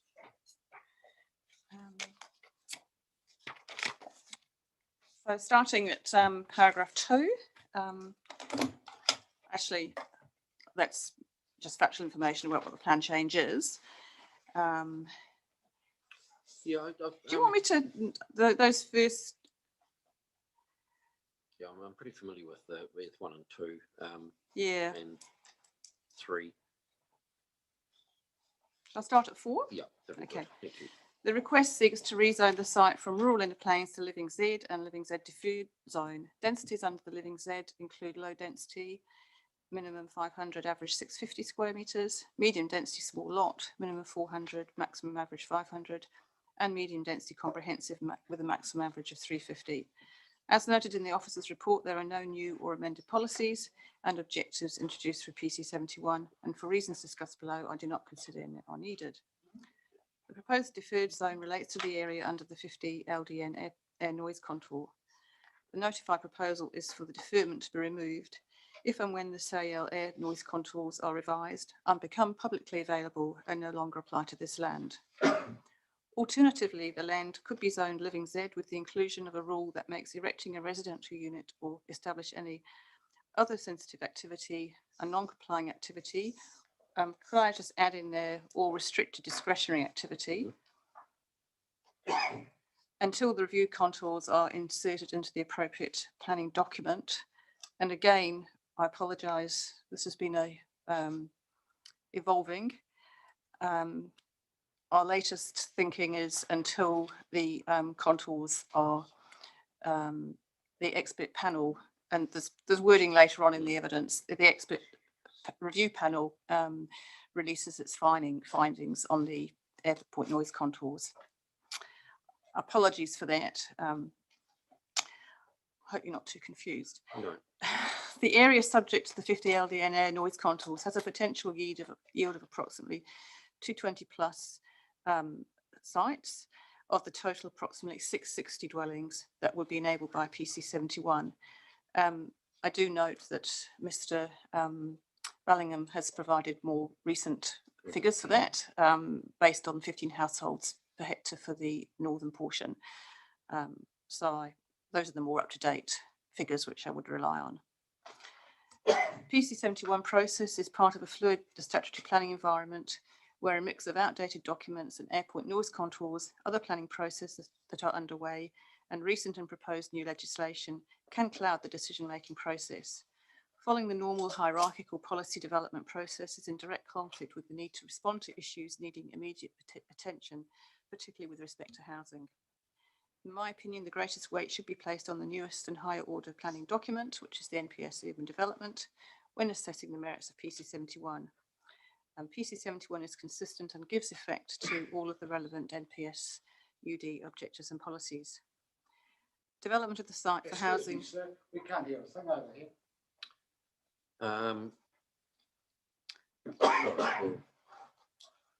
If you'd speak up a little bit, I'll try. it's one of the it's one of the unfortunate things that occurs in these setups that can be hard to hear. But Ms. Aston will try and be a little bit louder. Sorry, I'll try my best.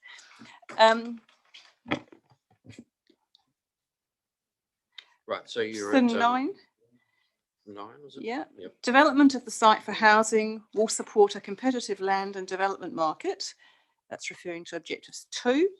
There is an urgent need to rezone more land for urban residential purposes in Selwyn, including Rolleston, to help address the current housing supply crisis, which has resulted in rampant price escalation, and to meet the council's obligations under the NPS to provide at least sufficient development capacity to meet expected demand for new dwellings. The PC 71 site is close to major employment areas, including key activity centres. It is accessible to public and active transport routes, which can be extended over time into the site.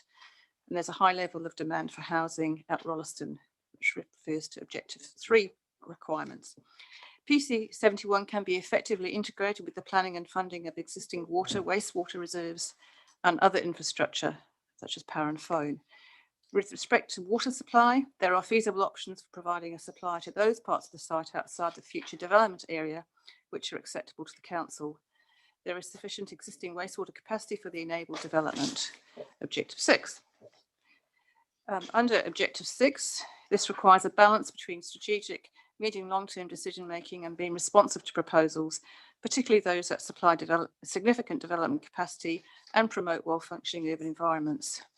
The NPS requires the council to be responsive to all proposals, not just those that supply significant capacity, and to be responsive is to react quickly and in a positive way. That's taken from the Oxford Dictionary, sorry.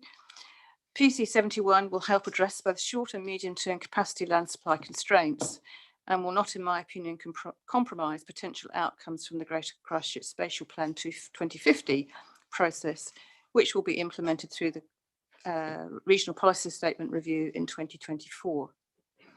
The proposed residential development in this location will contribute towards an urban form which supports reductions in greenhouse emissions relative to other potential growth areas and be resilient to the effects of climate change, which is Objective 8.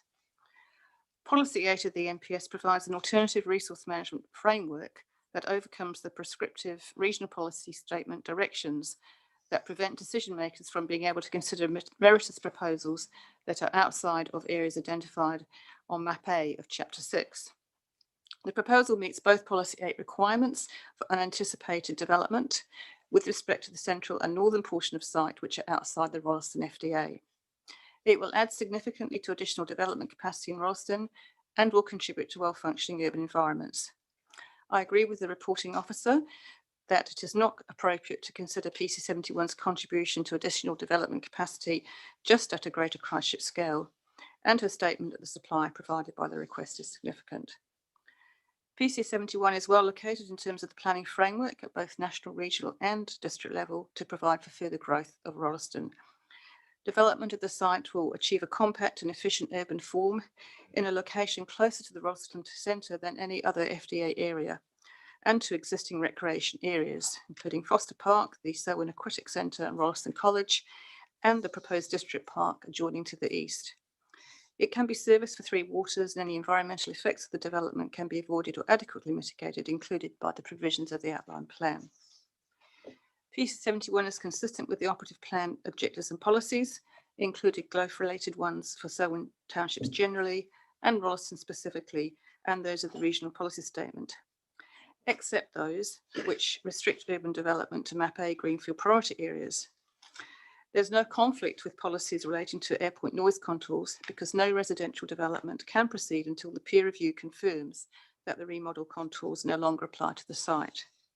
At this time, the deferred zoning will be removed by council resolution, as stated in the ODP narrative. Or, if zone living Z, the restricted discretionary activity status for development under the current contours will protect the concerns of the airport. All matters raised in submissions have been addressed in evidence, and in my opinion, there are no matters arising that would provide the basis for declining the plan change 71.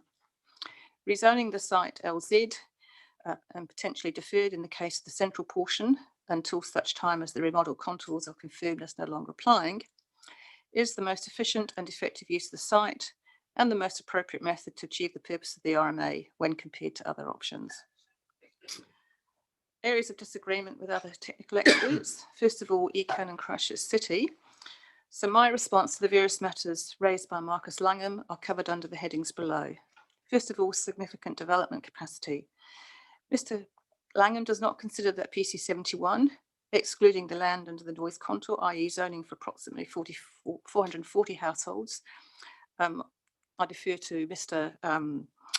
Ballingham's figures, which is slightly higher than that, given the 15 households per hectare for the northern portion. Adds significant additional capacity in the context of Greater Christchurch.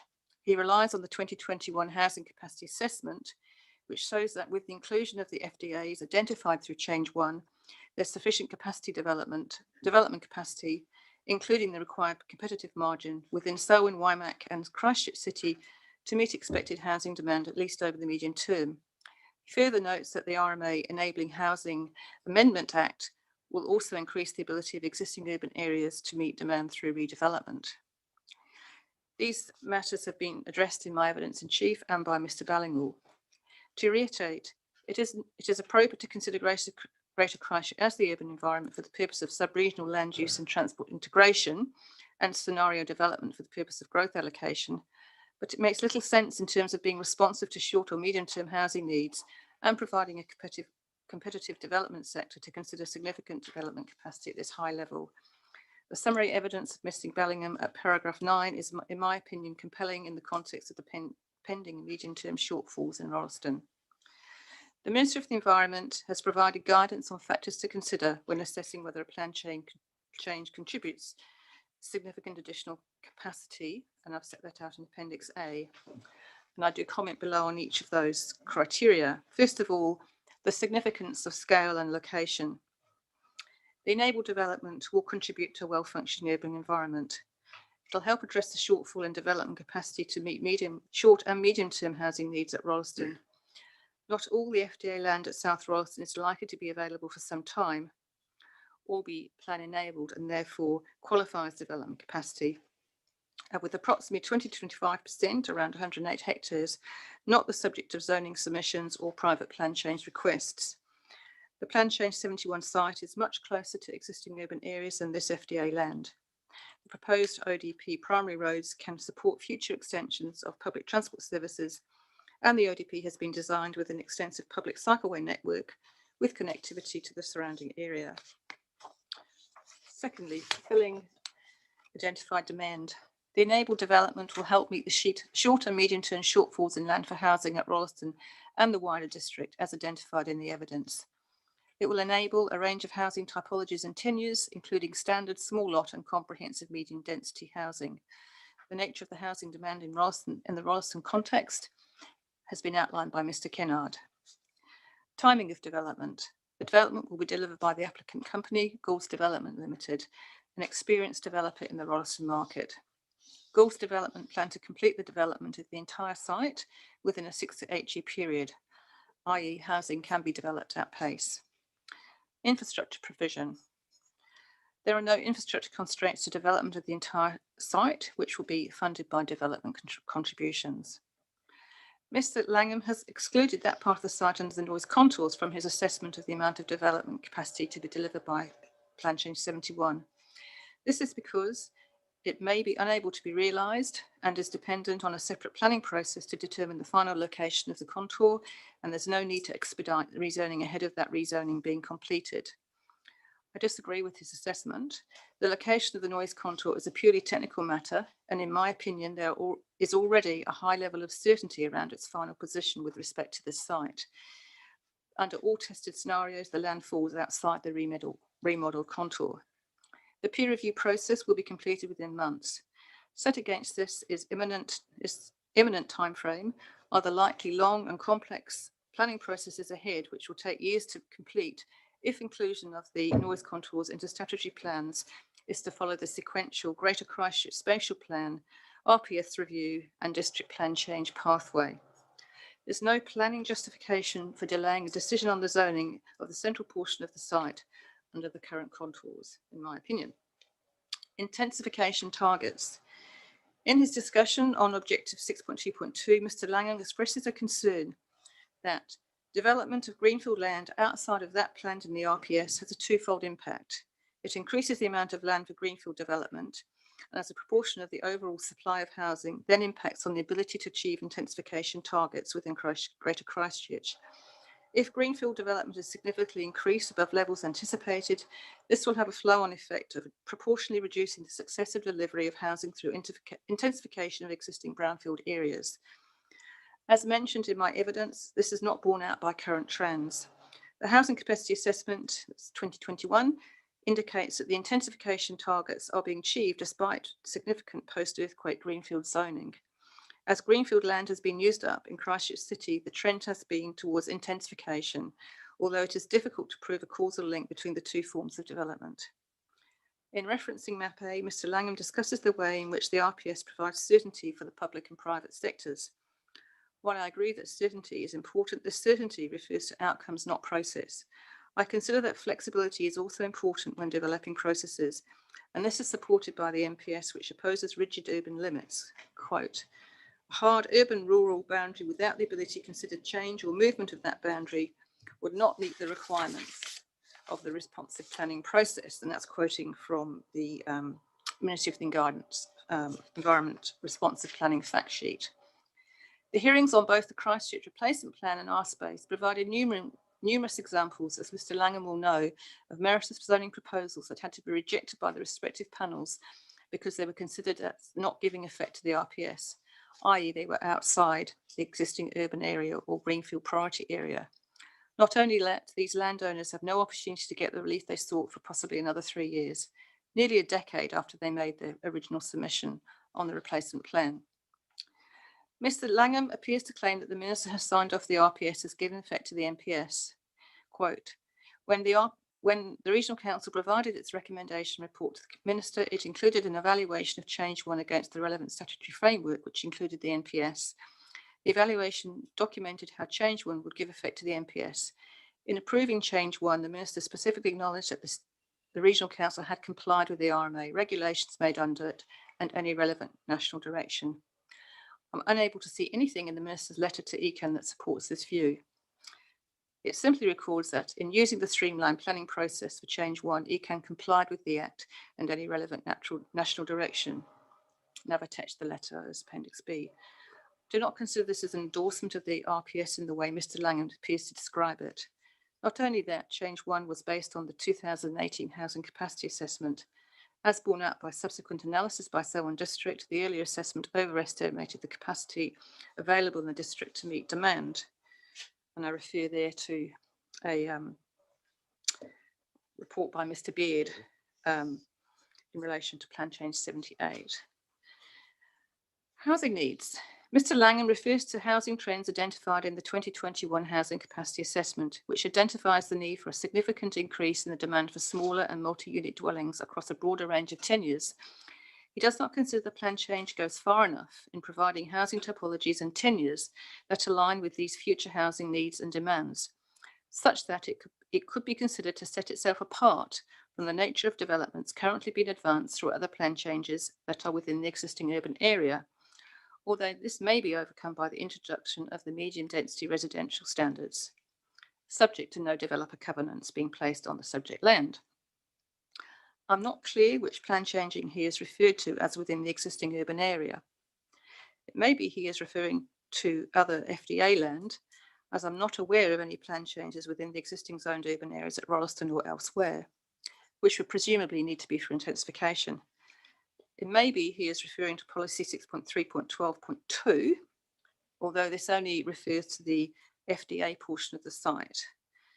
and that is to enable urban development in future development areas identified on Map A, including where 2, the development would promote the efficient use of urban land and support the pattern of settlement and principles for future urban growth, set out in Objectives 6.2.1 and 6.2.2 and related policies, including by providing opportunities for high density living environments, including appropriate mixed use development and housing choices that meet the needs of people and communities for a range of dwelling types.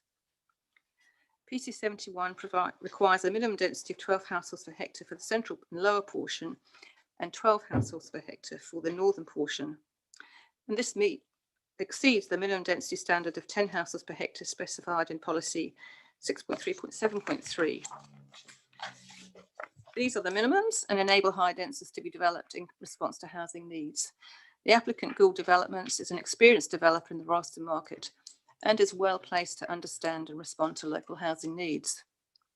The July 2021 Housing Capacity Assessment assesses the demand for different housing typologies. For Selwyn, the demand is projected to remain overwhelmingly for standalone housing, as is illustrated in Table 16 below. Multi-unit refers to attached, semi-detached and terrace typologies. The housing capacity notes that other forms, such as apartments, currently in the area, and especially Selwyn and Waimakiriri, are not sufficient to distinguish from attached. And so if you just look at the table for Selwyn, in the medium short term, they anticipate just 85 multi-unit, going up to 31 for the medium 10-year period compared to nearly 70,000 for standalone. And even in the long term, it's only 1,100 compared to 20,500 for standalone. Going on to the Enabling Act, Mr. Langham states that the RMA Amendment Act significantly impacts the potential for intensification and development capacity within the existing urban area and increases the ability of existing urban areas to meet demand through redevelopment. It will be many years before the impact of this legislation begins to become clear, including spatial patterns of intensification within Christchurch City and surrounding townships. Mr. Langham is concerned that no evidence has been filed which addresses whether any qualifying matters apply to the site, which would warrant not implementing the Enabling Act medium density provisions. As a result, he says there are further downstream potential impact if the land is rezoned and then further intensified. He considers this warrants a precautionary approach due to potential effects. He's also concerned that the infrastructure capacity impacts of medium density zoning development have not been taken into account. The housing capacity assessment of housing demand indicates that notwithstanding the high density development opportunity enabled by the Enabling Act, it's unlikely to be taken up on a widespread basis, particularly not in Selwyn or Waimak. And this is consistent with Mr. Ballingall's conclusions. Going on to cumulative and precedent effects, Mr. Langham is concerned that approving any of unanticipated rezoning requests could result in ad hoc development and set a precedent for subsequent requests without fully considering the cumulative impacts of other requests. Aside from my understanding that the concept of precedent does not apply to plan changes, in my view, Policy 8 of the NPS expressly provides for the consideration of private plan change requests, and it may be problematic to assess the cumulative effects of allowing individual requests on their merits. Nevertheless, the NPS provides guidance on what constitutes a meritorious proposal, such as its connectivity along transport corridors and its contribution to a well-functioning urban environment. Other provisions within the NPS also require a broader consideration of proposals, including their integration with infrastructure planning and funding decisions. Such matters require decision makers to determine the merits of proposals individually and to an extent strategically. I do not share Mr. Langham's concerns that approving this plan change will necessarily compromise strategic outcomes or establish a negative precedent, even if a precedent were a relevant consideration. In any event, I consider that Objective 6 and Policy 8 of the NPS clearly accept that responsive decision-making warrants a merits assessment of proposals that are unanticipated or out of sequence. Preference for spatial and strategic planning processes. Mr. Langham considers that the Greater Christchurch 2050 spatial planning exercise is the preferred option for identifying areas for additional urban development as opposed to through private plan change applications such as Plan Change 71. I understand this sentiment, but the reality is that the MPS, including Policy 8, clearly contemplates significant plan changes proceeding ahead of the spatial planning processes. I do not consider that declining Plan Change 71 so it could be determined at a later time through a council-led strategic planning process would be responsive. In the current circumstances in particular, where there's an urgent need for additional land for housing, councils simply cannot afford the luxury of waiting for this process. I've also noted in my primary evidence that there are shortcomings with the spatial plan in terms of enabling demand to be met. The relationship between the MPS responsive planning provisions and strategic planning exercise is clearly set out in the Ministry for the Environment guidance. And I've quoted relevant sections and highlighted particularly key sentences. Okay, just give me a minute Yep. to look at that.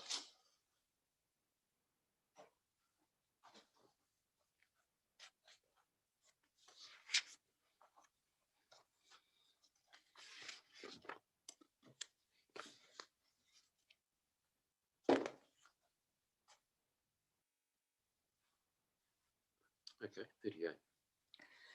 Further, it is clear to me that were it not for the location of the existing airport noise control, all of the PC 71 site would have been included in the projected infrastructure boundary and as a future development area in Change 1 to the RPS.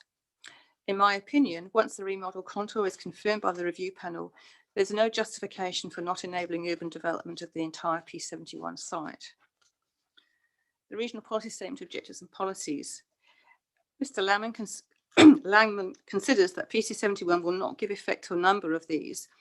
An assessment of these is well traversed in my evidence in Appendix 15 of the notified plan change. Residential density. The 12 hectares per household density proposed for the central and lower portion of the site and 15 households per hectare for the northern portion achieves that required in Policy 6.37 and in Chapter B4 of the Selwyn Operative Plan and does not preclude a greater density being provided. Housing typologies and tenures are not prescribed, but variety in this regard is not precluded. I consider the proposal will enable a variety of homes that meet the needs of different households as sought by the MPS Policy 1 and Regional Policy Statement Objective 5.2.1 and Operative Plan Objective B 3.4.4. I do not agree with Mr. Langan that more is required in this respect for the proposal to qualify as significant under Policy 8. Greenhouse emissions. Mr. Langman considers reliance on private vehicles for residence use prevents PC71 from supporting reductions in greenhouse gas emissions. My evidence has addressed the language used in the MPS and concludes that an absolute reduction in greenhouse gas emissions is not required. Indeed, that is unlikely to be achievable in any greenfield location where private vehicle use will predominate. Accounting for the accessibility and connectivity proposed and the evidence of Mr. Farrelly for Plan Change 73 regarding the likely increased uptake of electric vehicles over time, I consider the proposal will support reductions in greenhouse gas emissions in the manner sought by Objective 8 and Policy 1E. I consider the site is well connected to transport corridors via a range of transport modes and has access to existing public transport services that can be readily adapted to service the sites. Localised network effects can be effectively managed and the proposal is unlikely to result in significant wider transport effects beyond what are already anticipated by strategic growth plans and policies, such as our space and the Regional Policy Statement. Rolleston is identified for significant further growth in those plans, including services by a potential future mass transit facility. Going on to Christchurch International Airport. I accept the evidence of Ms. Blackmore and Mr. Bonis that Christchurch International Airport is vital to the economic performance of Christchurch, Canterbury and New Zealand as a whole. There's no disputing the fact that the airport is strategic infrastructure as identified in Policy 6.3.54 of the RPS and nationally significant infrastructure in the MPS. Despite SIL requesting Plan Change 71 be rejected in its entirety, Mr. Bonis is neutral on whether it may be appropriate to rezone that part of PC71 and confines his analysis to that part of the site proposing deferred living zone for land falling within the 50 dBA air noise contour. I consider that the resource management issue here is entirely one of process and timing. Within the current housing crisis context, the issue is whether the deferred zoning of land affected by the contour, or alternatively rezoning the contour affected land now and making development subject to a resource consent, where the results and implications of the peer review exercise can be taken into account, is the most effective and efficient method of achieving the purpose of the Act. A non-complying activity status has been proposed, although my current view is that a more targeted restricted discretionary activity status would be appropriate, given the single issue nature of the constraint. I'm aware that both non-complying and restricted discretionary activity rules are incorporated into the Christchurch District Plan as a means of giving effect to the objectives and policies of the RPS, which deal with the protection of the safe and efficient operation of the airport. In other words, the outcome can be safeguarded by either option. With respect to process, I understand there are 3 sequential processes to be completed before the Regional Council and Airport would agree to the land under the 50 dBA contour being considered for rezoning. The first is the technical process, whereby the noise remodelling is carried out, peer-reviewed and reported to the Regional Council. As Mrs. de Bonis points out, this is set out in Policy 6.311 in the RPS, which is the Monitoring and Review Policy Method 4, and it includes provision for a peer review. The peer review is to be reported to the Regional Council and the summary report made available to the public as soon as practical after receiving it. According to the Regional Council website, as of 23rd of November 2021, the results of the peer review are likely to be completed early this year. It would have been helpful if either Mr. Bonis or Mr. Langham for the Regional Council presented an update on when the summary report will be publicly released, and if either one had explained the process and timeframes within which the revised contours would be inserted into a statutory document. In paragraph 79 of his evidence, Mr. Bonis states, when discussing the merits of deferred zoning, unlike infrastructure provision or the vesting of land, neither the Selwyn District Council nor the applicant is able to influence the timing, outcomes or delivery of the remodel contours, nor policy response across Greater Christchurch. This begs the question, who does and by what process? The second process in the sequence is the statutory process leading up to the review of the RPS, which I have heard anecdotally could be notified in December 2024, corresponding with the next Regional Council long-term plan. If the revised airport noise contours are included in the RPS review and or used as guidance and or a directive matter to be taken into account in determining suitable urban growth areas, experience says that this is likely to be contentious, drawn out and with potential to cause delays.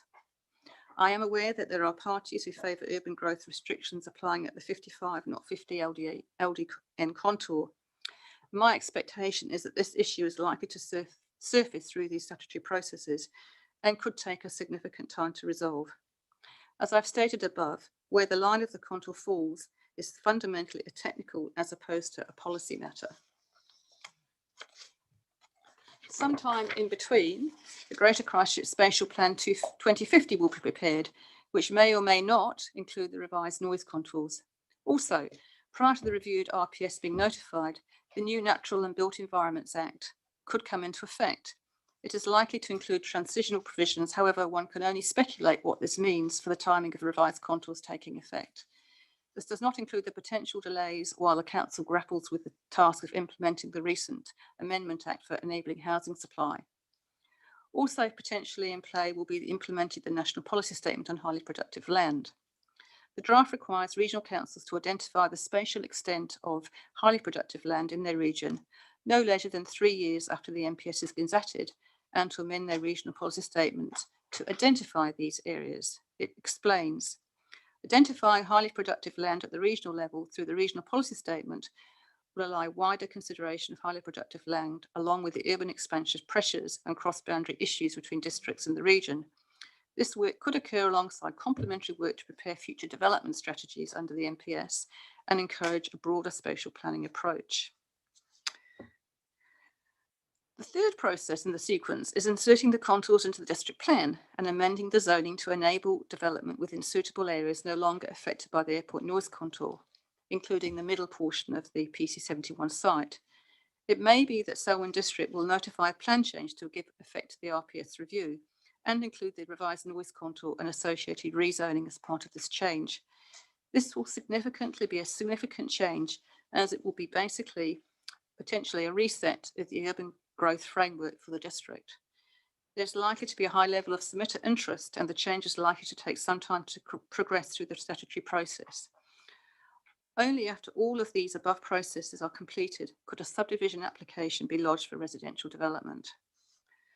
I do not consider this amounts to a responsive planning process within the context of Rolleston's housing market, nor do I consider that it will achieve integrated management of the effects of the use development or protection of land as required under Section 31 of the Act.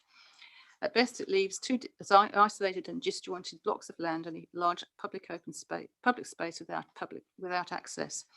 At worst, no land can be rezoned in a way that it can efficiently be serviced in the long term. In terms of urban design and economics of servicing, it is more efficient and effective to set out the groundwork for an integrated development from the start. The deferment mechanism. Mr. Bonus opposes the use of the deferment approach on at least 3 grounds. He says it's an inappropriate use of the instrument. His understanding of a deferred zoning is that it is appropriate where there is essentially agreement in principle that the change in zoning is appropriate. In this case, a change of zoning is appropriate, conditional on the review panel's confirmation of the noise air contour modelling results. In my experience, they are used to provide certainty as to eventual enablement, so as to pursue resolution of the matter, otherwise providing a hurdle to more immediate development. And it does this. Mr. Bonis considers that the matter to be resolved, i.e. where the final contours will lie, requires a high level of certainty which at present doesn't exist. This is a matter of timing and understanding the contour review process is underway. The remodel product contours are the product of in-depth, up-to-date, expert technical analysis based on the ultimate capacity, that's 200,000 passenger air movements of the airport, being achieved in approximately 50 years, compared with the average of less than 75,000 between 2011 and 2020. It has been subject to extensive sensitivity testing by CAL's experts. With respect to Rolleston, the change to the performance-based navigation flight paths has resulted in a contraction of the southern end of the contour, as there's no longer a need to travel further south and line up with the beacon south of Rolleston. And this is advice that's been provided by the airport's planner in an earlier consultation meeting. It's difficult to envisage how the remodelling could have undercooked the situation with respect to the PC71 site, which is at the very outer southern edge of the current, now outdated contour. In my opinion, the evidence does point to a very high level of certainty that the remodelled contours will not apply to the PC71 site. At the time of preparing and lodging Plan Change 71, the applicants and project team were aware that the airport contour remodelling work was well advanced, but it wasn't publicly available. However, further to earlier consultation with the airport and the change to PBN navigation systems, the combined view of the applicant and their advisors was that there was a good prospect that the PC71 site would no longer be affected under the remodelled contours. There's now a very high level of certainty on this point, as this is the finding of the airport contours review, with all likely scenarios tested. In light of this advancement, I now consider it will be more appropriate in terms of Section 32 of the RMA to rezone the entire site LZ, but with the portion under the current 50 contour subject to a restricted discretionary consent. And a comparison of the alternative methods for addressing this is contained in Appendix C. Restricted discretionary activity status is preferred as it limits the scope of any required assessment prior to enabling development to proceed to the issue at hand, namely the findings of the expert review panel with respect to the land, will minimise the potential for delays and means the land can be treated as enabled capacity in terms of the NPS.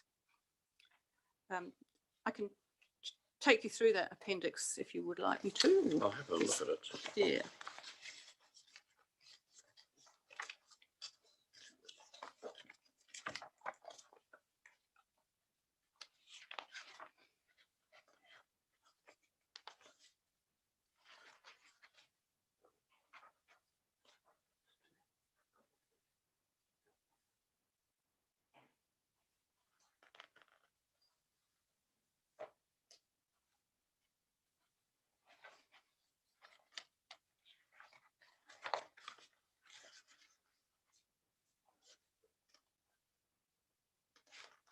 I think that's reasonably self-fulfilling.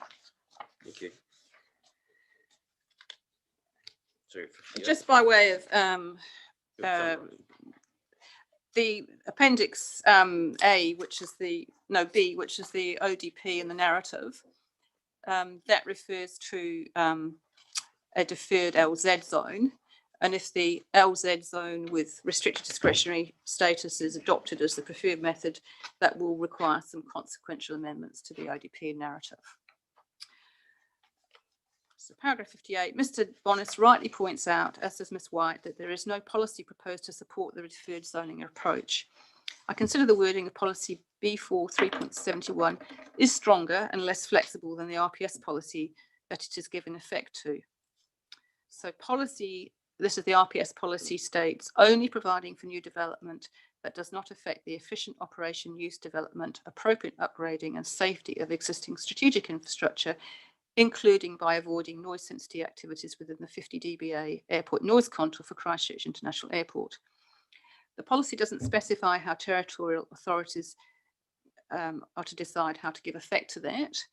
The Christchurch District Plan does this by way of an objective 3.312B2, which is strategic infrastructure, including its role and function, is protected from incompatible development and activities by avoiding adverse effects from them, including reverse sensitivity, including avoiding new noise sensitive activities within the 50 dBA noise contour, blah, blah, except, and then there's a few exclusions.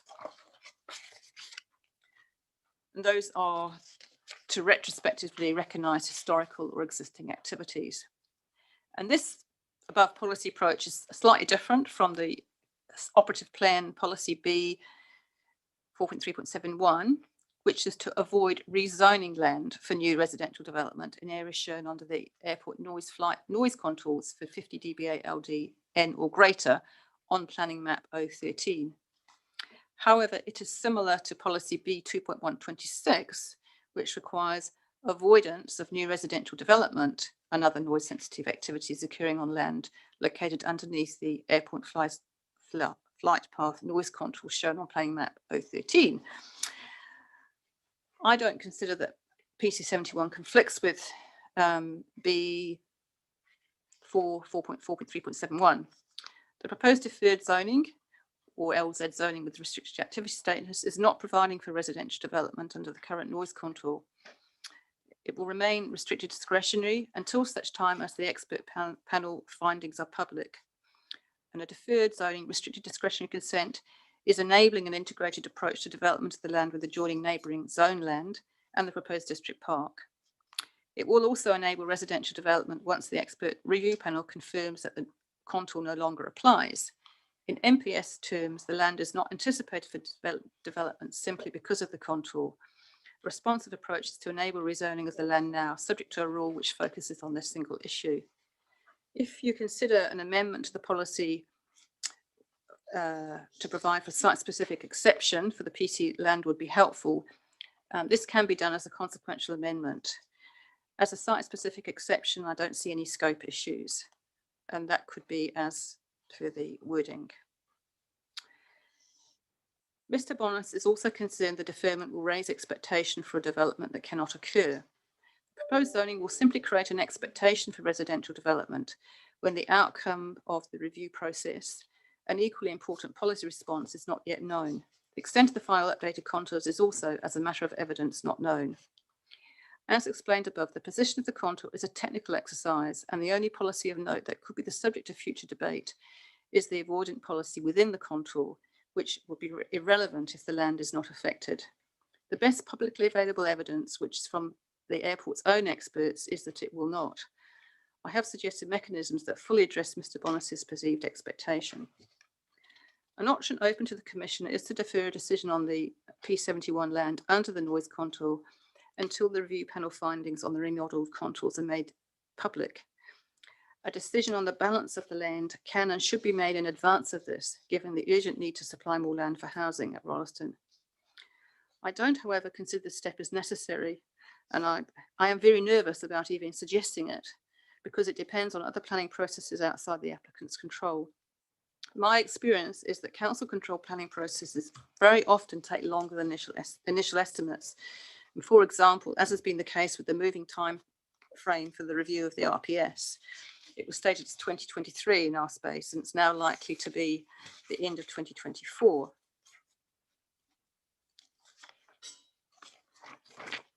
If the contours no longer affect the site, then there's no need to delay zoning because of outdated planning documents. It is incumbent on Mr. Langham or Mr. Bonus to provide the necessary information to the Commissioner on this matter. Notified Plan Change 71 included a record of meeting minutes held with the airport planner in February 2020. This is consistent with the requirements under clause 22 of the first schedule of the RMA to describe the anticipated environmental effects of the plan change, taking into account clauses 6 and 7 of Schedule 4. And clause 6.1f requires identification of persons affected by the activity, any consultation undertaken, any response to the views of any person consulted. Moving on to foodstuffs.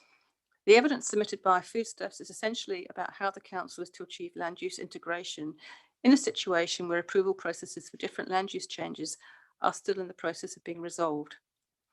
Foodstuffs' resource concept application for a large format supermarket in a residential zone has yet to progress through the submissions process, and a hearing is likely to be months away. It was lodged with the council on the 17th of December of 2021 and formally accepted by the council on the 11th of January 2022.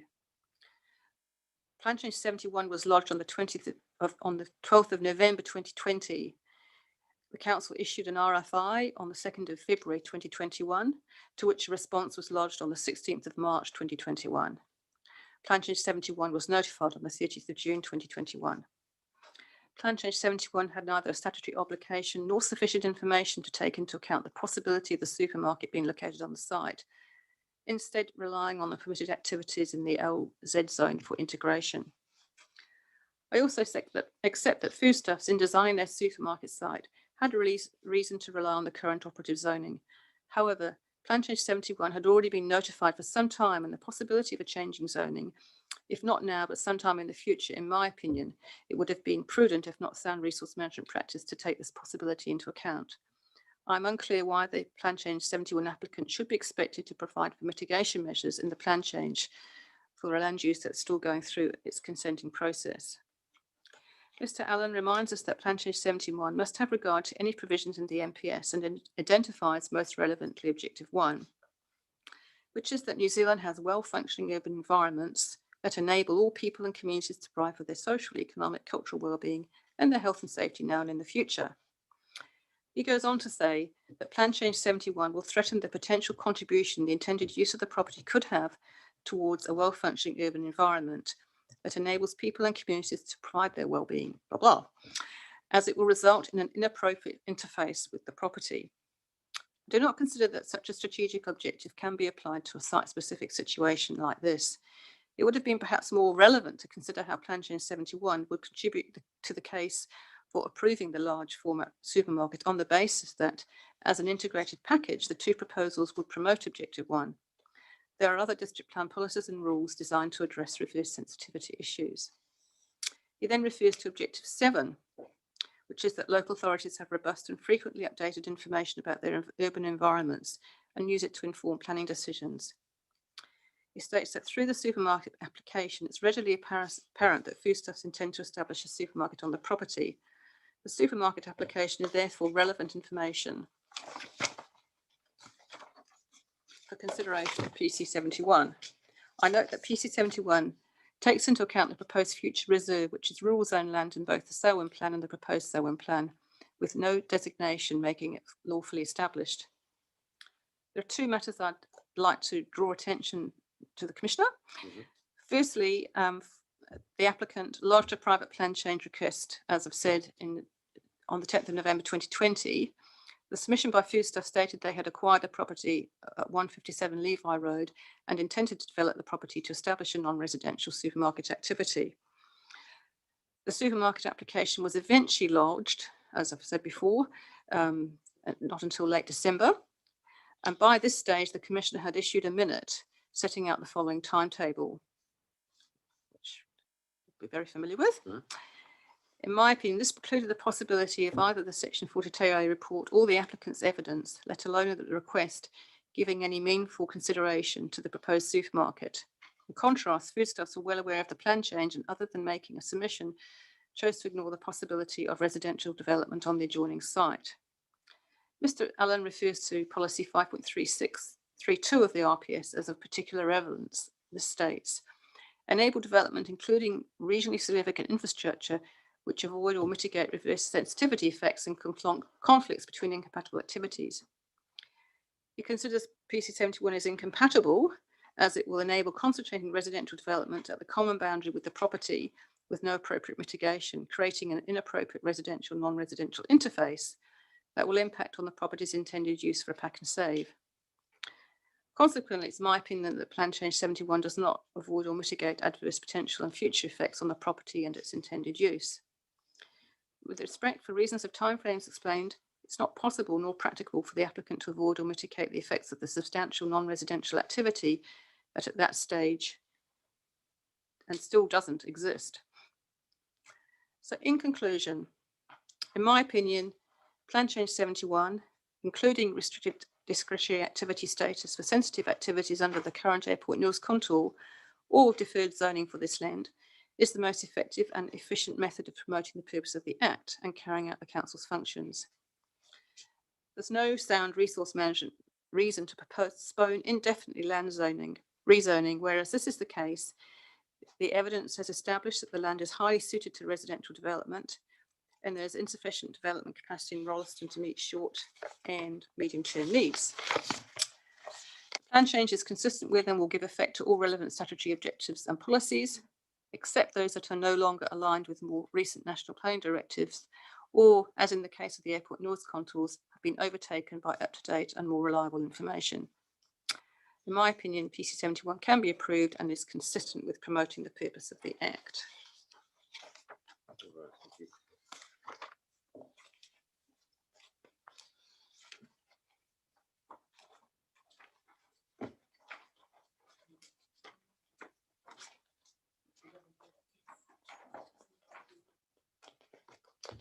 Right, well, I don't need to put any of the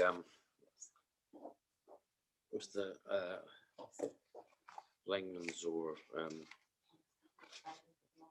other evidence from the submitters to you, because you've preempted that by responding to it. So I'll just go through, conscious of timing.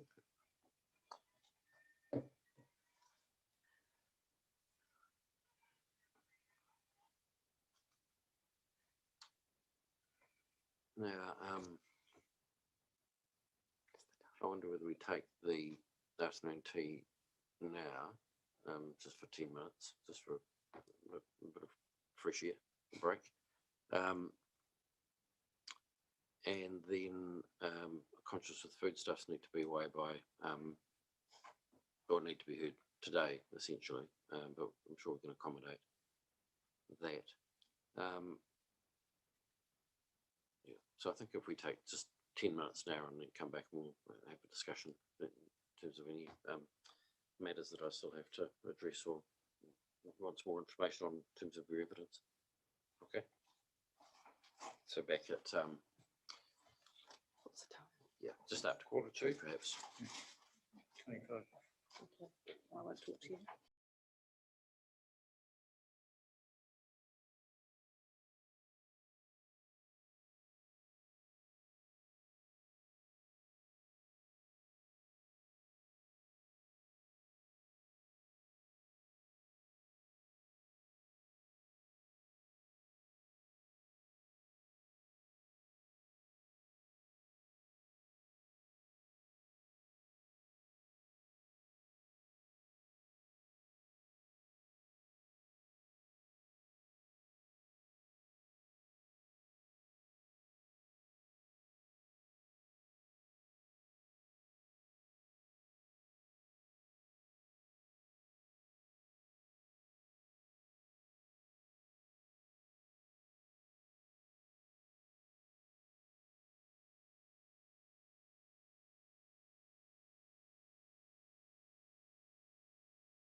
Ms. Aston, I won't ask you any questions at this stage in terms of your response to the other witnesses, because I've heard it, but I haven't had time to digest it. If there are any issues which arise from that, which I consider that I do need to clarify, then I would do that either by having you speak to me again, or potentially a request. But Okay. yeah, because there's a lot of information there, obviously, that's come in, which I haven't really had the opportunity to digest as yet. Yeah, I mean, I'll be here for the duration of Yes, the hearing. indeed. Yeah. Yeah. One thing, and it doesn't relate directly to an identified paragraph in your evidence, but what I'm considering is because the policy 8 of the MPS and policy 8, policy 6, when it's talking about the matters that the decision maker is required to have particular regard to,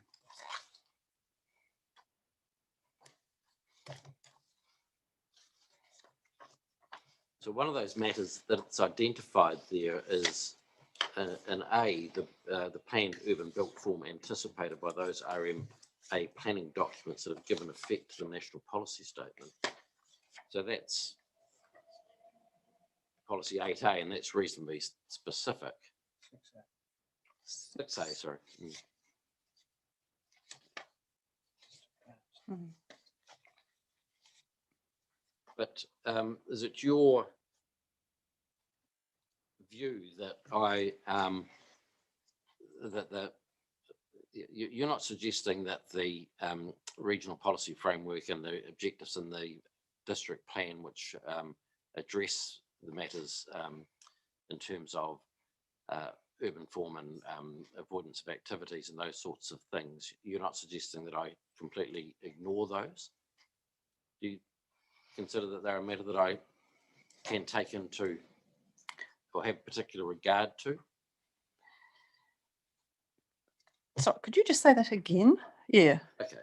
So The, you're not suggesting, I don't Yeah. think from your evidence, that I ignore the regional policy framework or ignore the objectives in the Selwyn District Plan, which give effect to Chapter 6. no, not at all. No, because it's the sort of objective and policy which that refers to the hard line and the immovable hard line, which is the key problematic one in terms of policy 8 of the MPS and enabling out of sequence and unanticipated development to be considered.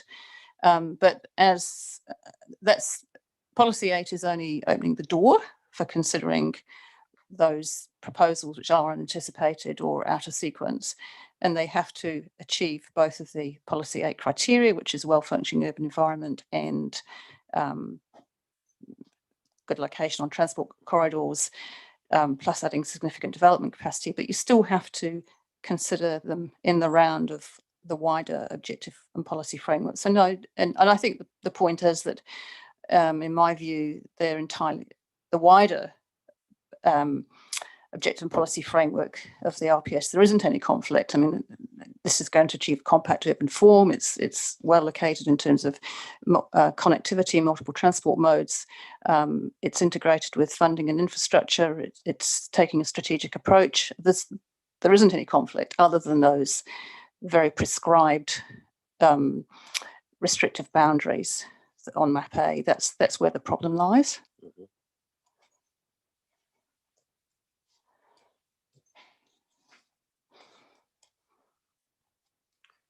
I've had other planners addressing this issue in terms of Chapter 6 and focusing on the outcomes anticipated by those, and that basically a position that other than locational issues, the remainder of what those policies are trying to achieve is met. Do you have a comment on that? No, I agree with that. I mean, there's a lot of overlap between what is a well-functioning urban environment and I mean, they're sound planning principles. So they're just sort of reflected in sort of different wording, and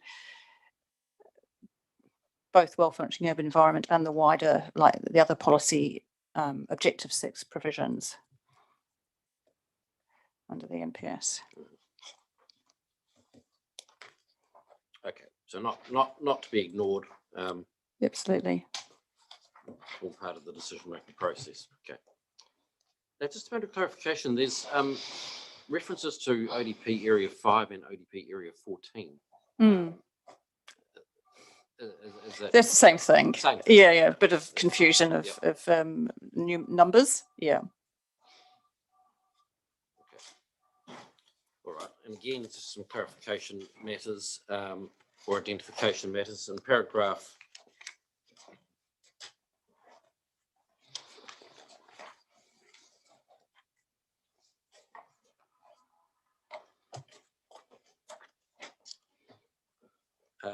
Paragraph 11 of your evidence, you identify the northern part of the site adjoining PSDP DEVRO1.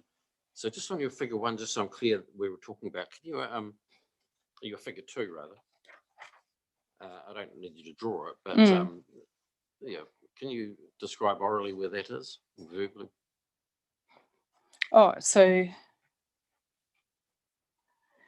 you're referring to figure 2? Figure 2. Yep. So you want to know where that's just showing the application site. Yeah.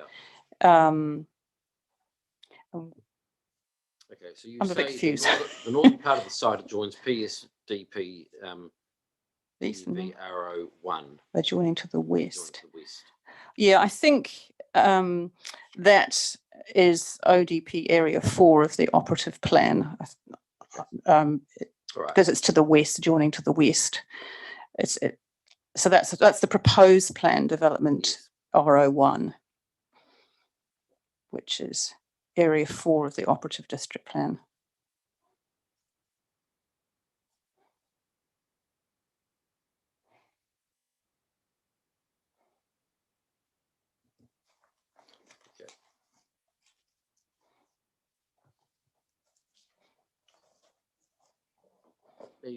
Again, in paragraph 11, you talk about the proposed district park.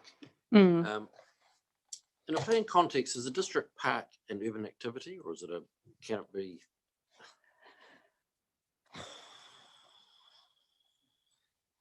I don't know. So if I think one would have to look at the definition of urban activities, specifically in chapter 6. Okay. So can I come back to you on that? Yeah, almost a clear counter's reply. I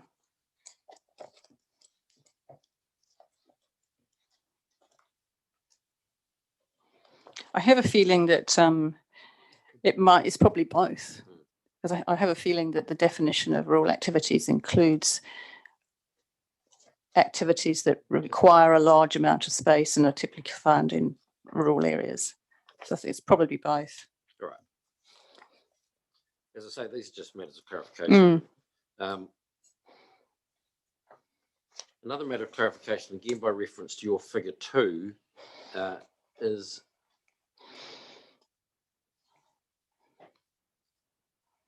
the area which is not within the noise contours. So just above the note there, Lincoln Rolleston Road in your figure 2. Yes. So that's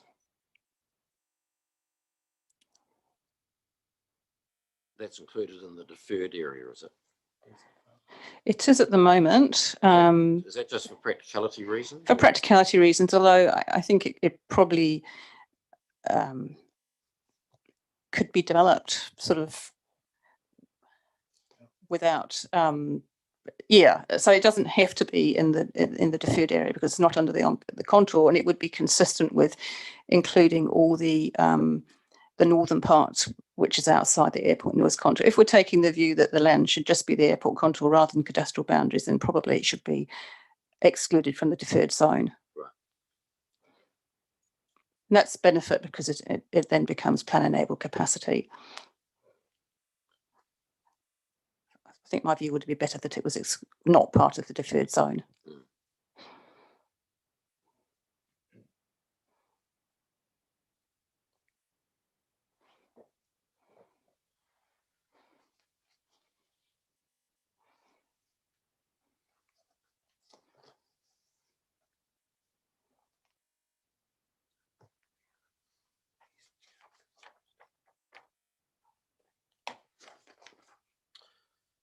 Okay, paragraph 13 in your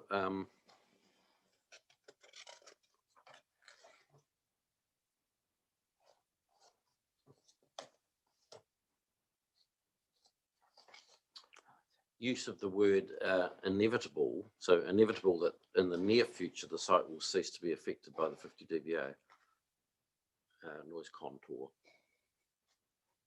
Right. So Ms. Blackmore obviously has raised some issues in terms of that in her evidence in relation to the process that it has to go through from here.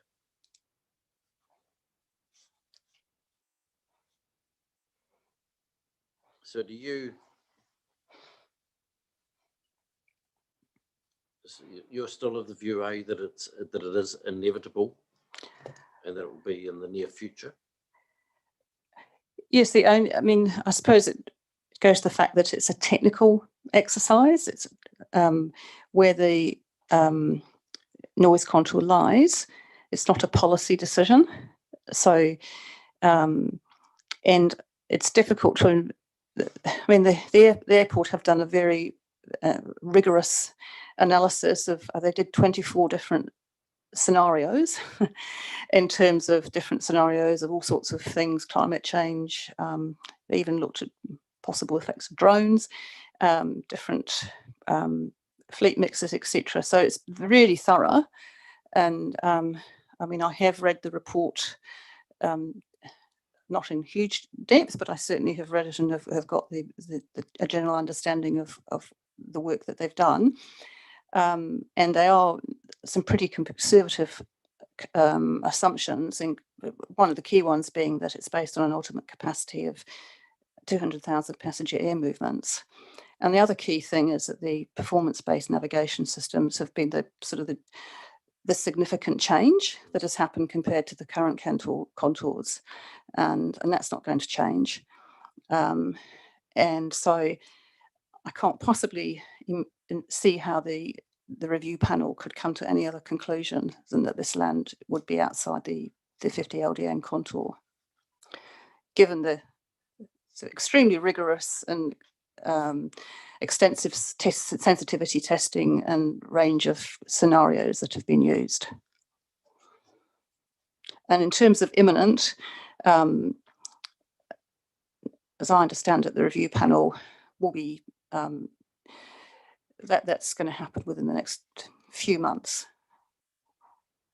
Certainly the first half of this year is my understanding, their findings. But maybe the airport or regional council can tell us a bit more about that.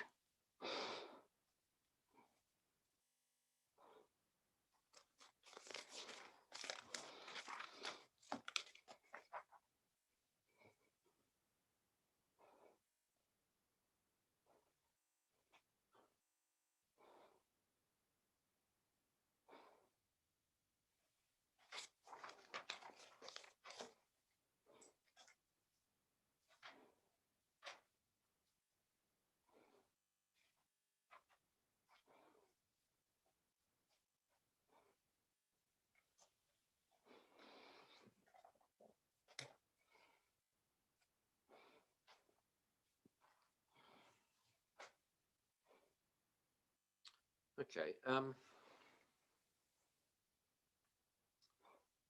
In paragraph 14, you talk about the untenable, being untenable to delay the process to initiate residential rezoning of the site, including the deferred zone. Now, yeah, just talk me through how the deferred zone would operate and how it would be lifted. That's lifted by council resolution, is it? Yes, that's our suggestion, and that's covered in the narrative for the ODP. If the deferred zone is your preferred approach, what we're trying to avoid there is the need for another plan change, obviously, which would be ridiculous. There's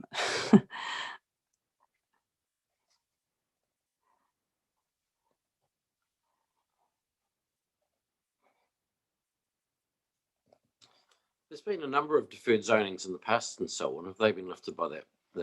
Have they been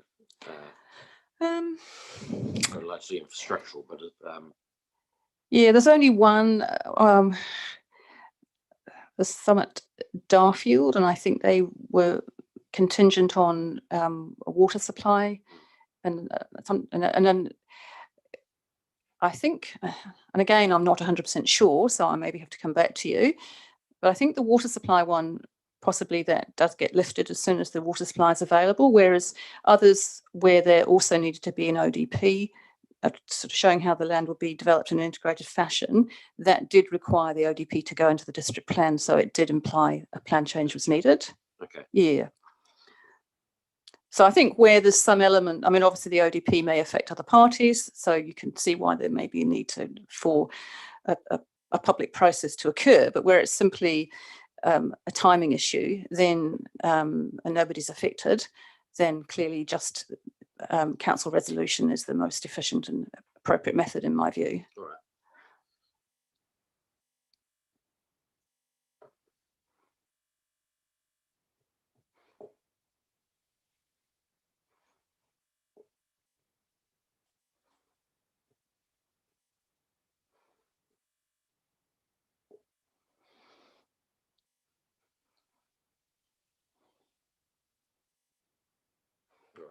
You're quite clear about what the concerns are in terms of the process requiring the plan changes, etc., and the delay that incorporates. Referring there to the sequential processes. That's my understanding of the current process that's available. Yeah.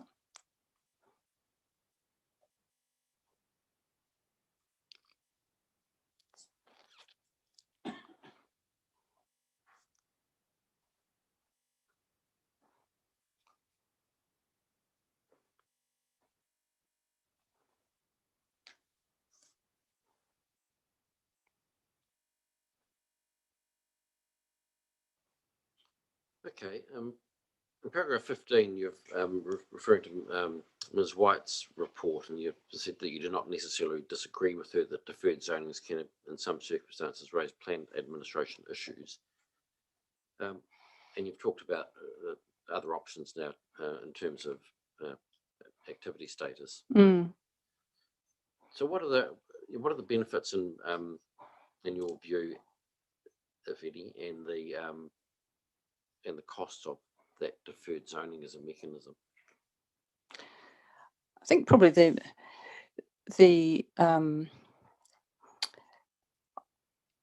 whether it's a restricted discretionary activity or a deferred zoning, it's contingent on the findings of the expert panel. I think the main advantage of the restricted discretionary activity status is then it actually does get qualify as plan enabled capacity in terms of the NPS, because restricted discretionary activity zoned land is plan enabled capacity in terms of the way that's defined. So that's of assistance in terms of, I mean, I don't think the plan change is dependent on that, even without the deferred zone land, it's still significant additional capacity. And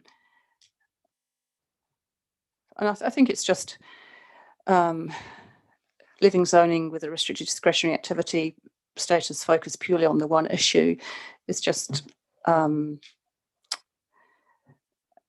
greater sense of certainty for the client.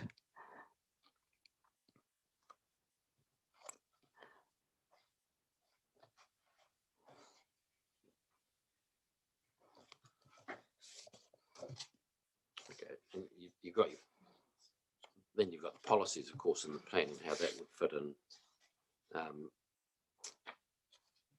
And we've discussed that to a degree in terms of the NPS and the responsiveness provisions, etc., etc. But if you have a restricted discretionary activity status, and you still have, because you haven't changed the objectives and policies that relate to this issue, you're still going to have a fair hurdle, one would have thought. Well, I guess that's why I had suggested that consequential change of the policy may be of assistance, and that may be more relevant if there was a restricted discretionary activity status. Obviously, if the certainty around restricted activity status would all depend on what the matter of discretion was and the way that's framed. And that's why I've suggested it only be the extent to which the site is affected by the remodelled airport noise contours recommended in the expert review, to certainly hone down and limit.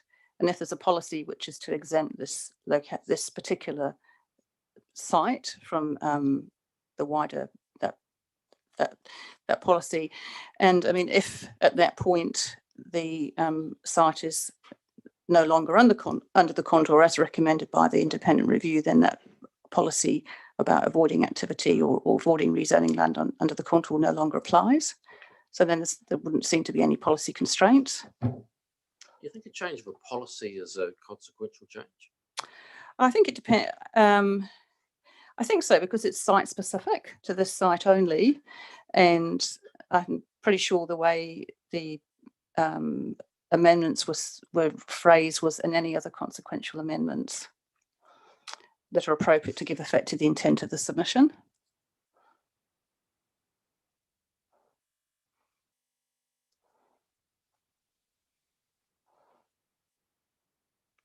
I definitely don't think non-compliant status would be appropriate, because that does raise wider policy issues potentially.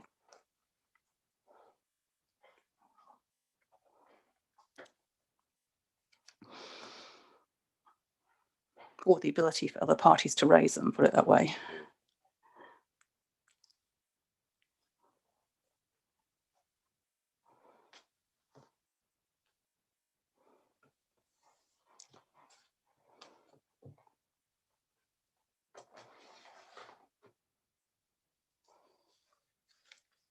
Okay.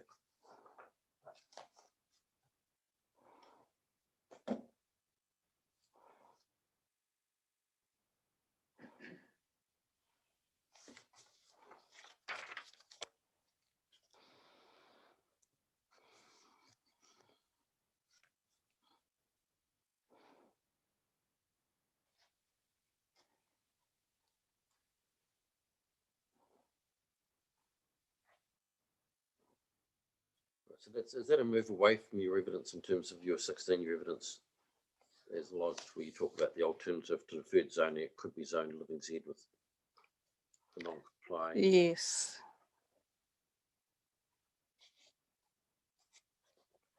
It's been revised in my summary evidence. Yeah. Apologise that there has been a bit of thinking gone on in between. It's a process that. Yes. Yeah. And when we did that table of assessment of the alternatives, that was when it became apparent that non-complying was probably not an appropriate method. Okay, but that's a method that's adopted in Christchurch, for example. Well, it is, for example, in the rural zone where under 4 hectares is non-complying, but that's not just because of airport noise contours, it's also for amenity reasons. And I'm aware that restricted discretionary applies in some of the greenfield priority areas, interestingly where residential is permitted, for things like preschools. Having said that, I'm also aware that the restricted discretionary assessment matters are quite broad, and I'm aware that there has been a difficulty in getting any such applications over the line because the airport has opposed them. That's where the key is, the scope of the assessment matter. But the reason for restricted discretionary is because it's a single issue matter. Therefore, a fully discretionary or non-complying activity enables wider issues to be brought into play, which which maybe aren't appropriate. Okay, But opens it up again. yeah, opens it up. Yeah.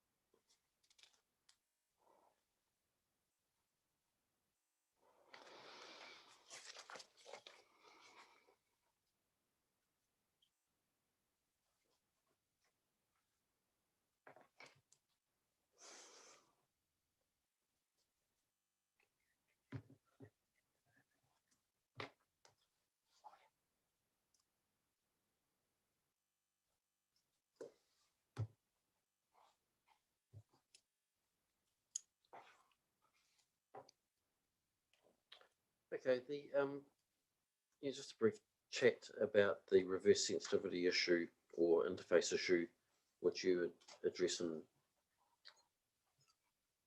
paragraphs 24 and 25 and 26 primarily.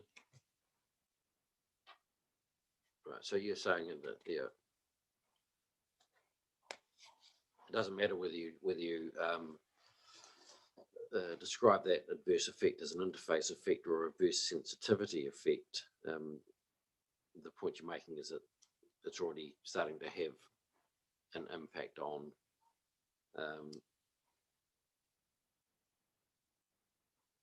or potentially having an impact not compatible with the current use. Yes.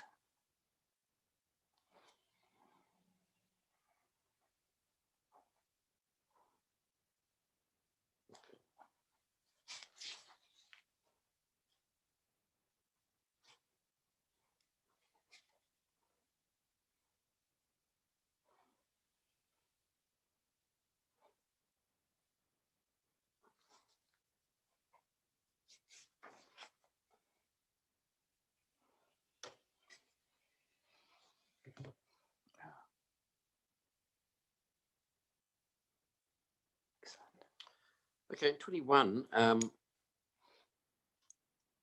you talk about the approving of the plan change would expeditiously add to stock of sections in housing. Is it your general experience that once the process flows like that once the plan change is approved, or is it because I think you've addressed this matter in PC 63 or whatever it was in terms of the fact that rezoning doesn't translate into Yes. available. Well, certainly in the Darfield context, there is a situation there where there is one very large farming landowner that has a lot of land that's been zoned for urban purposes for decades, and it's never been developed, and they've not got any experience. So it doesn't necessarily follow, but certainly in this case, the applicant is, you've heard what the expertise of the applicant is, they own the land or have options on it. So clearly they have a building company, they need to have a continuous supply of land to continue operating. So I think you can be very confident that that is what's going to happen. The motivation there to get on with it. Okay. Yeah, and I think the market is such that there's a huge incentive to do that. Yeah. Okay. And in terms of the, you just touched on one of my questions. The site's in 8 titles, but there are narrow options over all of that land. And I understand all of it, bar 2 of the titles, but Mr. Kennard can confirm that. okay. Yeah.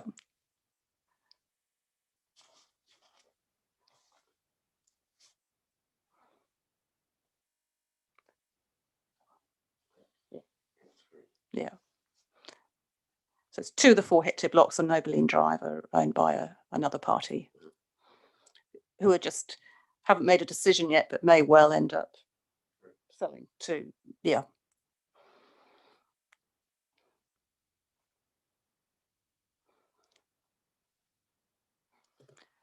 Just on your question about whether a park is a urban activity, kindly Mr. Cleary has brought up the relevant definition in the regional policy statement. And urban activities includes sport fields and recreation facilities that service the urban population, but excluding activities that require a rural location. Okay.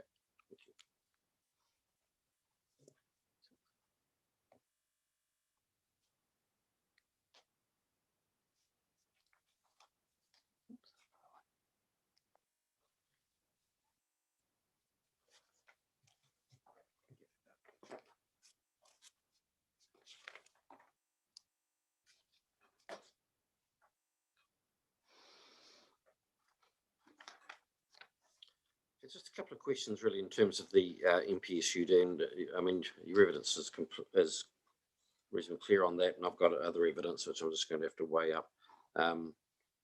But one of the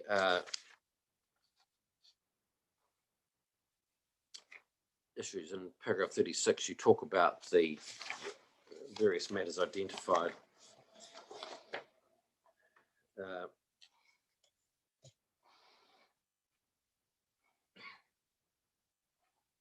In terms of the policy 1, one of the there in terms of the enabling a variety of homes that meet the needs of different households at densities and access, etc. You put that. Is it? Do you don't consider that this is essentially enabling more of the same for Rolleston, so it's more of what it's had? You think there are real differences here in terms of that enabling? Well, this I think will be the first one that's had an area of 15 households per hectare. Currently, all of the minimum is 10 houses per hectare, and I am aware that some of the new greenfield areas, such as South Rolleston, and I think maybe some of the housing accord areas had to meet slightly higher density than that. So I think maybe it's between 12 and 13 households per hectare, but there's nothing that's been at the level of 15. So that is a difference. And I mean, the purpose is to meet the needs of different households. So there's no point just creating 30 households per hectare if there's no need or wish for that, because it just won't happen. So you've got to read that in the context of the whole purpose is to meet housing needs. But I mean, this probably is enabling it. And the other point is that those standards are the minimums, 10 households per hectare. So you can do more than that. But we're saying a minimum of 12 and a minimum of 15 for the northern portion.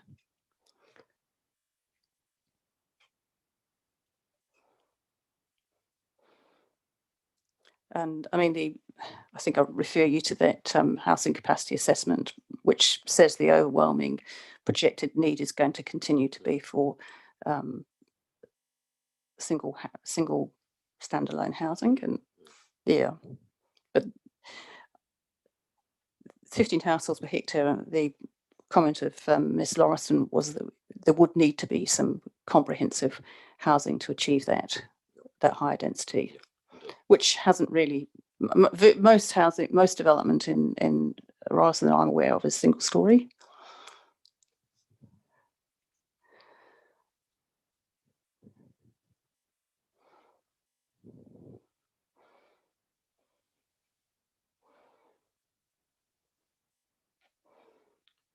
Okay, so you've been through those matters and you've identified them.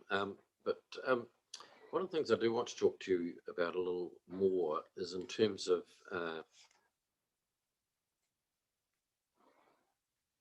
this integrated, so this is your paragraph 37 where you address the objective 6 and policy 1 of the NPSUD.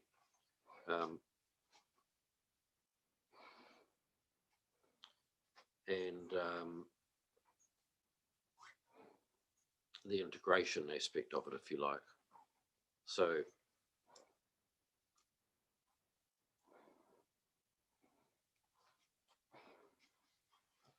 just if you sort of expand a bit as to how you say this plan change would be integrated with infrastructure planning and funding decisions.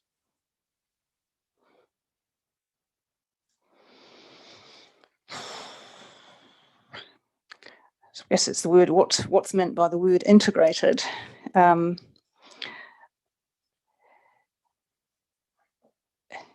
suppose integrated is considered in the context or takes into account infrastructure planning and funding decisions.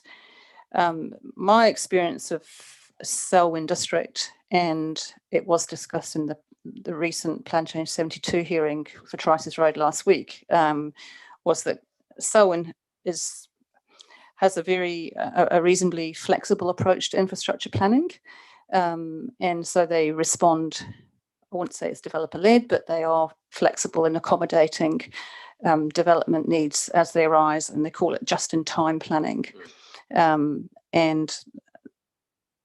that has benefits because then they're not committing to significant infrastructure expenses, not knowing if that infrastructure is actually going to be needed. Because, for example, if they committed to the area in southeast Rolleston, which is in the future development area but hasn't been subject to any submissions requesting rezoning, they might be planning for an area that's potentially not going to be developed for quite a long period of time. So it's going to be a long time before they get recovery.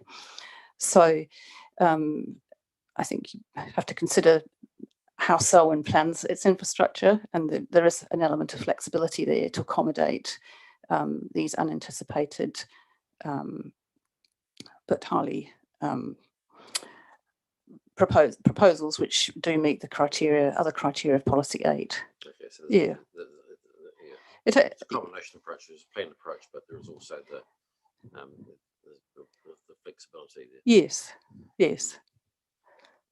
But, I mean, in this case, the discussions with Selwyn are that they can service this in any case. The only area where there has been requirement to provide alternative sources is in terms of water supply, and they're quite happy with what the options are and that they're feasible. Yeah. And in terms of the NPSUD responsive planning provisions, I can't remember which clause it is, but one of the clauses talks about likely to be available. Is it an infrastructure likely to be available? The clause, it's one of those clauses. Where's my? Is it infrastructure ready? How that's defined? It's 3.4 clause 3.4.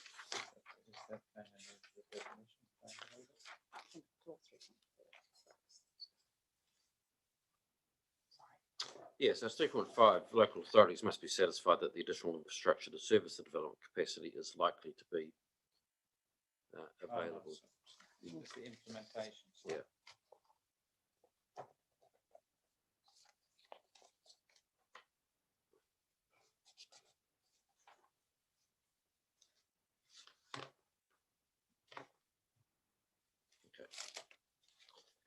Yeah, I think the evidence is that is the case for this site. You don't have any discomfort with the Pines WWTP. I know Mr. Mr. England will probably have a chat to him tomorrow, and I've talked to him before about it, but there's quite a process that needs to occur in the next 2 stages, so I understand, 1 to 66 to consent to that level, and then then there's the 120, which is a much longer term process. it's obviously raised by CRC, particularly in terms of their of that issue. There's quite a bit of evidence in terms of that and the uncertainty about that, that it's relying on essentially an unconsented expansion of infrastructure. So does that give you any concerns from a planning perspective? Well, in terms of infrastructure ready, in terms of what the MPS requires in relation to the medium term, it either there's adequate existing development or funding for adequate infrastructure to support development of the land is identified in a long-term plan. So the funding is identified in the long-term plan. So I think it meets that criteria. It doesn't say that it has to be already consented as well. And I don't think there's been anything that ECAN or Christchurch City have presented to say that why there should be any inherent difficulties in obtaining those consents. Council has taken a very forward-thinking view in terms of the Pines and its long-term function. And from my understanding, there aren't any fundamental sort of deal breakers that I'm aware of that would mean it wouldn't get consent. But I mean, certainly ECAN and Christchurch City haven't come up with any.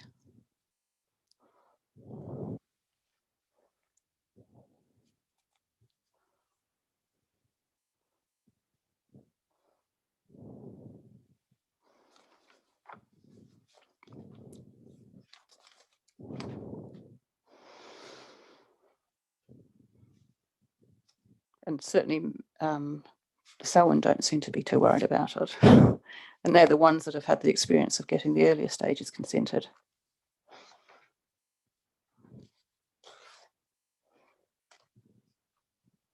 So they should know.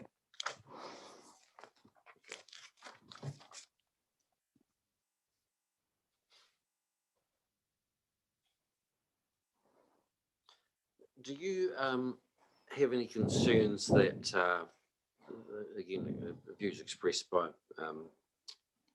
CRC in terms of the enabling of unanticipated or out-of-sequence developments causing difficulty in infrastructure for those which could be described as planned growth or planned urban growth? So there's a bit of emphasis on that there's a concern that it's going to take that away from the planned areas. Well, I think Mr.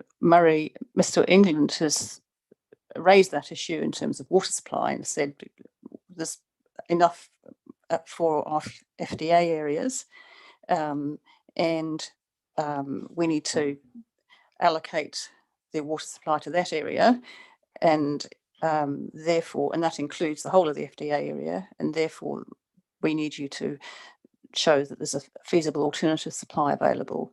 So I think in the one area where Selwyn have suggested that that's something that needs to be considered, it has been considered. I'm not sure that it is a big deal because, as I understand it, the council's existing consents do allow quite a lot of water. They're not. They're pretty generous in terms of their scope. So no, and certainly that isn't an issue that the Selwyn seem to be worried about. Okay.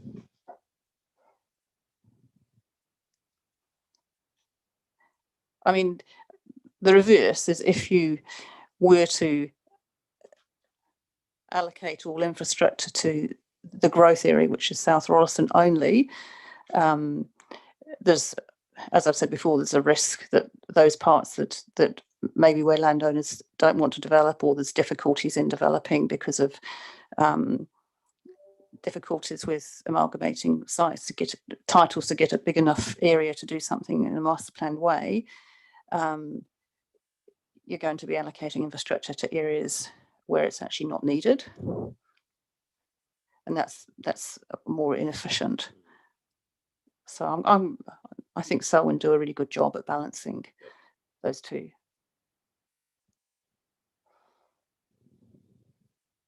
And I think, as they've always said, there's usually technical solutions anyway.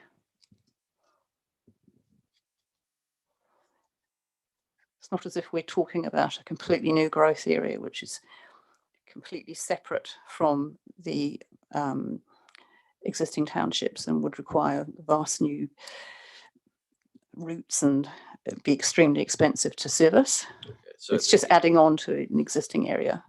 Right, so the urban design is evidence that it essentially leads to a compact form that's beneficial from an infrastructural perspective. Absolutely.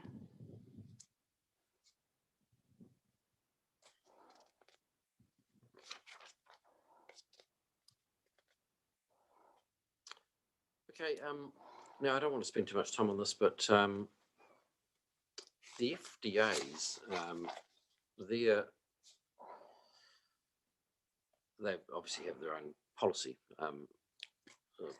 now in terms of their development and when that's to be enabled. One of the things that confused me is that, we're talking about 17 hectares, I think, in this plan change, aren't we, is within the FDA, so it is relevant. It says that, it says it's demonstrated through monitoring of housing and business development capacity and sufficiency carried out collaboratively by the Greater Christchurch Partnership or relevant local authorities. That's policy 6.3.12.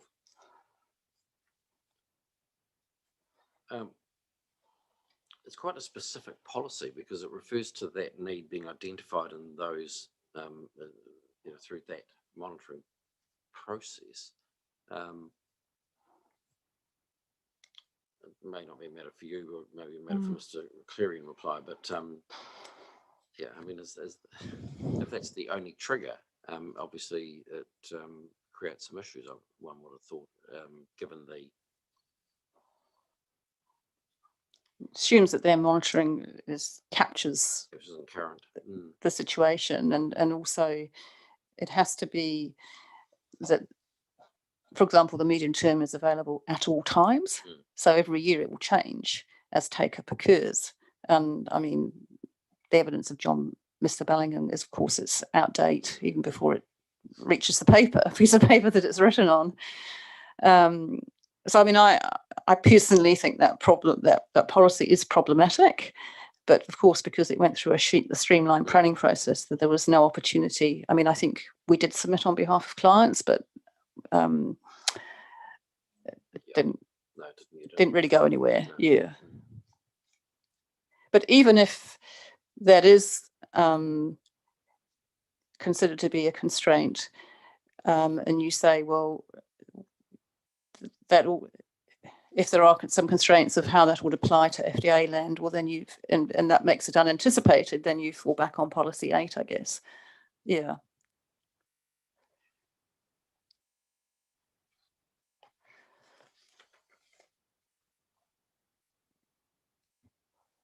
Where is that policy? Where did I refer to it? Right, evidence somewhere. I can't remember where though.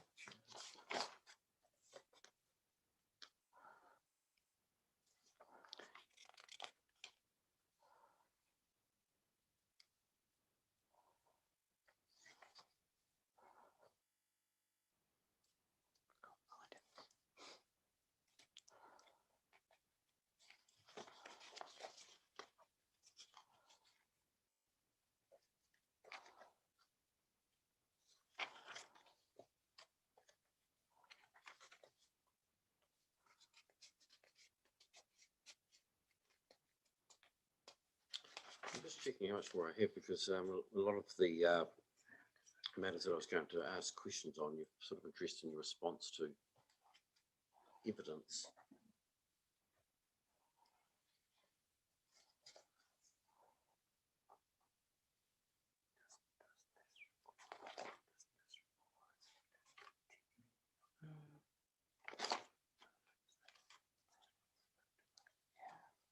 I'll just have a check through.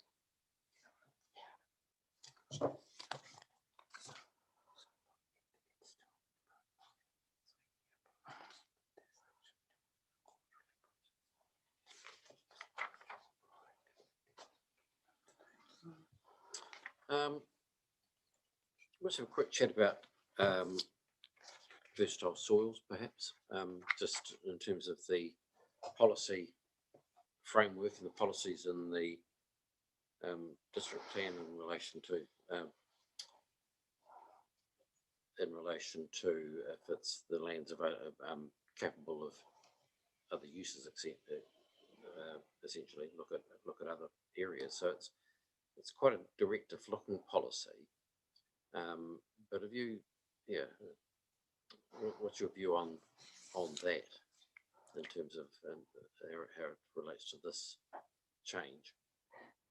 You're referring here to the policy about versatile soils in the in operative plan? the operative plan. Right. I haven't got it in front of me. Sorry, what it's specific. That was in. So is it avoid where there's other? Yeah. Does he use the word avoid? It does. Hold on, I'll get the. Sorry. My appendices. It's in the application. You address it, don't you, Ms. White, and your report addresses that policy, does it?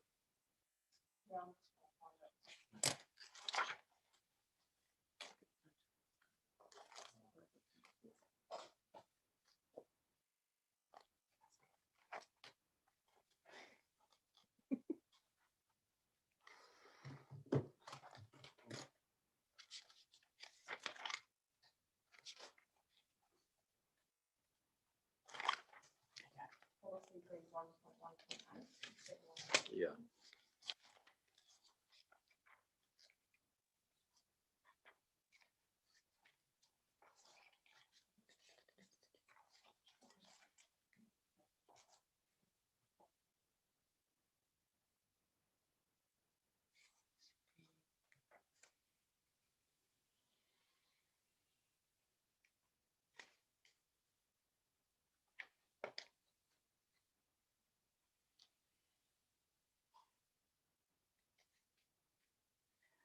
I guess the first point of that, avoid it if the land is appropriate for other activities. And so you have to meet both of those criteria. And the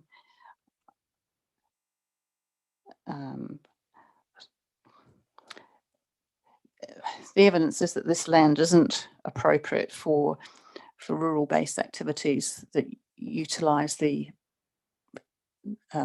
natural capital of versatile soils because of all those other factors.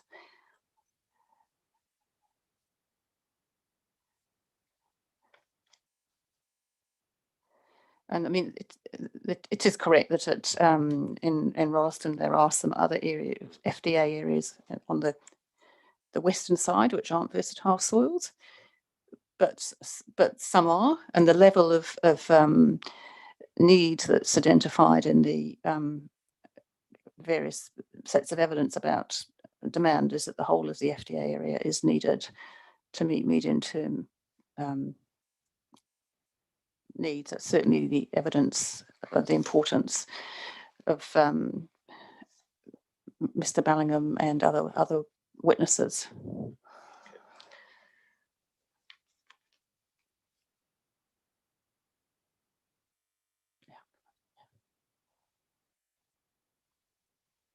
I think you need to see that in the context of, I mean, this policy was written quite a long time ago, and in the context of sites close to the urban boundary with all these other factors that mean that it's never really the potential of those versatile soils because of the fragmentation, reverse sensitivity issues, the fertilizer issue, are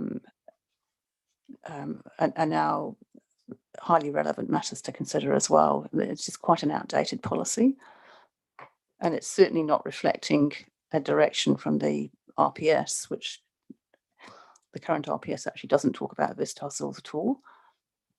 So it's not giving effect to an RPS policy. Well, I might be in the chapter 5, Yeah. not sure, sorry. I might be wrong there. My apologies. Okay, but not to the degree that it's, I don't know. that it raises them above. It's one factor amongst others. Just going back to your previous question about policy 6.3.12, future development areas.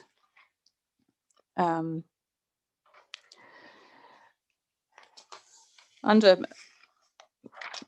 subsection 1, the monitoring of housing and business development capacity that is supposed to be undertaken collaboratively. At the moment, they're doing these 3 yearly housing capacity assessments, which are required.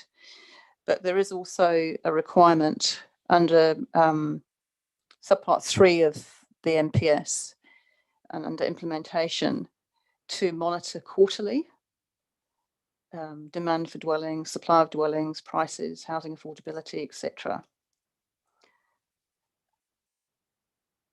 So there's whether they're actually providing and doing those quarterly updates. Arguably, they should be if they're fully implementing the requirements of the NPS. All right. I don't think it's an issue that's been raised by anybody, but it's just when you look at the policy, it's quite descriptive. Okay. And it also refers to the medium-term targets set out in table 6.1. Well, they're grossly out of date. They're based on the 2018 housing capacity assessment, which hasn't been updated. So, I mean, it certainly has its problems. And the NPS and what that requires is the higher order document.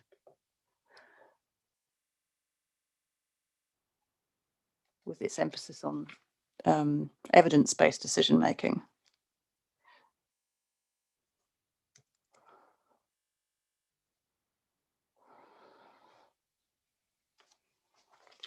Okay, I think you're quite clear in terms of your other NPS UD matters and your view on them.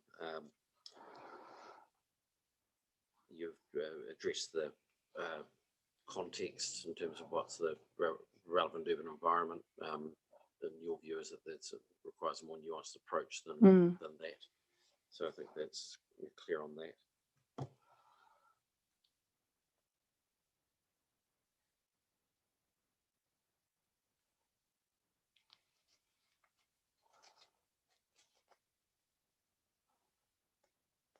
Okay, no, I think that's all I have. If there's anything that springs to mind from your reply, I'll raise it either by way of minute or otherwise.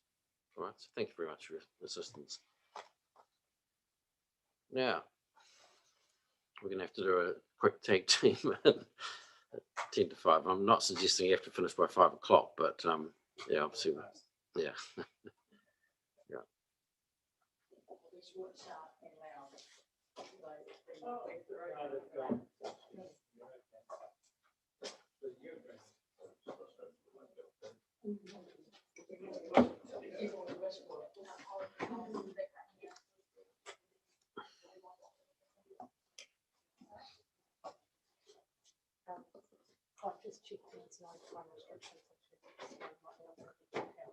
That's all good? Yeah. Yeah. Okay. Thank you. No yoga classes or there's no yoga classes or something seem to be.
Right, well, welcome, and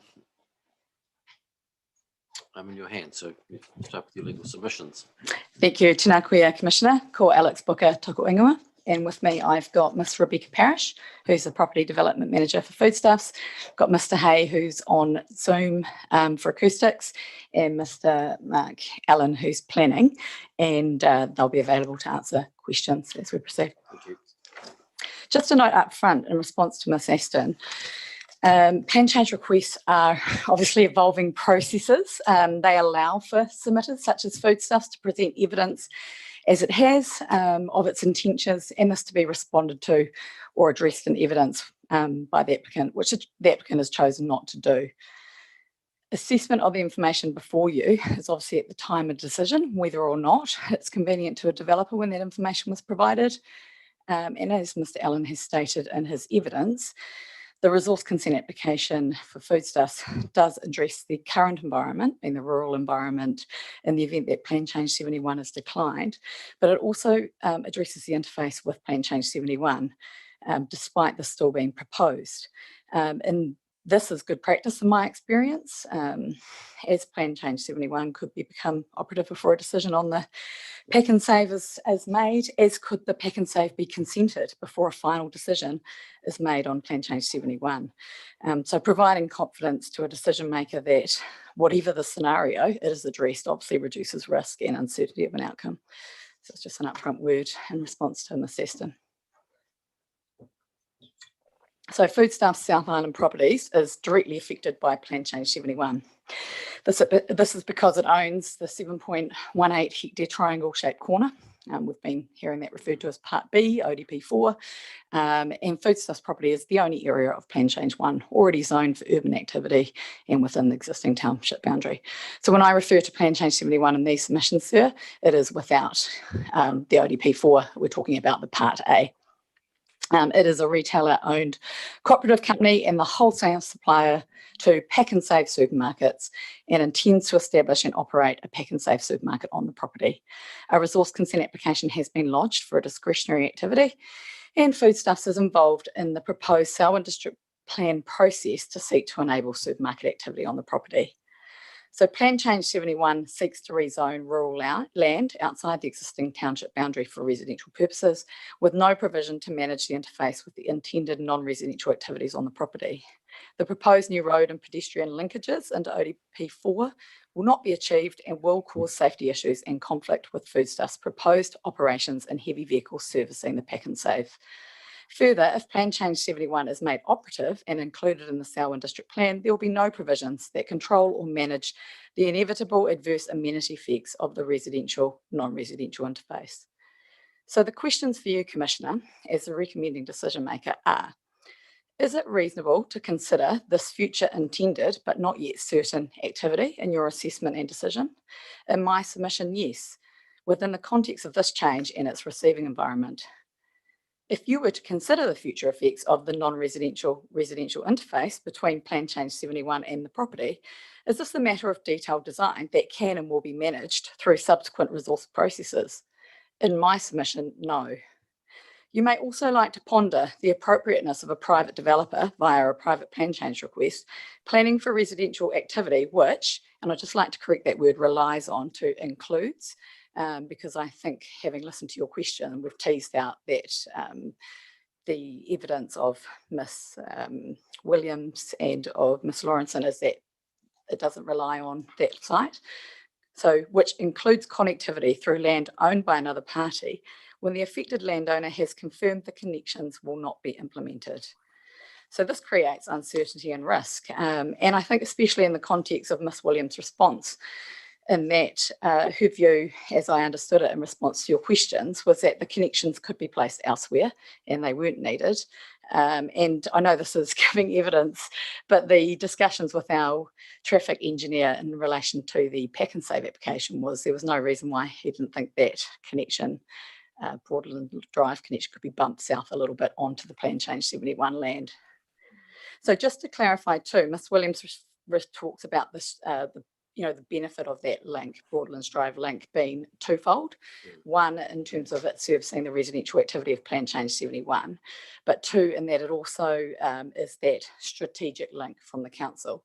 So I just want to make sure, Commissioner, you're very clear that that Broadlands link isn't the link that's referred to in the LTP 20 to be implemented by 2033, I think, or 34.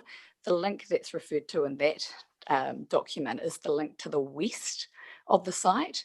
So the strategic link that is referred to through as I read it, the Broadlands link isn't included in any documents for the council other than an old structure plan in 2009, and it's not included in the LTP, and it's not included in plans or operative plans or proposed plans, but it is obviously seeking to be achieved through the Plan Change 71 site. But it's not something that's already identified for infrastructure or certain in that respect, and I would suggest that it being a broad strategic link might be a bit of an overstatement based on that information. So Foodstuffs case, from paragraph 5, Foodstuff is obviously in the business of supermarkets, an essential service providing daily support and significant employment for communities. Additional supermarket supply is required now and in the future in Selwyn. A pack and save food warehouse has operational size and locational requirements, and it's just not easy to find a suitable location near an existing centre within future planned infrastructure and existing township boundaries on appropriate transport and public transport routes, which can be supported by the multiple independent and company experts necessary to design and lay out a site appropriate to the receiving environment. In fact, it took 12 years of looking before this property was secured on the evidence of Miss Parish. There are currently no suitable sites, size and location for Foodstuffs business within the Rolleston town centre in either the operative or proposed Selwyn district plans. So there's no sites proposed to be zoned either. And despite this, and this is why we've been involved in the plan change process, is pushing through that NPS policy, which requires sufficient business land to be available in terms of size and location. And I feel like we're getting some traction in that space. So at paragraph 6, Plan Change 71 should assist the Selwyn District Council to carry out its function to achieve the purpose of the Resource Management Act. Council's functions include achieving integrated management and the control of potential effects of the use and development of land, and to specifically control emission and mitigation of noise. The RMA is future focused, and effects includes potential and future effects. Any new proposed zoning must be more appropriate than the existing zone and assess anticipated effects. So in my submission, a plan should provide certainty and anticipated effects on the surrounding environment. It needs to provide certainty also that the effects on the environment, including avoiding and mitigating reverse sensitivity effects and conflicts between incompatible activities, can be managed and controlled. And the focus of Foodstuffs case is actually on that element. It's on the cross-boundary effects. Foodstuffs intended, in my submission, Foodstuffs intended future use of the site is a relevant consideration in Plan Change 71. Why? Well, the presumption that residential zoning will be lawfully established prior to the consenting of the pack and save is not one that can be made with certainty. The proposals are being advanced in parallel with different RMA processes, and you're obviously aware of the timeframes. I know that it's sort of up to you how long this decision takes to write, but it could take up to 2 years compared with the 6 months of a resource consent process, and there's obviously appeals as well. Plan Change 71 is an out of sequence zoning focused on the forward thinking NPS on urban development, which looks to the future environment. And I've referred to one policy there that identifies that, which also Mr. Allen addresses. So Plan Change 71 has assessed and indeed relies on other future possible or not occurrences, such as the future possible reserve, the future possible lifting of airport contours, the future possible connections.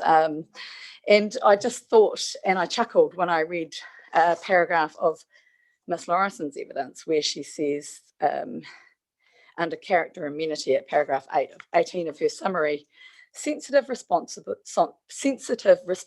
are proposed along the interfaces with both existing and future adjacent development and with the future district park.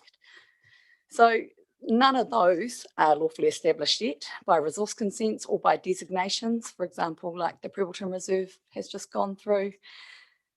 They're not recognised in operative or the proposed Selwyn District plans, but they are being planned for, and so should the intended supermarket operation.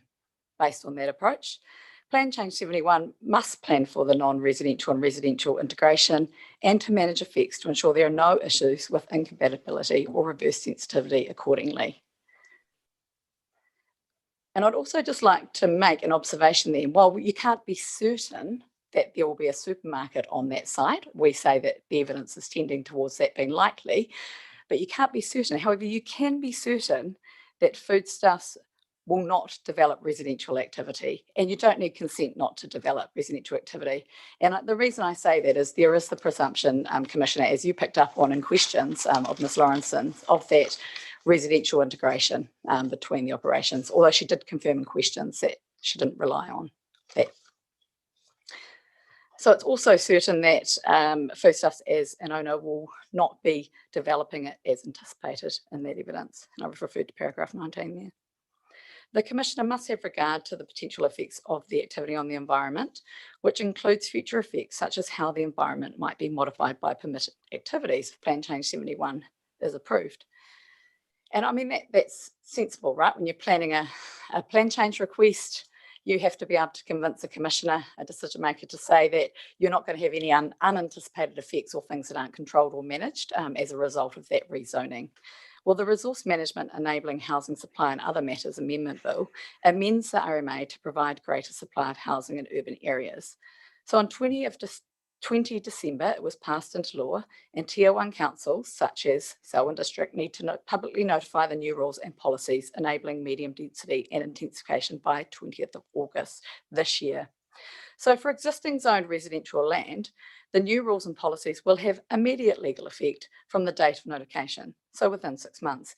And any rules in a plan which are inconsistent with those in the Housing Enabling Bill will cease immediately at that same time to have legal effect. So the impact of the Housing Enabling Bill is certain and imminent. If this land is rezoned for residential, as of the 20th of August, on residential zone land in Rolleston, as a permitted activity, there could be up to 3 units per site to a maximum of 11 metres high with a setback of 1 metre from the common boundary with Foodstuffs. And that boundary is where the unloading and loading area for service vehicles is at the rear of the building. There will be no opportunity for Foodstuffs to be a notified party in this process, and that's specified in the Act. Once the Plan Change 71 zoning takes effect and there is no inclusion of a qualifying matter, such as an open space provided for public use along that boundary, there is no way to further control or manage the anticipated permitted medium dense bulk. Associated subdivision is enabled and will be a controlled activity, so resource consent must be granted but may be subject to conditions. And it's quite clear when you read that legislation that if you can do a permitted activity, you are able to chop it up around it. So you're not able to say you must be set back off the boundary, for example. You could be built right up to that boundary from 1 metre. On this basis, Foodstuffs does not accept that the design of the supermarket and future residential development is not a matter for this present hearing. To kick the can, as proposed by Ms. Fiona Aston, and deal with Foodstuffs' concerns as part of detailed design may well have been a legitimate planning exercise in the past when resource consents were required as a discretionary activity for subdivision. But as it stands, Plan Change 71 has the potential to impact the ability of the property significantly, including to operate efficiently for its intended future use as a supermarket, which is a day and nighttime operation. And these concerns cannot simply be worked out at the detailed design phase, as all experts here have been alluding to for the applicant. Look, and much to Ms. Aston's belief in her thing that we haven't planned for the residential interface, we absolutely have. It's ironic that the council have been requesting a lot of further information about what that might look like when if Plan Change 71 is granted, in terms of we're providing alternate drawings of landscaping for a rural interface and one with a residential interface. We absolutely are wanting to be good neighbours. Foodstuffs is not opposed to residential activity per se, adjacent to its activities. It is opposed where that interface isn't appropriate because it won't work for everyone in the long term. So Foodstuffs has designed and laid out the Rolleston Pack and Save to comply with the existing as well as the anticipated or possible surrounding environment as far as operationally practicable. It's a difficult site, sir, as you look at it, because you've got such prominent interfaces on major roads and then the one other boundary. So there was a lot of complex thinking going into that design and involved a lot of experts in terms of moving things around to make sure that every expert could be satisfied from their expertise that it worked, and it still worked from an operational perspective. So it has included generous road and internal boundary setbacks and landscaping, a building setback of approximately 18 metres from that boundary, that rear boundary with the Plan Change 71 area, and a 10-metre wide biodiversity planting strip, contiguous with the property, acoustic fencing, and we've also restricted the activities at night in terms of trucking. It's been limited to heavy vehicles at night, yeah. It is Foodstuffs' submission that the same needs to occur with Plan Change 71 to ensure an appropriate future well-functioning urban environment. And I also think it's important, and what I often think about is planning is a forward-thinking exercise. You know, the Act prescribes to us that when we look at a Selwyn plan, for example, we're planning for at least 10 years ahead, whereas a resource consent is assessing a snap in time in terms of that existing environment. And I'm not being critical of the applicant planning for a reserve that doesn't exist at the moment, technically, in the existing environment, or planning for a link that doesn't exist at the moment, or planning for the airport contours to be lifted.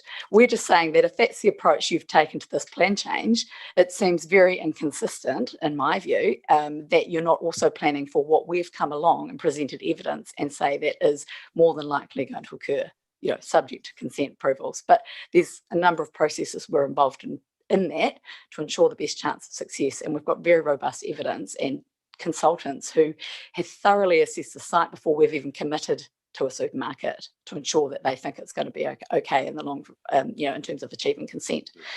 And I think that's a lot more credible than just saying we're going to do something on the site. There's a huge amount of progress and work that's gone into the position we're at. We don't want to be in a position as Foodstuffs deliberately holding up Plan Change 71 for appeals because they haven't provided for activity, and vice versa. You know, it's in everyone's benefit to be pragmatic about this, forward think and provide for this now, because ultimately we know what's coming under the Housing Enabling Bill, and it's not going to be pretty if it's not planned for now. And so Foodstuffs, as an affected neighbour, thinks that this could be pragmatically resolved, and a well-functioning urban environment could be achieved by ensuring the following amendments. I've set this out at paragraph 12. Retaining the status quo ODP4 as the most appropriate provisions for Foodstuffs property. The proposed transport and pedestrian links into the site should be removed as they are best described as futile. And it was great to hear that Ms Williams does not think they are relied on or necessary for Plan Change 71. Supermarket traffic, if they're not, you know, we could end up with supermarket traffic running through Plan Change 71 network, and the roads could preclude the proposed layout of the supermarket and create conflict with heavy vehicles servicing the supermarket along the eastern boundary of the supermarket site. Foodstuffs resource consent application includes footpaths immediately outside the site on Levi Road to integrate with the external pedestrian network and cycle networks. The provision of these links replaces the need for direct pedestrian linkages into Plan Change 71. If a threshold is required for the development of Broadlands Drive link, then the applicant's evidence is that 491 dwellings and allotments could be accommodated prior to requiring that connection. Well, if the reporting officer is only supporting 440 household, it does make the necessity and appropriateness of that link in my submission redundant. If you're looking at granting 600 households, then it may be relevant. And in that case, the submission would be that there's no reason why you wouldn't bump that down onto Plan Change 71's land. And as a developer, that would obviously reduce your risk and uncertainty of a neighbouring developer like Foodstuffs holding up that process to achieve that link.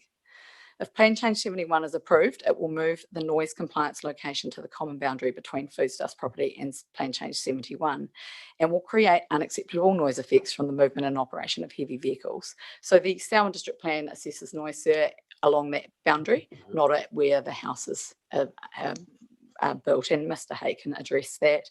Foodstuffs have taken great care to ensure that community noise exposure is as low as practicable through selection of site layout and design.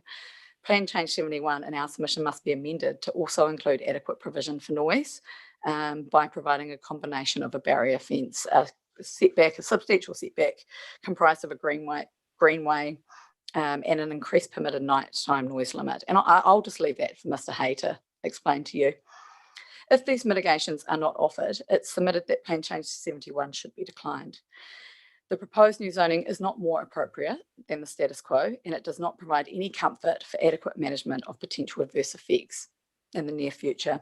Simply adopting the existing residential provisions is not acceptable and risks negative consequences for Foodstuffs operations, the future residents, and the wider community.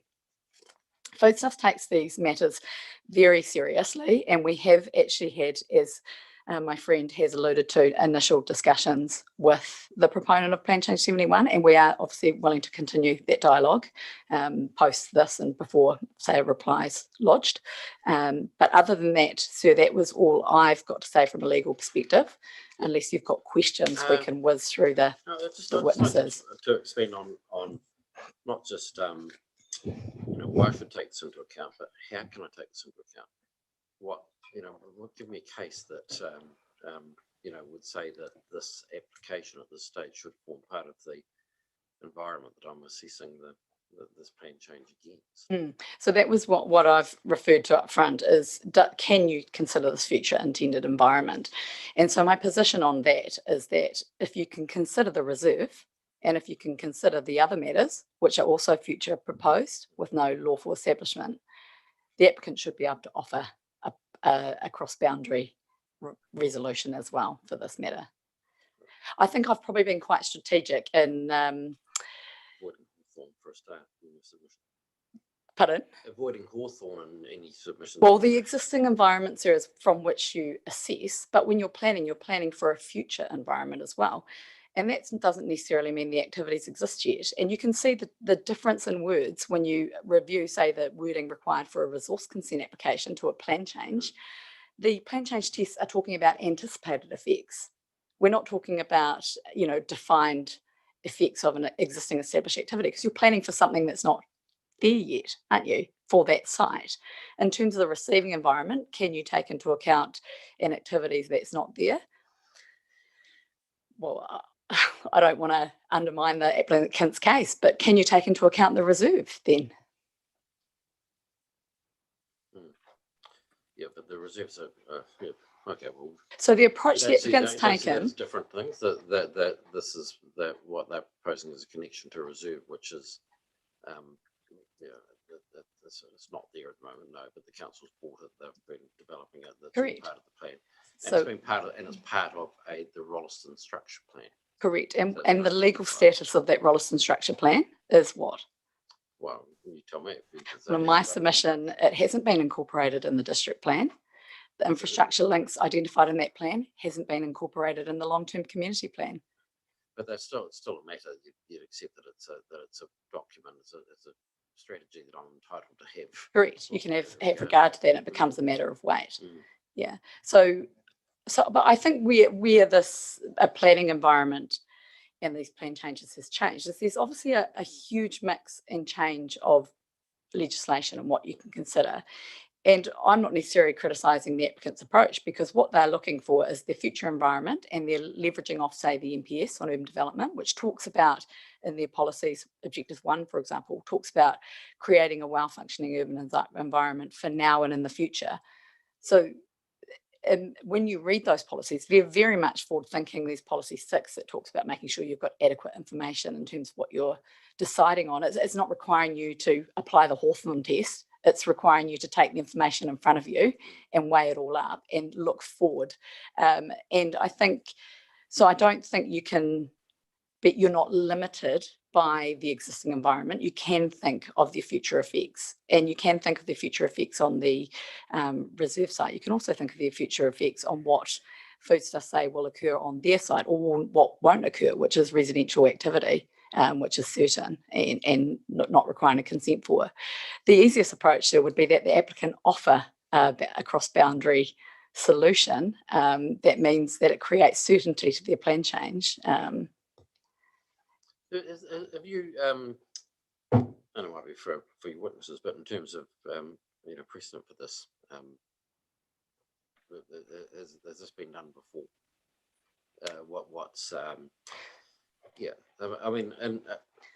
Well, it's been done by us right now, for example. So our resource consent application takes into account an anticipated environment of Plan Change 71, but it doesn't exist. No, but what you're doing though is the issue I guess is whether Foodstuffs should be internalising its effects rather than expecting the neighbouring properties to bear the cost of those. So Foodstuffs has internalised its effects as far as practicable from an operational perspective. Yeah, that's an operational perspective, isn't it? It's not. Okay, so you're saying that they've done all that they can to. They've done all that they can. Yeah. Yeah, and the neighbouring property, and we're in discussions in terms of anything further we could achieve with the applicant as well. Yeah. And is that a factor of the nature of the site and its shape and what have you that makes it impossible to fully internalise your effects? I think Miss Parrish would say that this is a really ideal site, and it's a large site, and it's probably a lot better than what you would have in a lot of other supermarkets, which are retrospectively fitted within residential all around them. For example, would that be a fair assessment? Absolutely, it's the perfect site for a pack and save. We need some at least 2.5 hectares on main road frontage. We need to finally balance all the effects that come with such a desirable activity. Thousands, tens of thousands of vehicles per day, and it's an essential service, so it's a real necessity. There's a lot of movement through the site. We do balance up how we get heavy truck and trailer units to manoeuvre through the site, so they come in forward and leave going forward. A lot of different balancing acts. It's really, really tricky nowadays to find a decent site to harbour what is. It's an interesting activity at a supermarket because it's a necessity, but it's big, and it's abused. And when I say abused, it's there's so many people going through it all the time that we've got to balance out all the the locational and logistical requirements and community requirements. We have to be really kind to the community. We have to be really responsible in the community. We have to be socially responsible. So good setbacks, good landscaping, really amazing amenity, award-winning architecture. They're all the things that we now really take into consideration. Long gone are the big boxes and the and could I just have the uniqueness? I'm not making any comment on the merits or otherwise of what you're proposing this location. It's quite the proper way to do that. Yeah. Because I haven't even seen the plans, and it's who knows, I could be commissioner on it. But it's unlikely, by the way. But so it's it's not a thought. Now it's and I appreciate what you're saying, and I appreciate your evidence and appreciate your submissions, and it adds into it. But what I'm going to struggle with is sort of is the how I can take that into account if I. Can I just pitch it in another way? It's definitely a relevant matter, like you say. You can take into account the structure plan, and the reason it's relevant in my submission is because in a normal course of how this works in terms of applying for a pack and save consent and a development next door, is that at the time of subdivision, Plan Change 71, for example, would go and seek to get a subdivision consent once it's rezoned. And at that time of subdivision, the council would have a list of matters. They're generally quite large areas that are developed, and the neighbours next door get notified and they can submit their concerns. And at that point, it's not unusual for both developments, a large residential development and a pack and save or a supermarket, any supermarket, to then work out appropriate mitigation on each other's sites or a buffer on each other's sites. Why this is relevant in terms of this specific scenario is that has been whipped away from us to even to consider that. So the question I'm saying to you is it's relevant matter because you need to be confident as a decision maker that you are consenting not consenting something, rezoning something or recommending a rezoning for something that would control and manage future effects. And because of the legislation that will immediately fall down onto the site with no exceptions, there is no ability to manage cross-boundary or interface issues. Apart from covenants and those sorts of mechanisms. But that's not through the council's process. As far as food stuff is concerned, so you recommend rezoning of Plan Change 71, it becomes operative in a month and no one appeals. And then the intensification plan gets notified on or before 20th of August. And immediately you've got a legal effect of permitted activity on that site right up to the boundary with no ability to consider otherwise. It's not a, it's an interesting, I guess, timing where matters, and I've said so myself at hearings for residential activity, oh, that's a matter of detailed design, we can deal with that later. You can be sure that discretionary activity consent is required and that those matters will be addressed at the time of detailed design. What I'm saying to you, sir, is you can't be sure that these matters will be dealt with at all. And from my submission, I think it's very relevant because Plan Change 71 could be appealed by Foodstuffs, and we're not suggesting we're going to do that, but Plan Change 71 could be appealed, and it might take a year to get through the Environment Court, in which time potentially pack and save exists.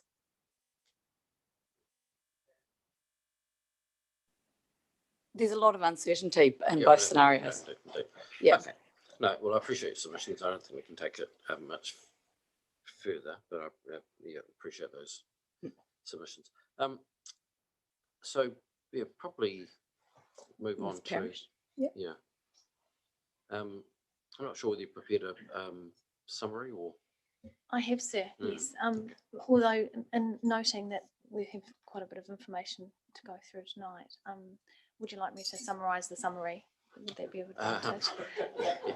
Yeah. Okay. Yeah.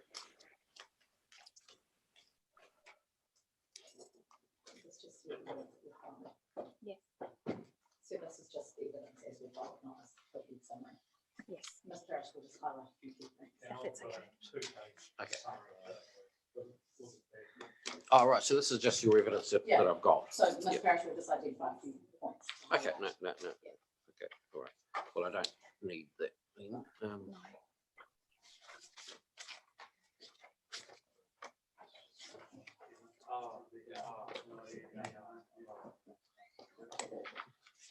Okay.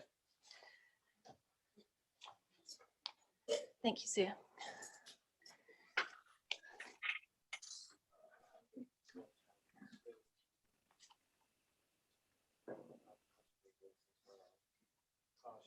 Okay, so some of the matters that I had for questions you've probably addressed in that little discussion that you had in terms of the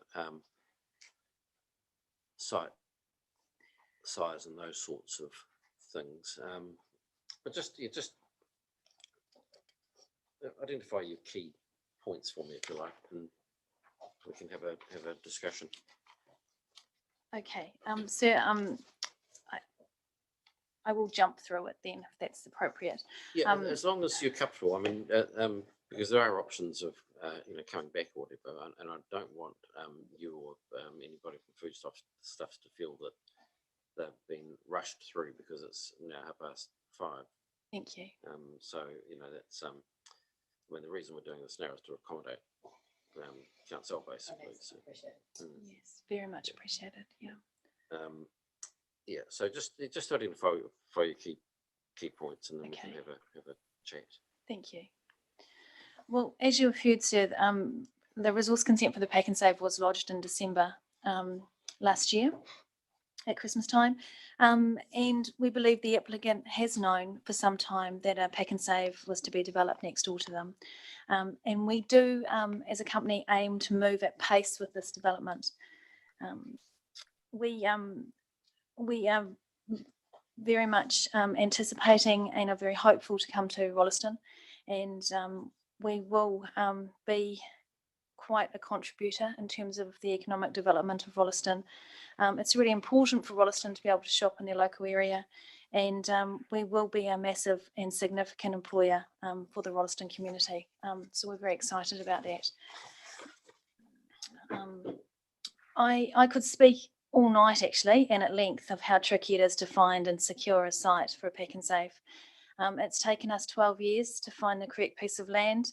And we are really confident that we have found the correct piece of land. How we are positioned within the community in terms of catchment and orientation and boundary interfaces is a fine balancing exercise.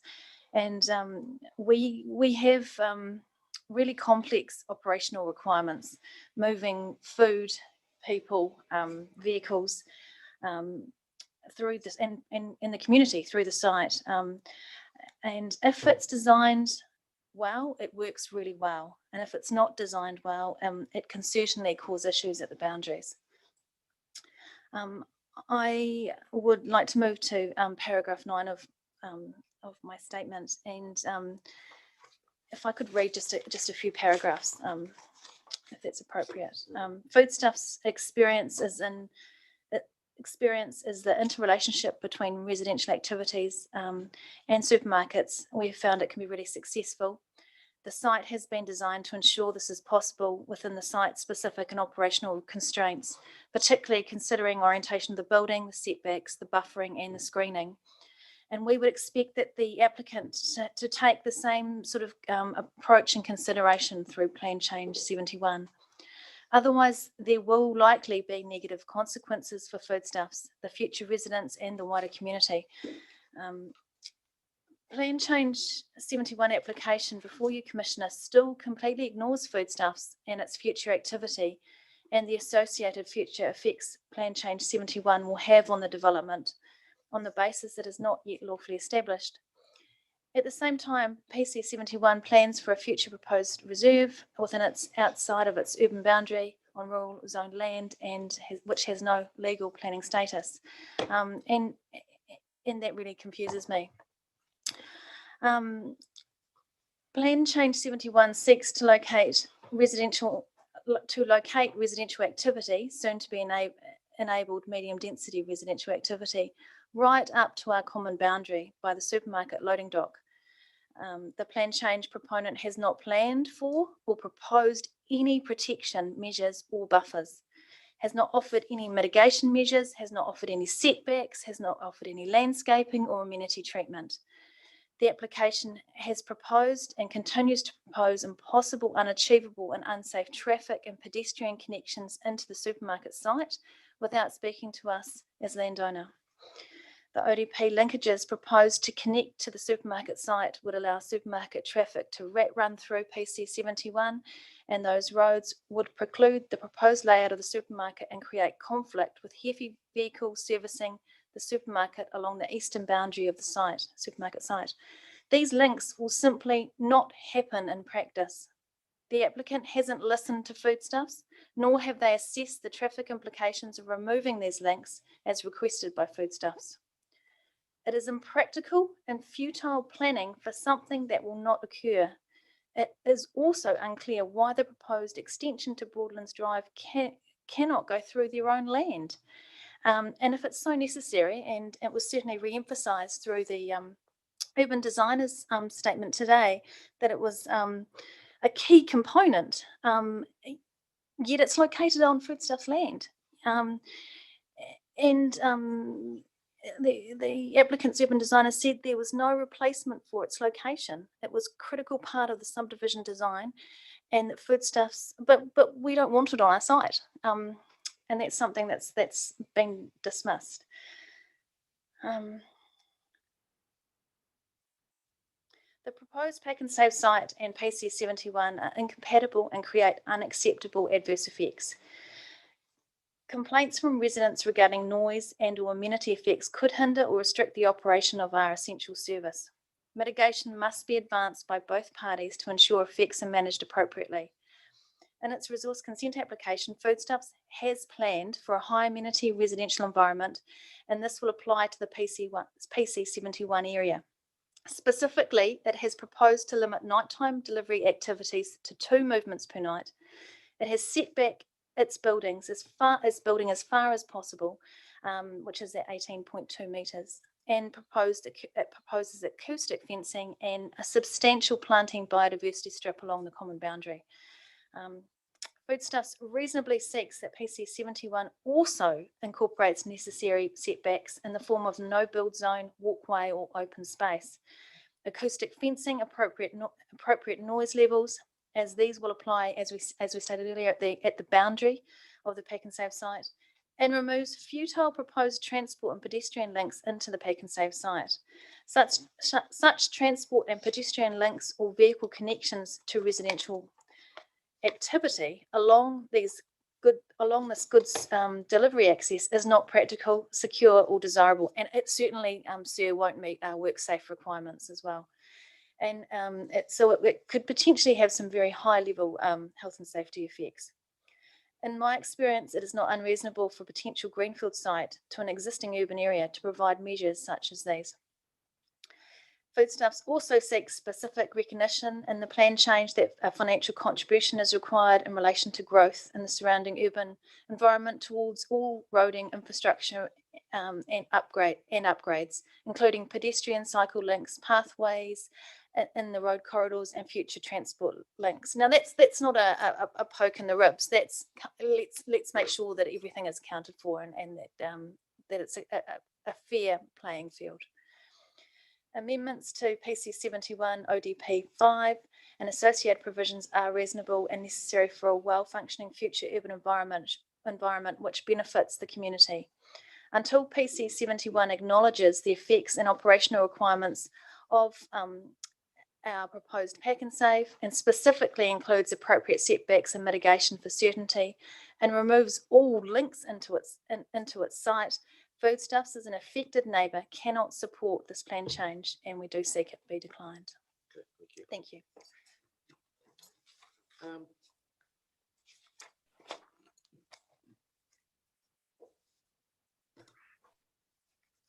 When was the land purchased? It was purchased last year, but it took many years for that purchase to occur.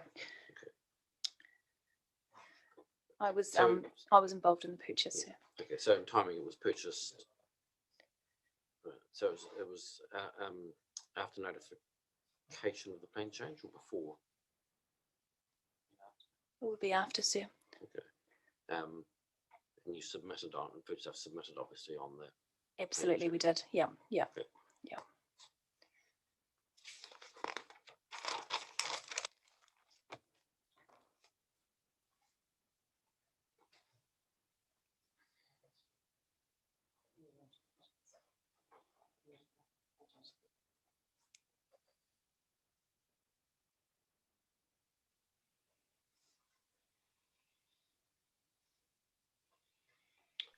Right. What sort of due diligence did you go through? It would have been obviously Foodstuffs was aware of it. We do have a legal team that undertakes the due diligence on site. It was clearly identified because you submitted on it. Absolutely, we do that. We did enter this this planning realm with eyes wide open, but we are located within an urban environment, and so adjacent to us was rurally zoned land.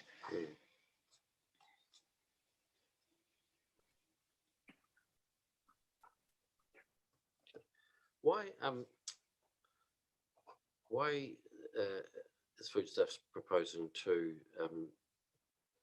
develop the Pack and Save in residentially zoned land? That's a good question. It is really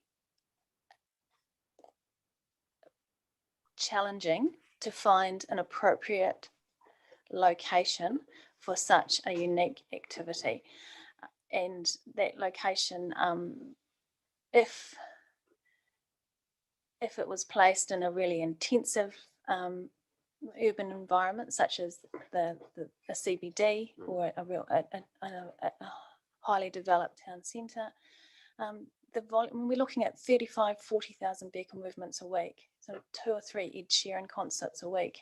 It's a huge volume of traffic that can really congest sort of a high street environment. So we need to have really good dispersion of traffic. We need to have good boundary setbacks. We need to have car parking. People shop differently nowadays. It's not just once a week on a Thursday night like we used to do when I was a child. You know, it's 2, 3, 4 times a week.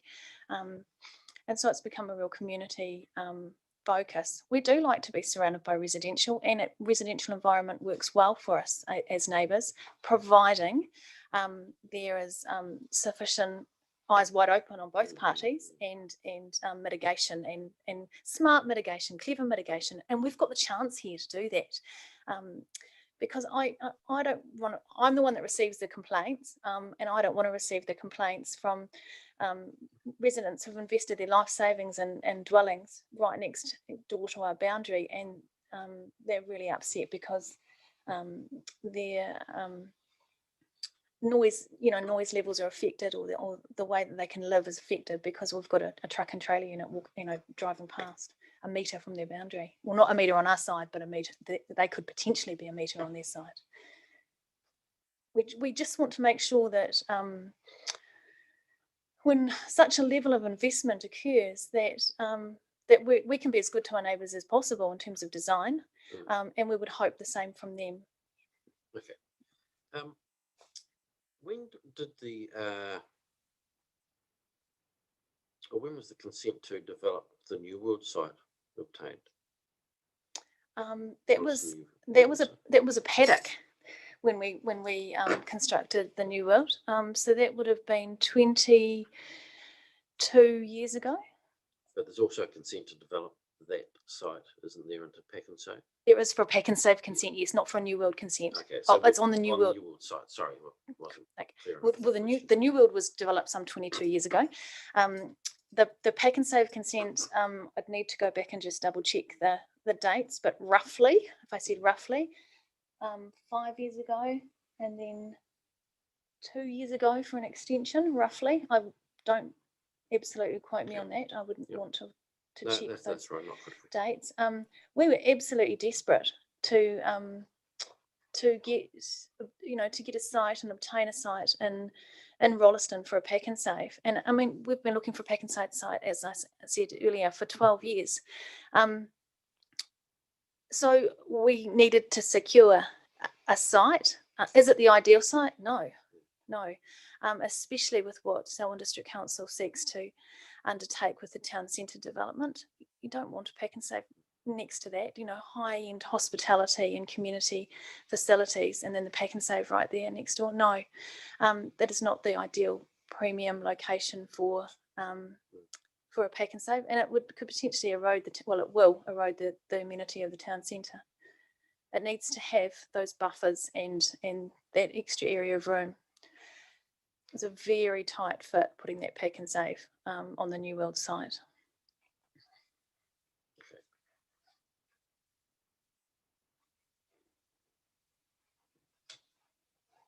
Can you give me any examples of Pack and Save warehouses in Christchurch that are developed in residential zones? I understand. I can think of some that are, perhaps abutting, or close to, but adjacent to residential zones, or within residential zones. Or on residentially zoned land, basically. Wainoni Pack and Save was partially residential. Yes, it was. Probably half the site was residential. At least half the site. Yeah, Wainoni. Yeah, definitely. Yeah. Okay.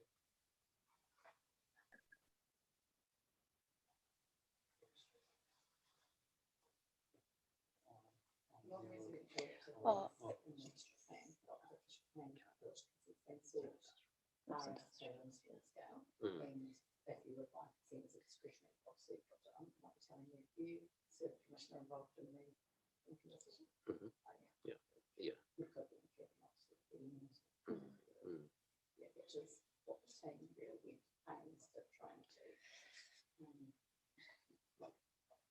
Okay.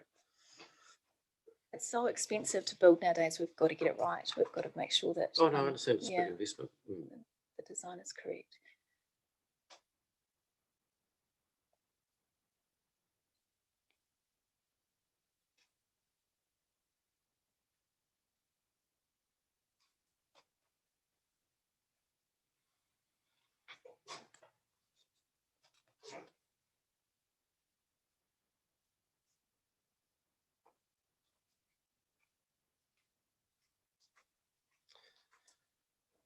Okay, it's probably getting a bit speculative now, but if, say on the Wainoni site, and I'm not saying just on that side, but if you're looking at developing in a residential area, do you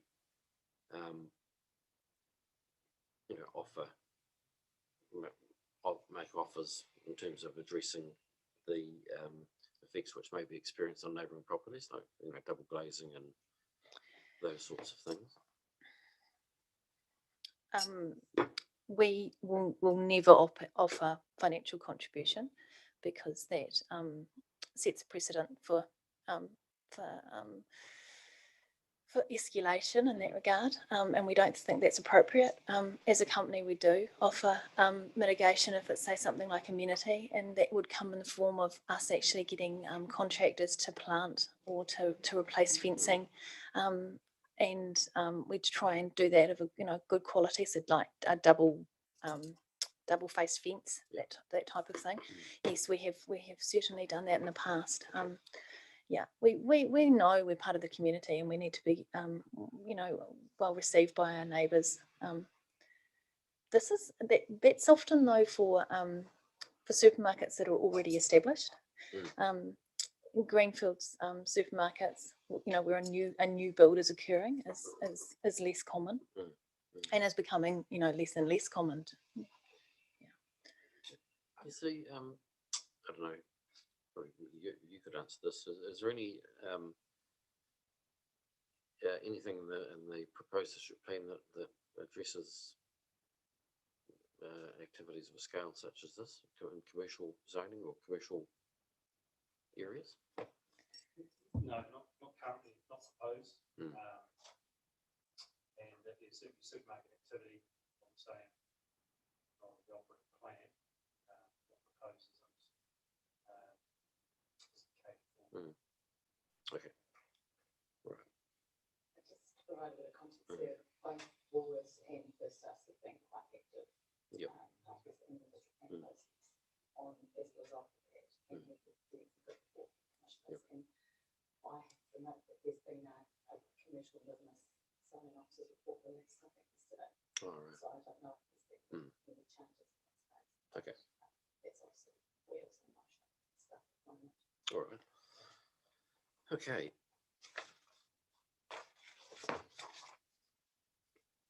I think that was all I've had for you, Ms. Parrish, and we've had a conversation as we've gone through it, so I appreciate your input. Thank you. Right.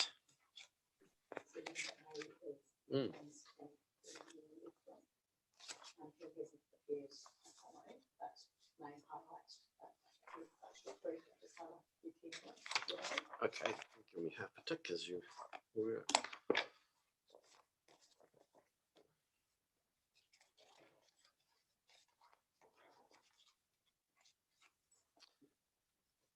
So, hey, thank you for joining us.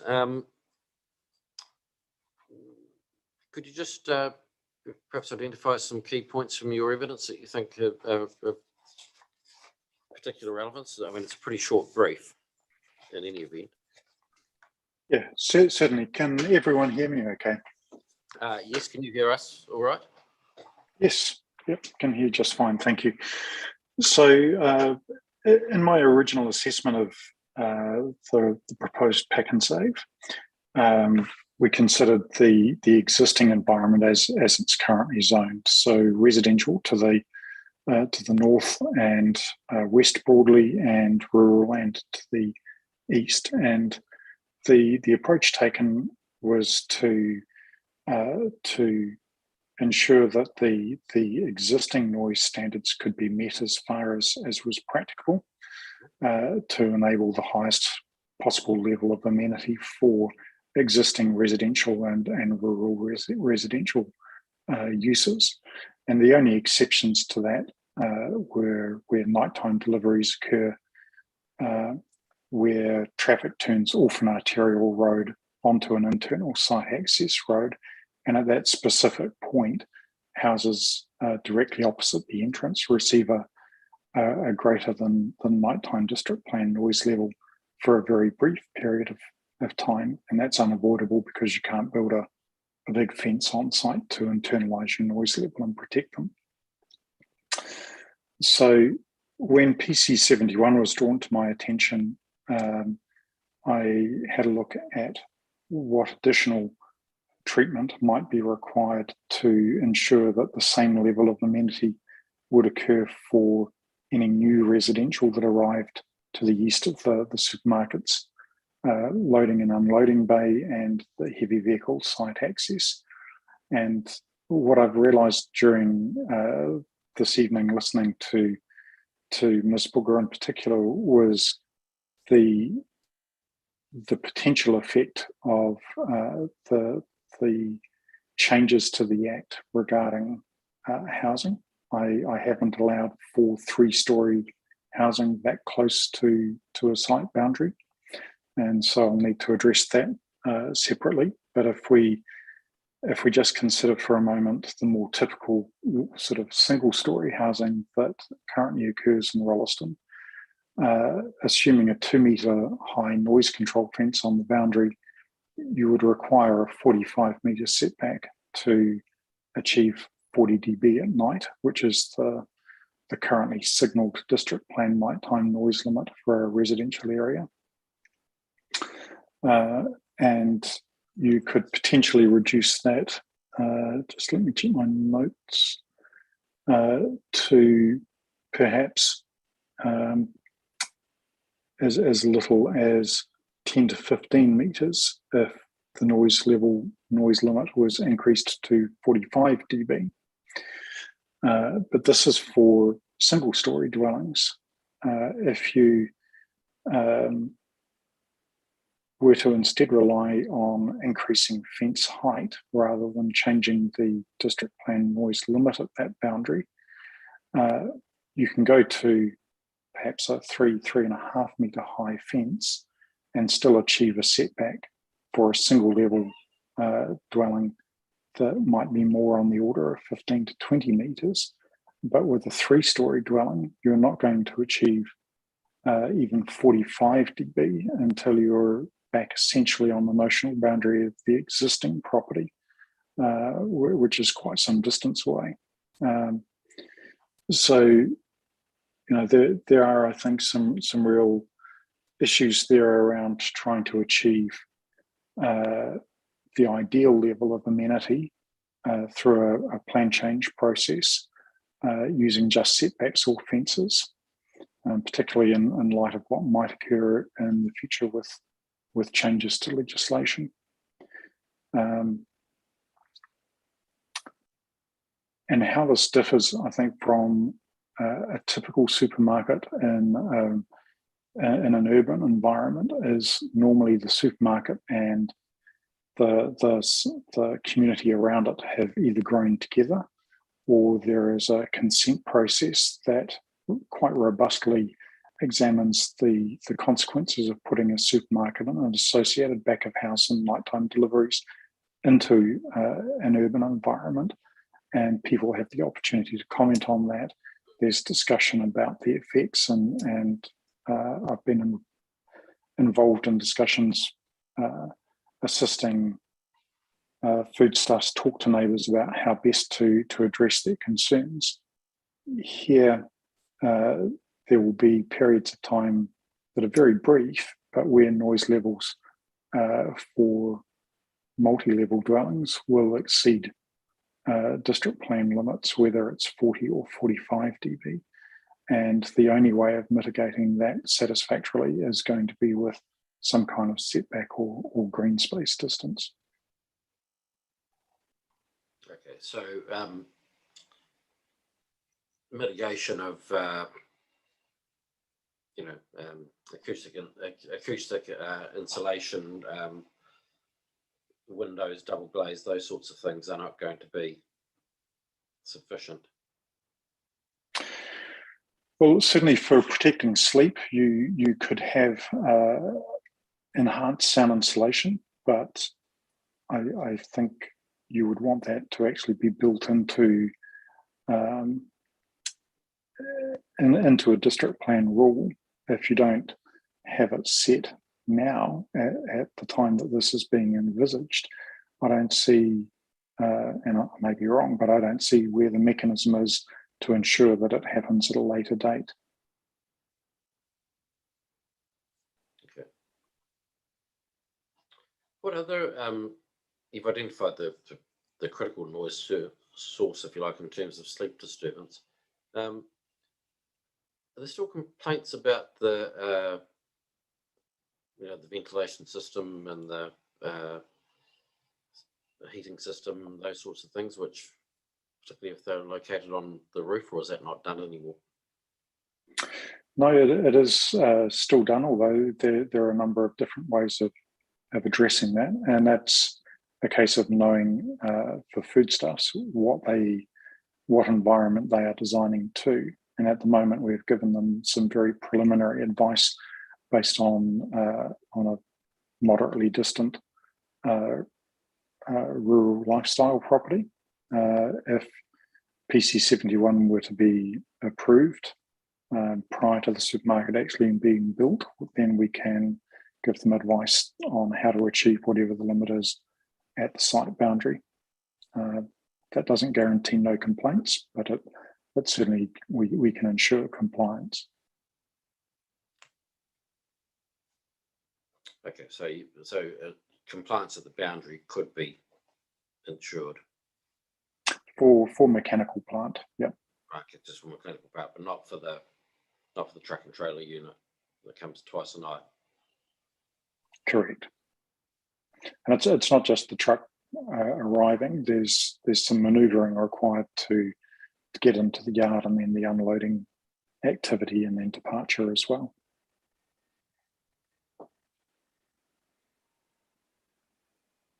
Okay, so some supermarkets that are moving towards internal, basically the truck comes in and then everything else is internal.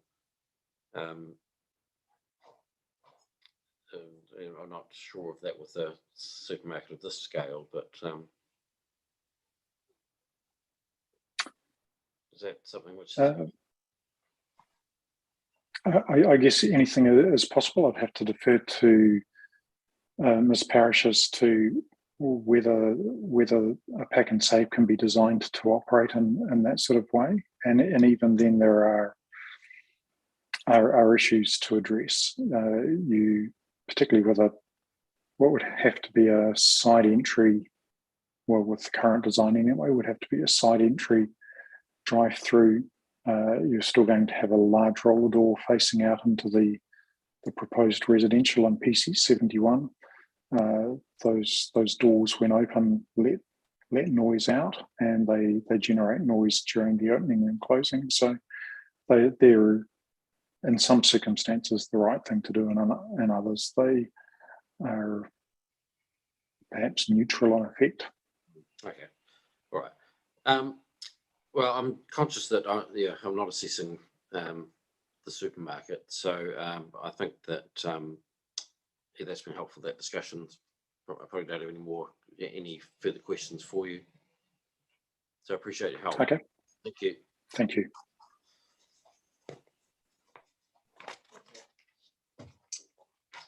Mr. Allen.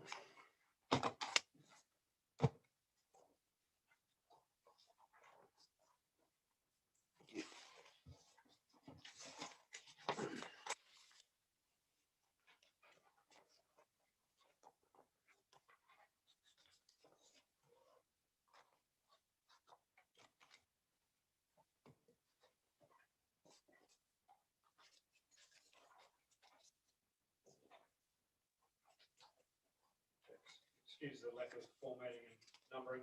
No. My office wasn't scratched this morning. Yeah, brief summary of my original evidence. I guess I'll add for the record that qualifications and experiences as set out. Yep, Original. check that. So my evidence outlines the current and proposed planning and legislative framework as it concerns PC 71 and foodstuffs property. And overall, I've summarised foodstuffs' interest in PC 71 as relating to the creation of unanticipated and significant change in the environment immediately adjoining its property. I've identified the key planning related issues as being foodstuffs' intended use of its property for a pack and save, the relevant planning framework at play, and potential and future adverse effects at the interface of the two properties. So as you know, foodstuffs is applied to council for resource consent to establish a pack and save on the property. Lodged in December last year. It's currently going through an RFI response process. With that resolved, it's feasible that notification could occur towards the end of this month. The various specialist technical assessments supporting the application conclude that the actual and potential effects of the proposed pack and save are appropriate in the context of the receiving environment. Given largely its generous road and internal boundary setbacks, its location at the corner of two arterial roads near the town centre, and various architectural and landscape design elements that have been incorporated. The economics assessment supporting the application recognises the contribution the supermarket will make in helping meet recent and projected future district retail demand growth for a supermarket in the district. The property is located near the town centre, within the township boundary and zone for urban development purposes, and near many of the planned urban growth areas. As you've heard from Ms. Paris, land is not available in existing zone business areas to meet particular operational and functional needs of the supermarket. The pack and save has been considerately designed to appropriately respond to the surrounding environment. Now, I acknowledge the pack and save is not lawfully established and does not otherwise form part of the existing environment in a legal sense. In my mind, however, it does clearly signal foodstuffs' intentions for the property, and in my view is relevant to consideration of the future well-functioning environment. I prefer to council's legal chat with you earlier. Mine is a pragmatic approach to long-term planning where, in this instance, the intentions of two developers, let's say, are well known. And as Ms. Cook has mentioned, Foodstuffs design team is currently assessing potential residential interface with PC 71 as part of its RFI response. So the design team had turned its mind to the issue when PC 71 was known and is now formalising that response directly to the council. I've outlined the planning and legislative frameworks I consider most relevant in the context of Foodstuffs submission. It's obviously not a full-blown account of the provisions. However, the NPSUD contains what I consider to be forward-looking provisions. I refer to Objective 1, which is concerned with well-functioning urban environments that provide people and communities now and into the future. And further, Objective 7, which requires council users robust and frequently updated information to inform planning decisions. I do not consider PC 71 adequately responds to the intended development outcome on the property, with potential to result in an appropriate interface of the same. I've outlined the implications of the enabling bill should PC 71 be approved. The nature and scale of development permitted by the bill will further intensify potential future adverse effects on Foodstuffs property. Without the need for land use consent and only a controlled activity subdivision consent, Foodstuffs would be precluded from any development planning process along its boundary if the PC 71 zoning comes down. I've noted Foodstuffs property is identified on map A of the regional policy statement. It is a greenfield priority area and it effectively aligns with the existing urban area and township boundary in the operative district plan. The southernmost portion of PC 71, that's south of the north contour, is identified as future development area, with the remainder of PC 71 outside of the greenfield or future development notations. In terms of the regional policy statement, I've focused on those provisions concerning the management of effects, and particularly those of potentially incompatible activities. Now, supermarkets and residential activity can and do successfully exist adjacent to one another. However, mitigation measures are needed to provide an appropriate residential, non-residential interface that enable a supermarket to operate successfully whilst maintaining the character and amenity. I do not consider PC 71 will avoid or mitigate adverse potential and future effects on the property and its intended use. In terms of the operative district plan, informed by Mr. Hayes' evidence that PC 71 does not address the potential for likely future compatibility of the supermarket and residential activities due to noise effects, particularly during the night time as referred. As PC 71 stands, appropriate integration of activities from a noise perspective is not matured. So the proposed district plan, and similar to map A, foodstuffs property is located within the township boundary and existing environment. PC 71 is not, nor is it, for the large part, identified with proposed urban growth overlays. Given foodstuffs' stated intentions, I consider PC 71 will create an inappropriate and incompatible interface with the property. The proposed changes to ODP 4, which relates to the foodstuffs land, will not be able to be achieved given the site layout and operational requirements of the package stage. In terms of effects, taken into account the nature of foodstuffs operations, I consider PC 71 will have potential and future adverse effects on property. The density and proximity of residential development along the boundary interface, noting the intensification enabled by the enabling bill, fails to address the potential for likely future incompatibility of supermarket and residential activities due to noise effects as outlined by Mr. Hayes. So to wrap up, based on Mr. Hayes' specialist evidence and my own analysis of the planning framework, my conclusions are that while resource consent is yet to be obtained for the package save, a decision on PC 71 needs to consider whether future effects of the change enabled by PC 1 can be appropriately managed in light of foodstuffs intention for the property, and that's that fabricated development. And if residential activity is to be enabled, it needs to be subject to appropriate controls at the interface with the property, along the lines of those recommended by Mr. Hay. I consider this all the more important given the scale and intensity of future development that will be permitted by the enabling bill. Okay. Just in terms of the enabling bill, obviously, if the decision that came out of this was a positive for 71, it needs to go through a variation process, etc.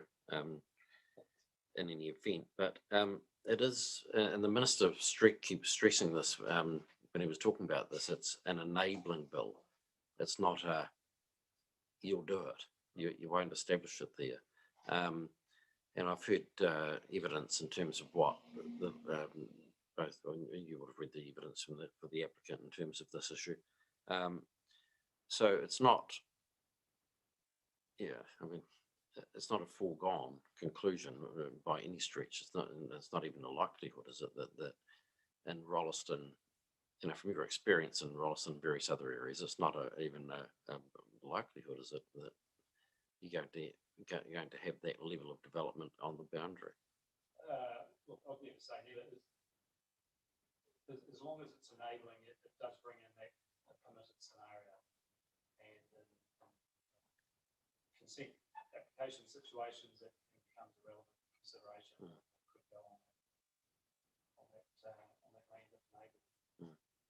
But it is will be market driven. Okay. It's an interesting piece of legislation, isn't it? From various perspectives.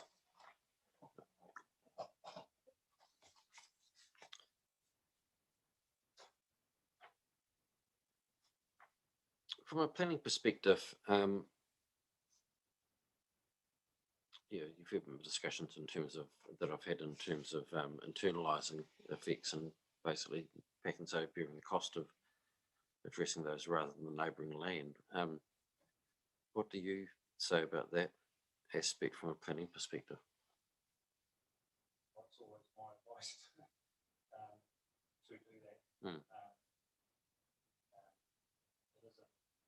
is in everyone's interest to do that in terms of the likelihood of obtaining consent, in terms of facilitating the ongoing operation of the activity as intended. My experience with foodstuffs and their team of specialists is that is given its utmost priority at the commencement of the project. And in this case, it has been no different. But it simply can't be internalised for operational reasons. Not in all instances, and that's where the assessment, the degree of that effect, the effectiveness of mitigation, that's when that comes into play.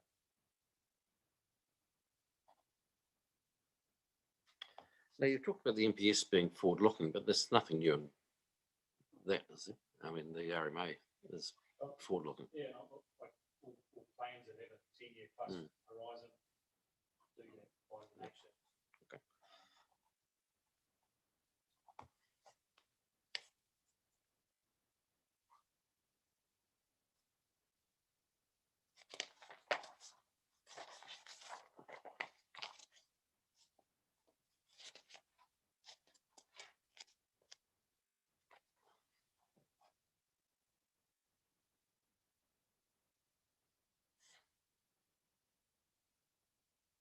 Okay, just a couple of points of clarification. I'm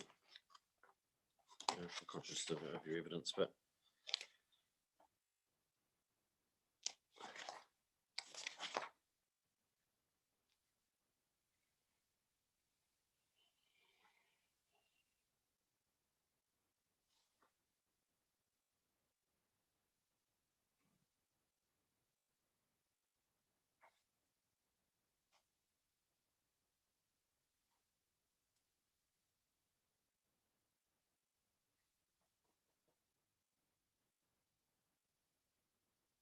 I'll just check if there is anything.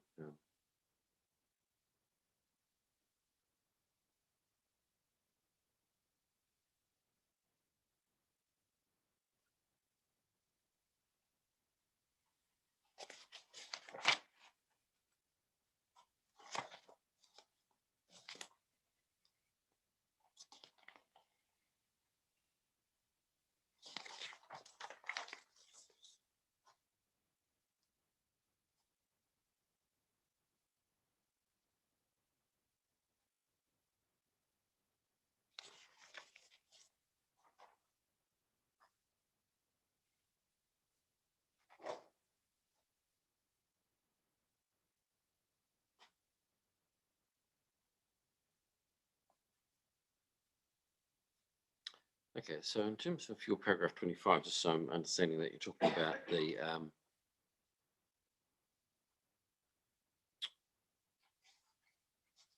policy one, planning decisions contribute to well functioning urban environments, including et cetera, support and limit as much as possible adverse impacts on the competitive operation of land and development markets. So can you just talk about how that fits in with the issue that foodstuff has? That's just a reference to the potential for gains going back to foodstuff's intention. So that may well be constrained by activities or zoning decisions that occur adjacent property. So the ability for foodstuffs to fulfill its intended use of the land. but it's not the planned use of the land, is it? Obviously, it's not. That the use of that land for that purpose isn't identified at this stage anyway in any planning documents. Or,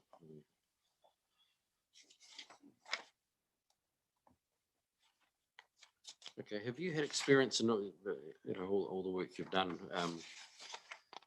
We've had this sort of situation where there are two proposals, neither of which have reached a stage where you could say that they're form part of the environment or whatever.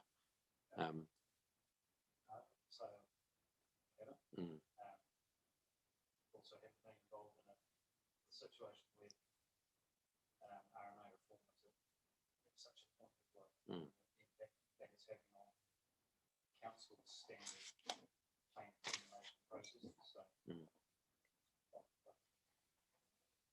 well, I made that point in the evidence that it is it's not a state of flux, it's just a state of total change and transformation, quite rapid, coupled with the need for business and housing capacity.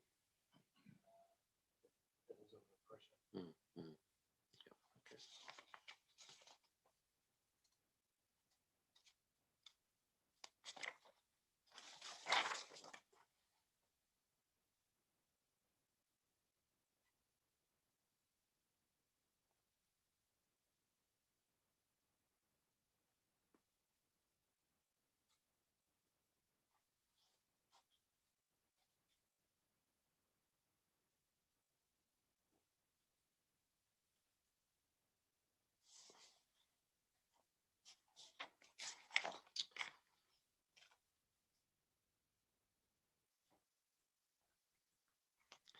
Okay, so the operative district plan policies, I'm not going to go through all of these because I can actually read them myself, and I've heard Ms. Aston's evidence on them. So the reverse sensitivity policy B 3.4.3, or the objective rather, reverse sensitivity effects between activities are avoided. Okay, so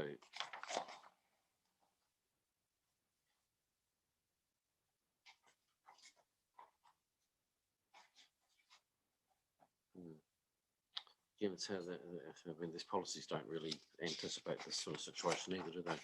They're all they're looking at the traditional, something comes to an established activity.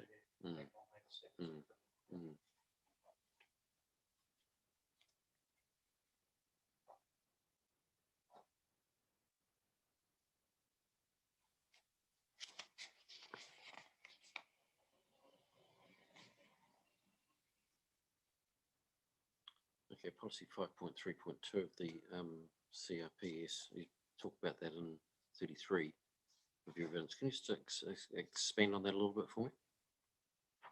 Why you say it's inconsistent with that policy?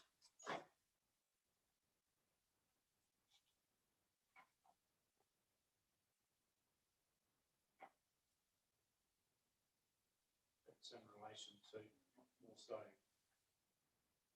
more than reverse sensitivity effects, but rather the effects of the non-residential and residential activity side by side,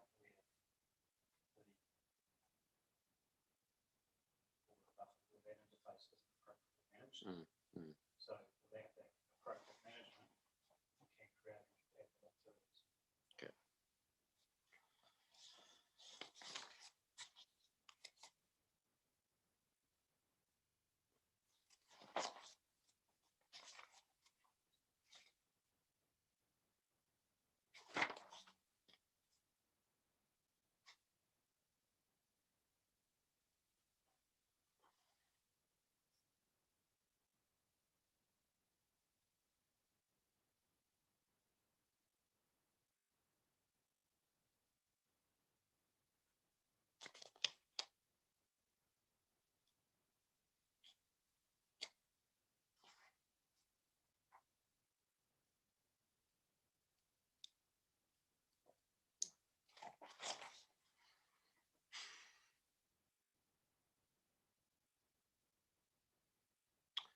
And just for completeness, those matters that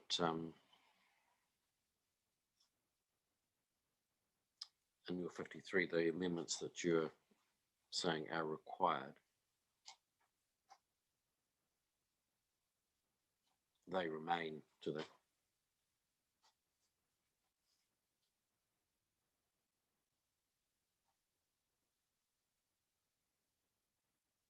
no change to those matters that you say are required. No, that's right. It's Mm. starting point for that, in that appropriate Mm. management of the boundary.